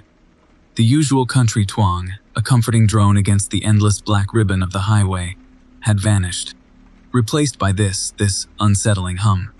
I glanced at the clock, 3 a.m. Another hour and I'd be at the depot, unload this damn cargo of canned peaches, and finally rest. I'd been on the road for 14 hours now. The sleep deprivation was starting to make my eyes water. Then, it started. A tremor. Not in the truck, not really. It felt like something in the air itself was shivering. The dashboard, the little plastic hula girl I kept there, vibrated then, with a slow, deliberate motion, lifted from its perch. It just floated. My heart hammered against my ribs, a trapped bird desperate to escape its cage. I slammed on the brakes. A guttural squeal echoing in the sudden silence that had descended with the demise of the radio. The truck, a hulking beast of steel and rubber, jerked, but didn't stop. Not completely. It was as if it was hesitant, struggling against an invisible, upward pull. I looked down, at my hands, clenching the steering wheel, knuckles white. They felt lighter, as if the very bones were trying to float away from my skin.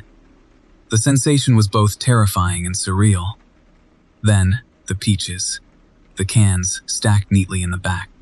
A metallic mountain of sugary fruit started to rattle, an ominous chorus that sent shivers down my spine. The sound intensified, growing into a chaotic symphony of clangs and scrapes. Before the first can, then a second, then dozens began to rise, escaping their cardboard restraints. They floated, shimmering like metallic fish, suspended in the air of the cargo hold. It was like watching an underwater ballet performed by the damned. I gripped the steering wheel tighter, the leather feeling slick and cold beneath my sweaty palms. Outside, the asphalt blurred, the lines of the road bending and twisting like melted licorice. The trees, tall, skeletal sentinels, lining the highway, seemed to elongate, reaching for the sky. Their branches writhing like tormented limbs. The whole world seemed to be warping, bending to some unseen, malevolent force. It was no longer just a road, no longer just a truck. It was a cosmic kaleidoscope of perverted physics, a playground for something ancient and cruel. I tried to radio dispatch, to scream into the void for help, for explanation, but the mic just crackled, spitting out the same insectile buzz, a mocking laugh that seemed to emanate from the very fabric of reality. I was alone, utterly alone, surrounded by a nightmare of warped dimensions and gravity gone mad. I looked at my reflection in the side view mirror. My face was pale, the stubble on my chin giving me a haggard look. My eyes, wide black pupils dilating, stared back at me, filled with a primal terror that I had not felt since I was a child waking up from a nightmare that had the same feel as this one. Except this one was not a nightmare. This was real. This was happening. The truck began to buck, the cab tilting upwards, slowly at first, then with increasing speed. As if the road was trying to throw me off. The seatbelt dug into my shoulder, an uncomfortable reminder of my own failing attempts at control. The dashboard, and the floating hula girl, now spun above me, a ridiculous mockery of normalcy in this chaos. I felt a sickening lurch in my stomach, the familiar sensation of rising, but instead of an elevator. I felt as if I were ascending into the belly of some monstrous beast. The truck was no longer on the road. It was angling skywards, a metal behemoth defying all logic, all reason.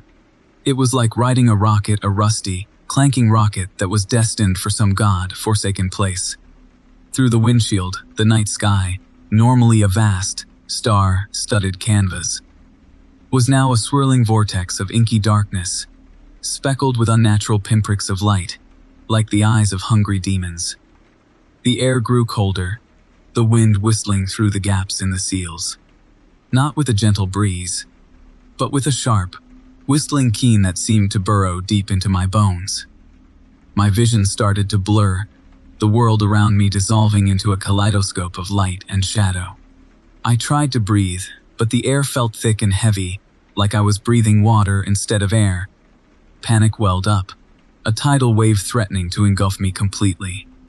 I was losing it, slipping into the abyss of insanity. The cans, still floating, began to spin, faster and faster, creating a vortex of metal and sugar. Their reflective surfaces catching the unnatural light and throwing it back in my face, blinding me with a disorienting display of shimmering light. It felt like I was being pulled in all directions, each can a tiny gravity well of pure chaos, tugging at my soul, trying to rip me apart. I could feel my grip weakening, both on the wheel and on reality itself. I was about to be consumed by this anomaly. I was about to become one with the madness. Then, I saw it. A shape, a form, a presence. In the swirling vortex of the night sky, a dark silhouette emerged. A colossal, grotesque figure that seemed to be made of shadow and void. It was formless, yet undeniably present, a malevolent entity that exuded an aura of pure dread. Its presence sent a shockwave through me, a jolt of terror that transcended anything I had ever experienced. This was what was doing all this, and now it was here, coming to get me. It was an ancient evil that existed outside of our world, outside of our universe, and now it had decided I was to be its plaything. Its eyes, or what I perceived as eyes, were burning pinpricks of hellish crimson, fixed on me with an intensity that threatened to incinerate my soul. The truck shuddered. Then, with a final, sickening lurch, it inverted. The world flipped. I was now staring down at the receding road, the twisted trees, and the swirling vortex below. The gravity, or whatever perversion of it was working here, had reversed. I was falling upwards, into the maw of this cosmic monster, a helpless pawn in its twisted game. The cans, now forming a vortex around me, spun ever faster, their razor-sharp edges glinting ominously. The truck's engine gave a strangled roar, a final defiant cry before it died, and all went black. The last thing I heard was the sound of metal scraping against the void, and the low guttural growl of the entity as it descended upon me. A terrible embrace that promised not an end, but an eternity of suffering. Story 35. The rumble of the 18-wheeler vibrated through my bones, a familiar lullaby usually. The endless black ribbon of highway unspooled before me under the cold, indifferent gaze of a moon like a chipped fingernail. I'd been hauling frozen beef from Chicago to Denver, a route I knew like the back of my grease-stained hand. But tonight, something was off. The air felt heavy, pregnant with a silence that pressed against my eardrums, a silence more profound than the absence of sound, almost a presence. I checked my watch, 2 a.m. Another hour or so, and I'd hit the stretch where the radio went dead, the desolate expanse that always made the hair on my arms stand at attention. But tonight, the dead zone felt closer, an encroaching darkness instead of a familiar inconvenience. Then it started, the turning. A curve in the road, a gentle, almost imperceptible bend to the right. I steered into it, and then another curve, another gentle shift, this time back to the left, taking me back the way I came. I frowned. I must have missed something, a detour perhaps. I glanced at the GPS, the screen flickering, showing me on the very same road. No detours, no anomalies, just the continuous line of the highway. I tried to dismiss it as tiredness, the late hour playing tricks on my eyes. But the road did it again. Right, left, right. Each turn a duplicate, a mirrored image, sending me further into a dizzying loop. Panic began to prickle at the edges of my calm. It wasn't just the turns, it was the road itself. It seemed to be changing. The asphalt, once a familiar gray, now pulsed with veins of a dark, almost oily substance, a strange, wet, slick black that seemed to writhe and shift under the dim glow of my headlights. The white lines, once crisp and defined, now appeared to be melting, bleeding into the black, swirling, like ink dropped in water. The trees flanking the road seemed to reach out, their branches skeletal fingers grasping, as if trying to pull me into their gnarled embrace. My CB crackled to life, not with the usual static, but with a sound like wet leaves being crushed underfoot. Then a whisper, faint, raspy, like the last breath of a dying man. It slithered out of the speaker. "Closer, closer, you're getting closer." The whisper echoed around in my skull, sending icy shivers down my spine. I mashed the power button, the static returning, a welcome, albeit small relief. I tried to fight the road, tried to turn the wheel, to break free from the maddening cycle, but it was no use. The steering wheel felt heavy, unresponsive, as if it were no longer connected to the truck's wheels, as if the road itself was dictating the direction. Each turn pulled me deeper, deeper into the labyrinth. I started to notice things I hadn't before, subtle distortions in the landscape. The trees weren't just trees anymore. Their bark seemed to twist and writhe, like muscle beneath skin. The leaves shifting with an unnatural rhythm, almost breathing. The air grew colder, heavier, and the stench, an overpowering smell of decay and damp soil and something else, something indefinable, yet profoundly unsettling, filled the cab. It wasn't just the smell of rot. It felt like the scent of something ancient, something slumbering beneath the earth. The white lines on the road began to writhe, twisting like worms, becoming a sickly glowing purple, pulsating in the corner of my vision, guiding me or corralling me. The whispered voice returned, clearer this time, sharper, closer, closer to the heart. I slammed my fist against the dashboard. "Shut up," I yelled, my voice trembling. "Shut up." The turning became faster, the road tightening like the closing of a fist. The forest, too, seemed to be contracting, the trees pressing closer to the sides of the road, branches scraping along the metal of the truck, sounding like skeletal fingers drumming a macabre rhythm. I could see movement in the trees now, dark shapes shifting, like figures watching, their eyes, bright pinpricks of red, gleaming in the gloom. I felt a profound dread, a sense of being hunted. Then I saw it. In the distance, a light, a pulsating, sickly green glow emanating from the heart of the woods. The road, like a vein, was drawing me toward it. The whispered voice became a chorus of suffering, a choir of moans and groans, all speaking in unison. Closer, closer. The heart awaits. The truck lurched forward, accelerating of its own accord. The tires grinding against the road, the engine roaring like a wounded beast. I gripped the steering wheel. My knuckles white, tears stinging my eyes. I was being pulled, drawn into the light, by an unseen, irresistible force. I reached the source of the glow, an opening in the woods. A clearing bathed in the unnatural green light. In the center, I saw it, a pulsating mass, a heart. It was huge, grotesque, and throbbing, pulsing with an inner light. It was connected to the very earth with thick, black, root-like veins that wormed up from the ground into the heart. It was an impossible thing, a living organ, the size of my truck, seemingly made of wet meat and bone, oozing with a viscous, black fluid. The trees around the clearing were contorted, reaching toward the heart, as if worshipping it. The truck jerked, the wheels hitting a soft, muddy edge. I felt the vehicle being drawn in closer to the center of the clearing, the living heart. I was mere feet away. I could feel its warmth, its nauseating pulse resonating with the very air. The whispers became screams, high-pitched, maddening wails of agony. Reaching a crescendo, they filled my head, my senses drowning in the pain of 1,000 voices. And I knew this wasn't just a road, a labyrinth. This was a being, and I was about to be consumed by it. I saw a tendril, thick and black, shoot out from the pulsating heart, heading directly towards me. Story 36.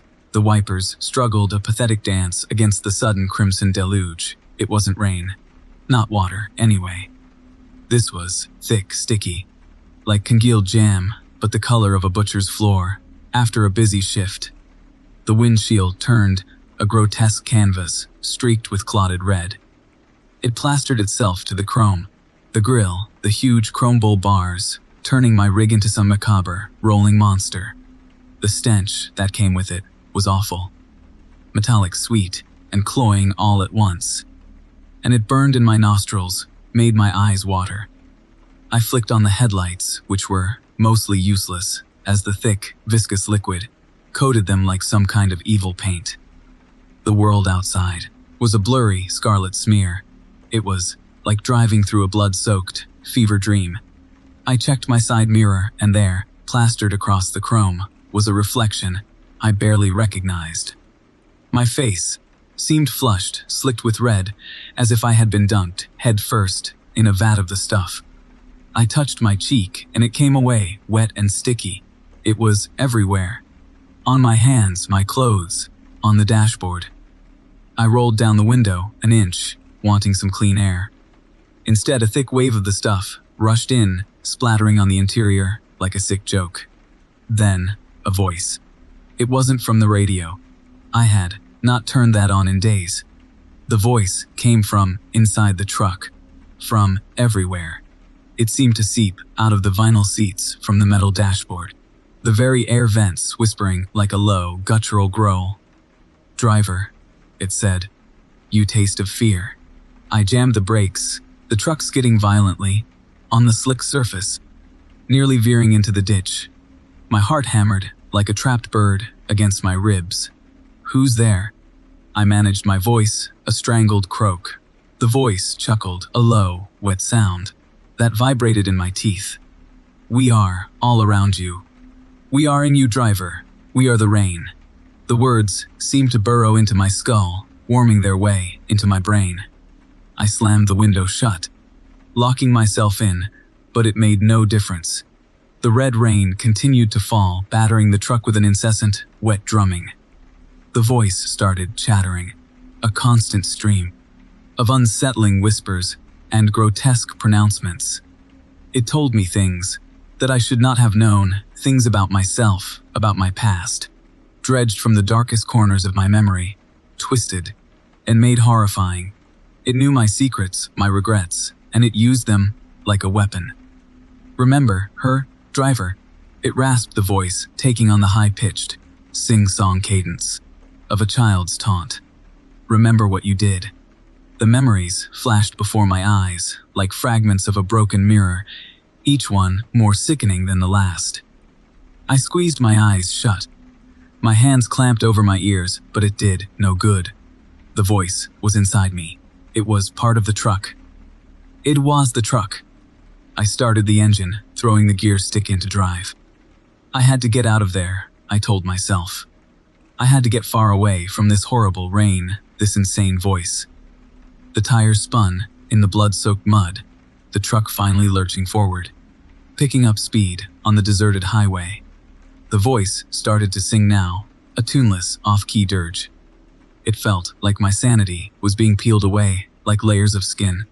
The red rain seemed to grow thicker, heavier. It was pressing down on me, suffocating me.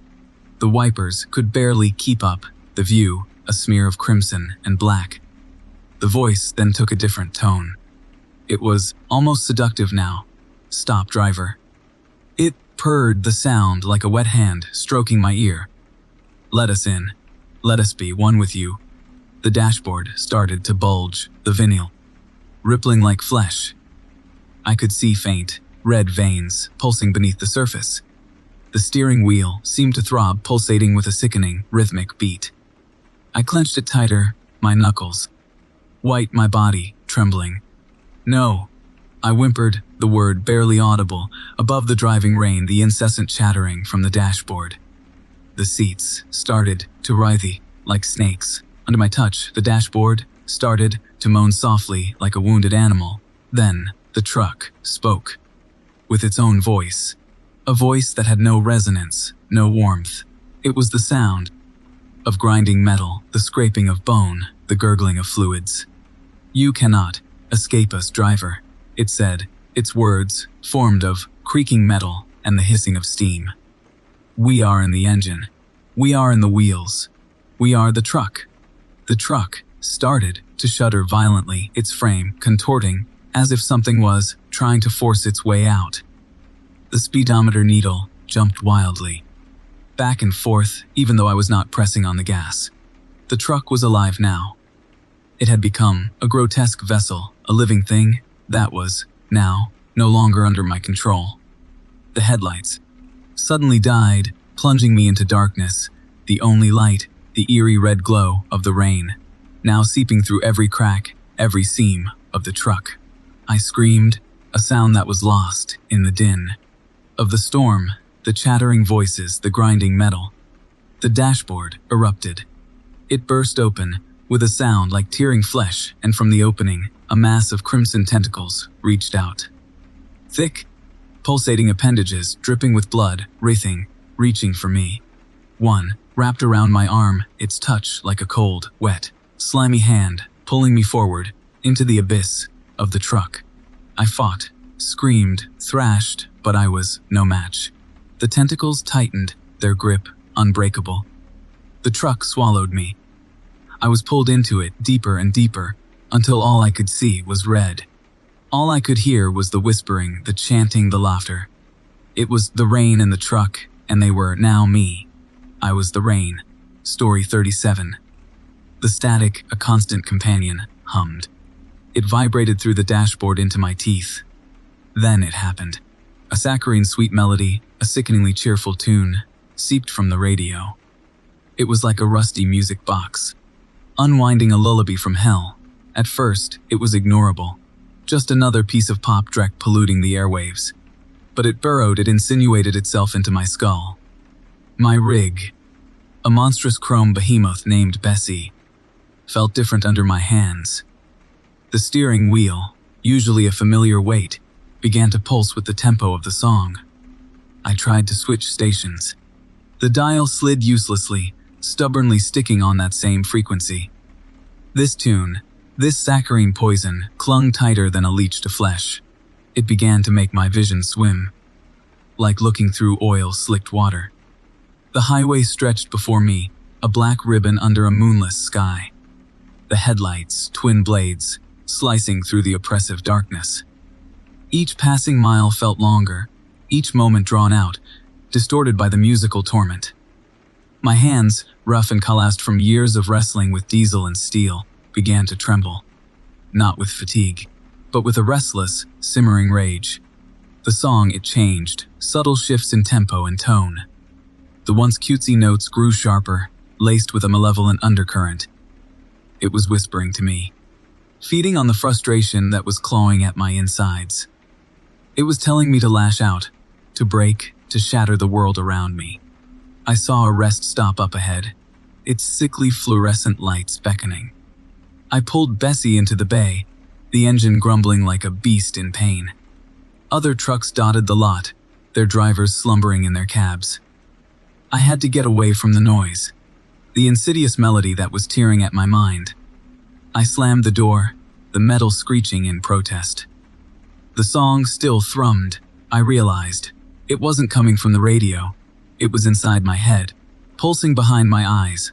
I saw a trucker, a lanky fellow with a walrus mustache, exiting the diner. He was humming, or rather, it was the tune, the same damned melody, spilling from his lips.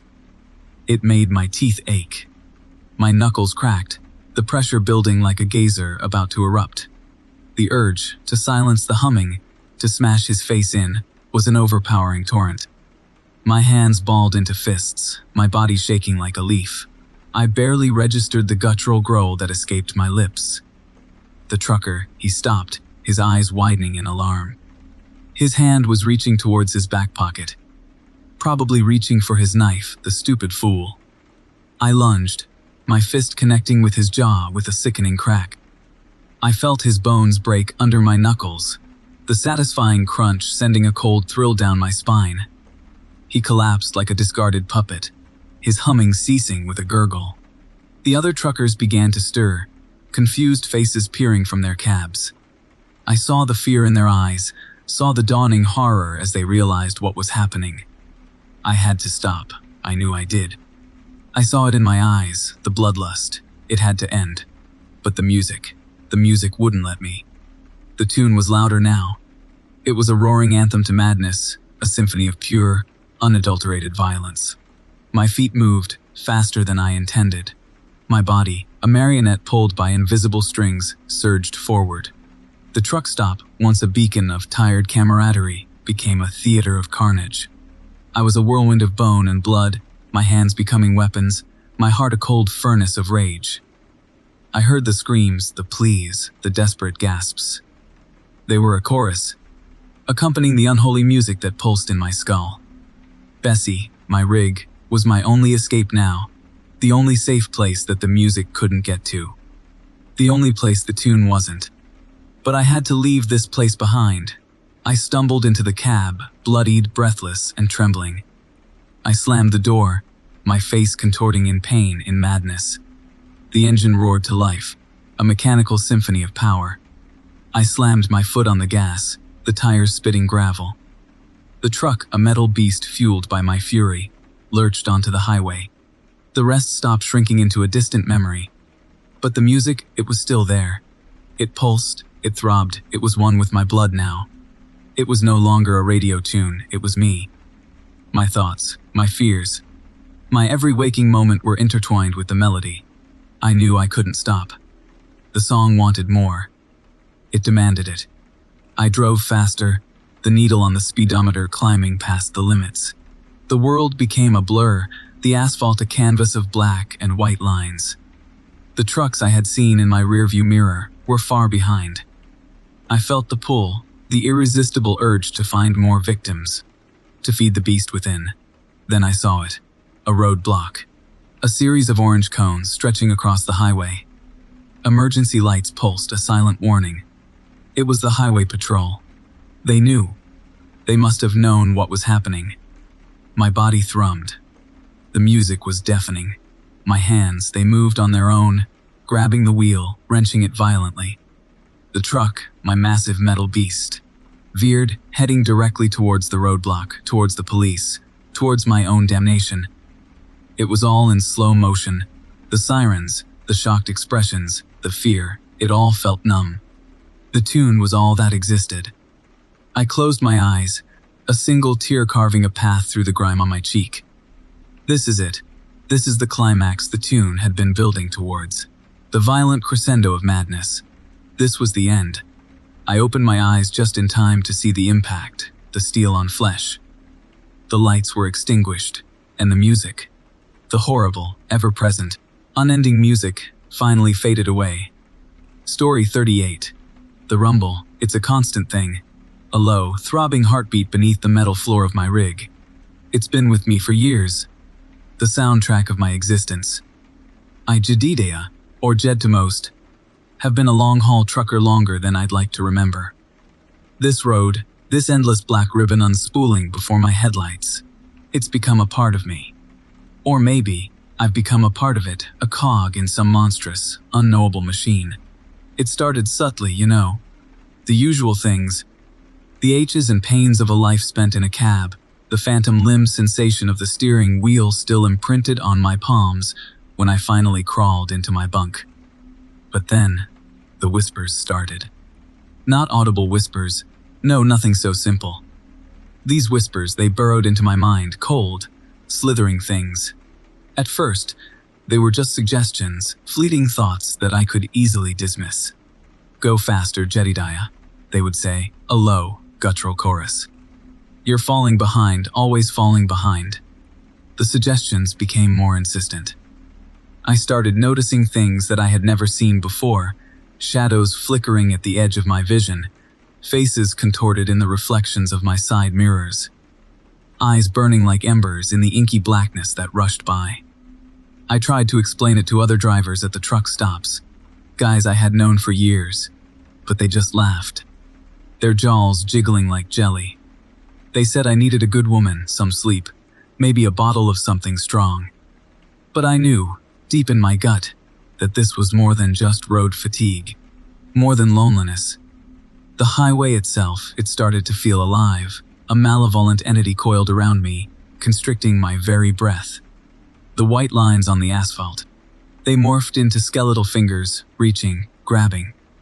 The rumble beneath me wasn't just the engine, it was a guttural groan. The tortured sigh of some colossal beast, slumbering beneath the thin crust of the earth. I tried to ignore it. I tried to drown it out with the static of the radio, with the drone of my engine. It was no use. One night, on a long, desolate stretch of highway through the Nevada desert, it became something else entirely. I saw her, a figure huddled beside the road, a woman. Or at least something that resembled one. Her skin was pale, the color of curdled milk, and her hair was a tangled mess, clinging to her shoulders like seaweed. She raised a gaunt arm, her hand a claw beckoning me, her face a pale mask in the dim light. I felt a pull, a magnetic force drawing me towards her, and fought against it with every fiber of my being. I slammed on the brakes, the air hissing out of the brake lines like an angry serpent. The rig lurched to a stop, the inertia throwing me forward against my seatbelt. I looked back, my heart pounding in my chest like a war drum, but she was gone, vanished into the inky blackness. I told myself it was a hallucination, a trick of the light, a desperate bid for human contact in this godforsaken wilderness. But the whispers grew louder, sharper, like nails being dragged across a blackboard. She's waiting, Jedediah. She's always waiting. My sleep, what little I got, was plagued with nightmares. I would see her face everywhere, floating in the darkness, her empty eyes boring into mine. I would wake up screaming, drenched in sweat, my heart hammering against my ribs.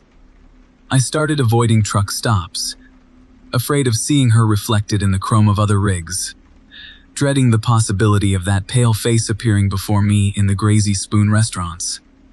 I became a ghost on the road, a solitary silhouette swallowed by the endless night. The whispers, they began to change. They started giving me instructions, explicit and disturbing. Take the next exit, Jedediah, they would hiss. Go down that dirt road. There's something waiting for you there. At first I resisted, terrified of where they might be leading me. But then, a perverse curiosity began to take root, an urge, almost uncontrollable, to obey. One night, the whispers became overwhelming. The voices were screaming, a cacophony of madness tearing apart the seams of my sanity. I couldn't resist anymore. I took the exit they demanded. My hands clammy and slick on the steering wheel. The road, unpaved and crattered, shook the rig like a rag doll. my bones grinding against each other. The trees on either side loomed like skeletal fingers, their branches gnarled and twisted. The moon, a sickly yellow disk, peered through the canopy, its light distorting everything into monstrous shapes. The road ended abruptly in a clearing, and at its center stood a ramshackle wooden structure, a barn, or something like it. The wood was rotting, the paint peeling, and the whole thing seemed to sag under the weight of the shadows that clung to it. The air, thick with a cloying, sweet smell, stung my nostrils. It was the odor of decay, of something long dead. The whispers were ecstatic now, a choir of dark rejoicing. "Go inside, Jedidia. You've arrived." I stepped out of the cab, my legs shaky, feeling like a marionette with my strings being pulled from some unseen, unholy puppeteer. The barn door, hanging precariously on one hinge, creaked open as if beckoning me closer. I walked through the door. The interior of the barn was lit by a single, flickering lantern which cast grotesque shadows across the walls. The stench of decay was overwhelming. In the center of the room, I saw them. Pale, emaciated figures, dozens of them, their faces twisted in silent screams, their bodies contorted at unnatural angles. Some were draped in tattered clothing that looked like the clothes of truckers. Their eyes, blank and empty, stared right through me. And in their midst, she stood, the pale woman from the road. Her thin lips stretched into a ghastly smile. She held out her hand, her skeletal fingers reaching, not beckoning this time, but demanding. And something inside me, some last vestige of my sanity, finally snapped. I understood with a crystal clarity that this was where the road had always been leading me. This was the final stop on my endless route.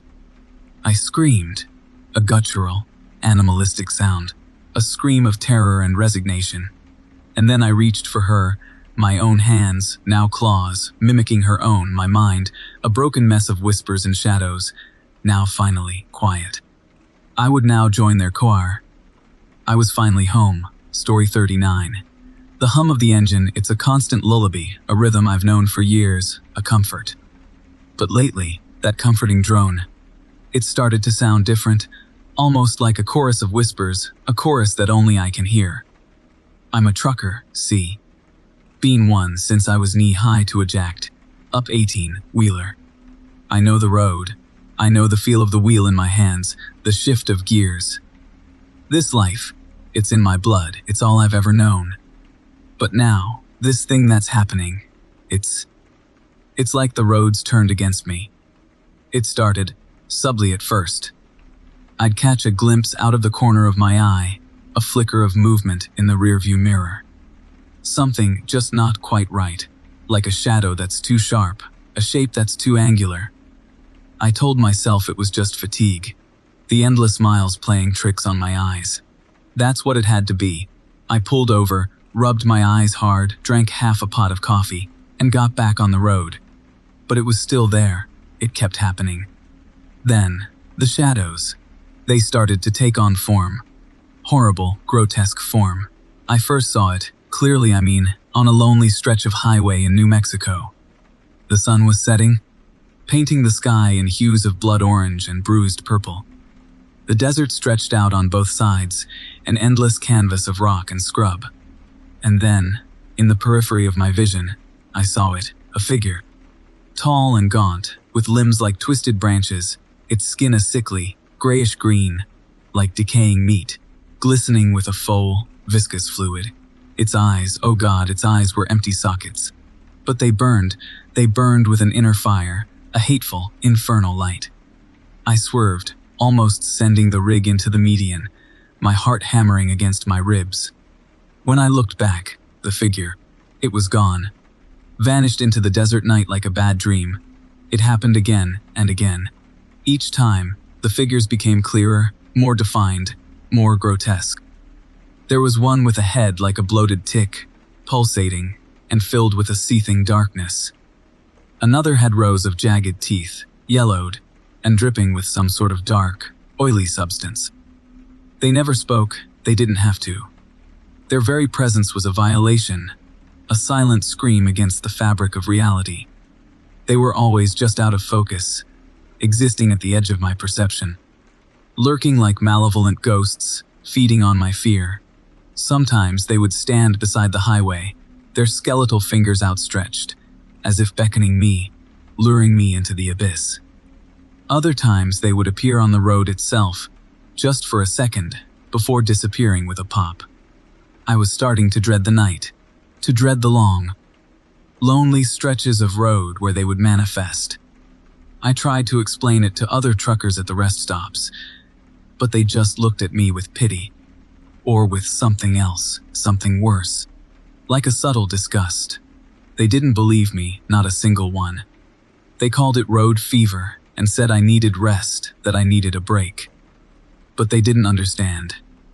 The figures weren't fever dreams, they were real as the cold, hard steel of my truck.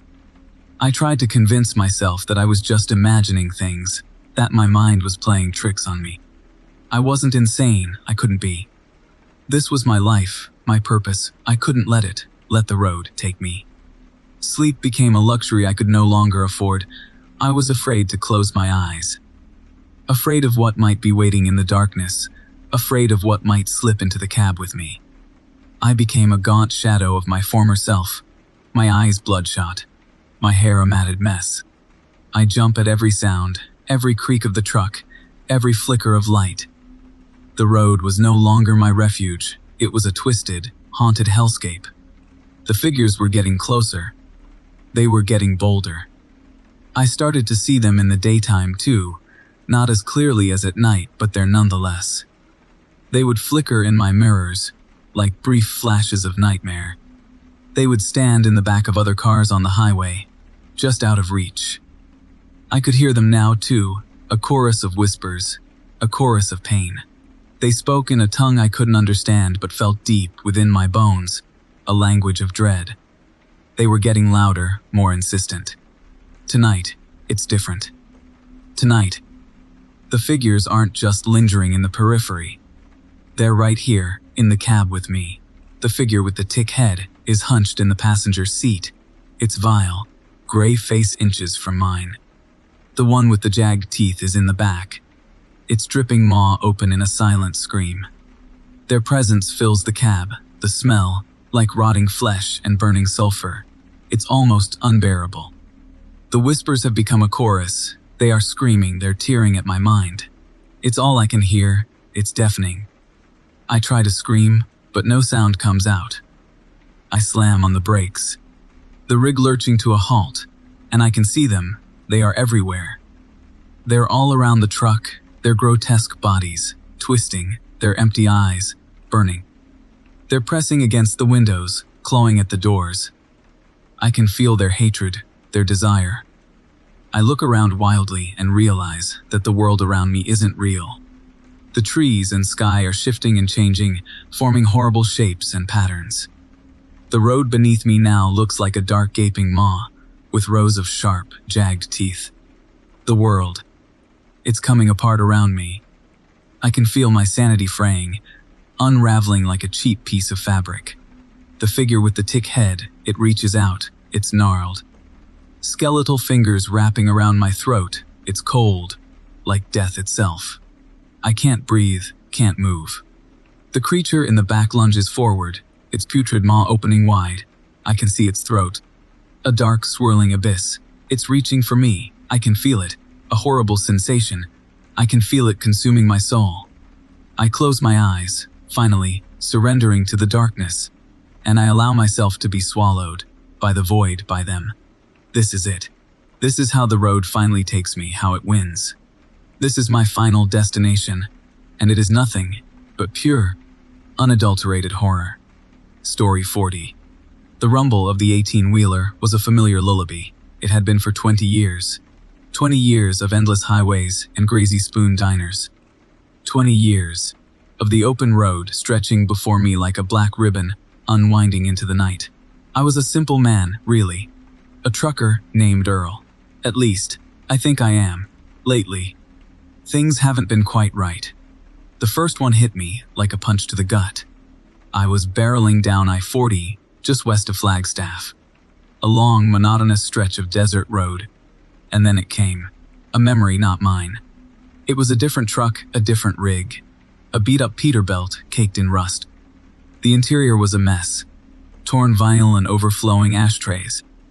And an unsettling stain on the passenger seat that looked like dried blood. The driver, in this false memory, was not me. He was gaunt, with eyes that bulged like a frog's, and a frantic, twitching tick in his left cheek. He gripped the wheel, knuckles white, and the road ahead. It was the same stretch of I-40, but wrong. The desert was a sickly yellow, the saguaros were skeletal, and the sky above was a bruised purple. And then, the sound, a high-pitched shriek that seemed to tear into the very fabric of the air. A creature, tall, impossibly thin, its limbs like tangled branches, rose from the road ahead. It opened its maw, a black hole filled with rows and rows of jagged teeth. And then, silence. The memory dissolved. I gripped my own steering wheel, heart hammering, the familiar desert scenery swimming back into focus. I tried to chalk it up to fatigue, a bad dream bleeding into wakefulness. But the image of that gaunt driver, those horrible teeth, lingered. It lingered. The next memory came 2 nights later, on the same accursed stretch of road. I was chewing on a gas station sandwich, the fluorescent lights casting long shadows in my cab, and I saw it again. Different truck, a rusty tanker this time. The driver was older, much older, his face like cracked leather, his eyes milky and blind. He was chanting something in a guttural language I didn't recognize, a low, droning hum that vibrated in the very bones of my skull. And this time, the desert was even more wrong, twisted and deformed like the landscape was screaming in pain. The air was thick with a cloying, sweet smell like rotting fruit. And again, there was that sound, that high, keening shriek.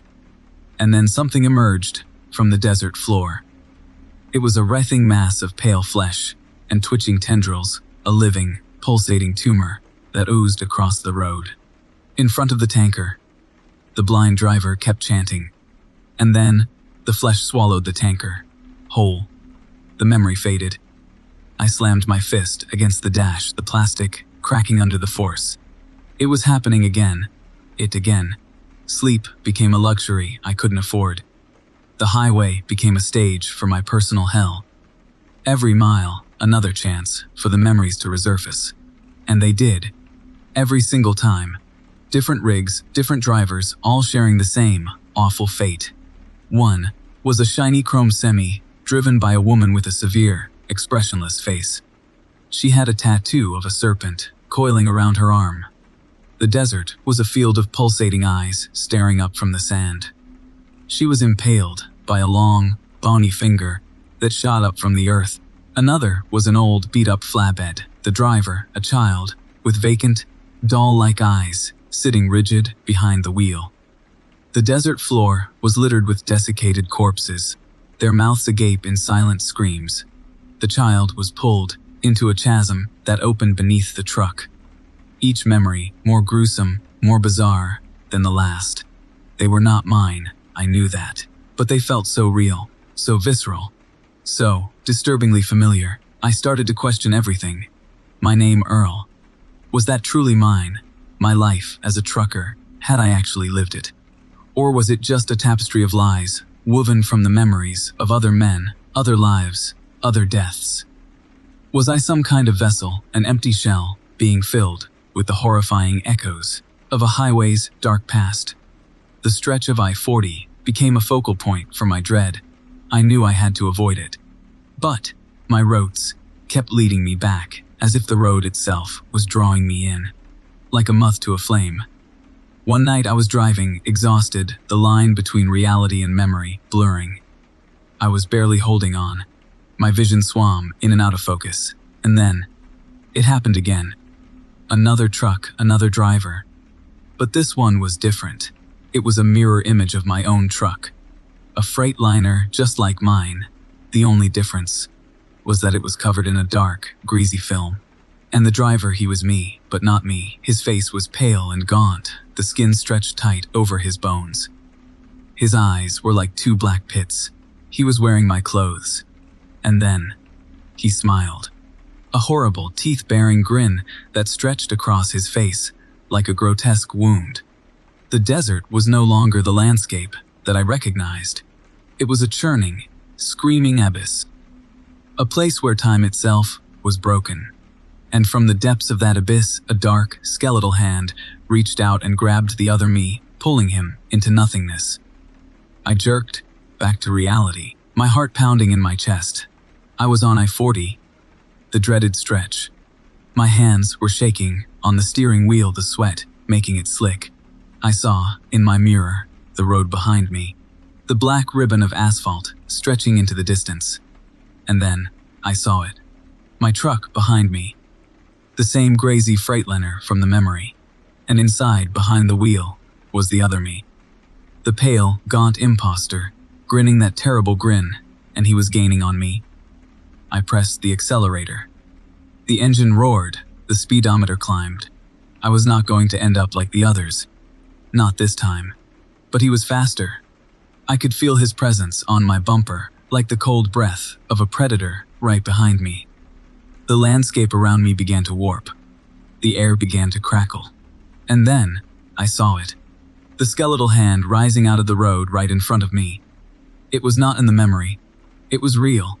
The black, bony fingers reached for my windshield. I braced myself, and I screamed.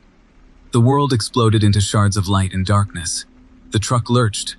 The highway ripped open like a wound. And then, everything went silent and dark. That marks the end of this last story. If you enjoyed the video, subscribing to this channel would help me out a lot. I appreciate you, and I'll see you in the next one.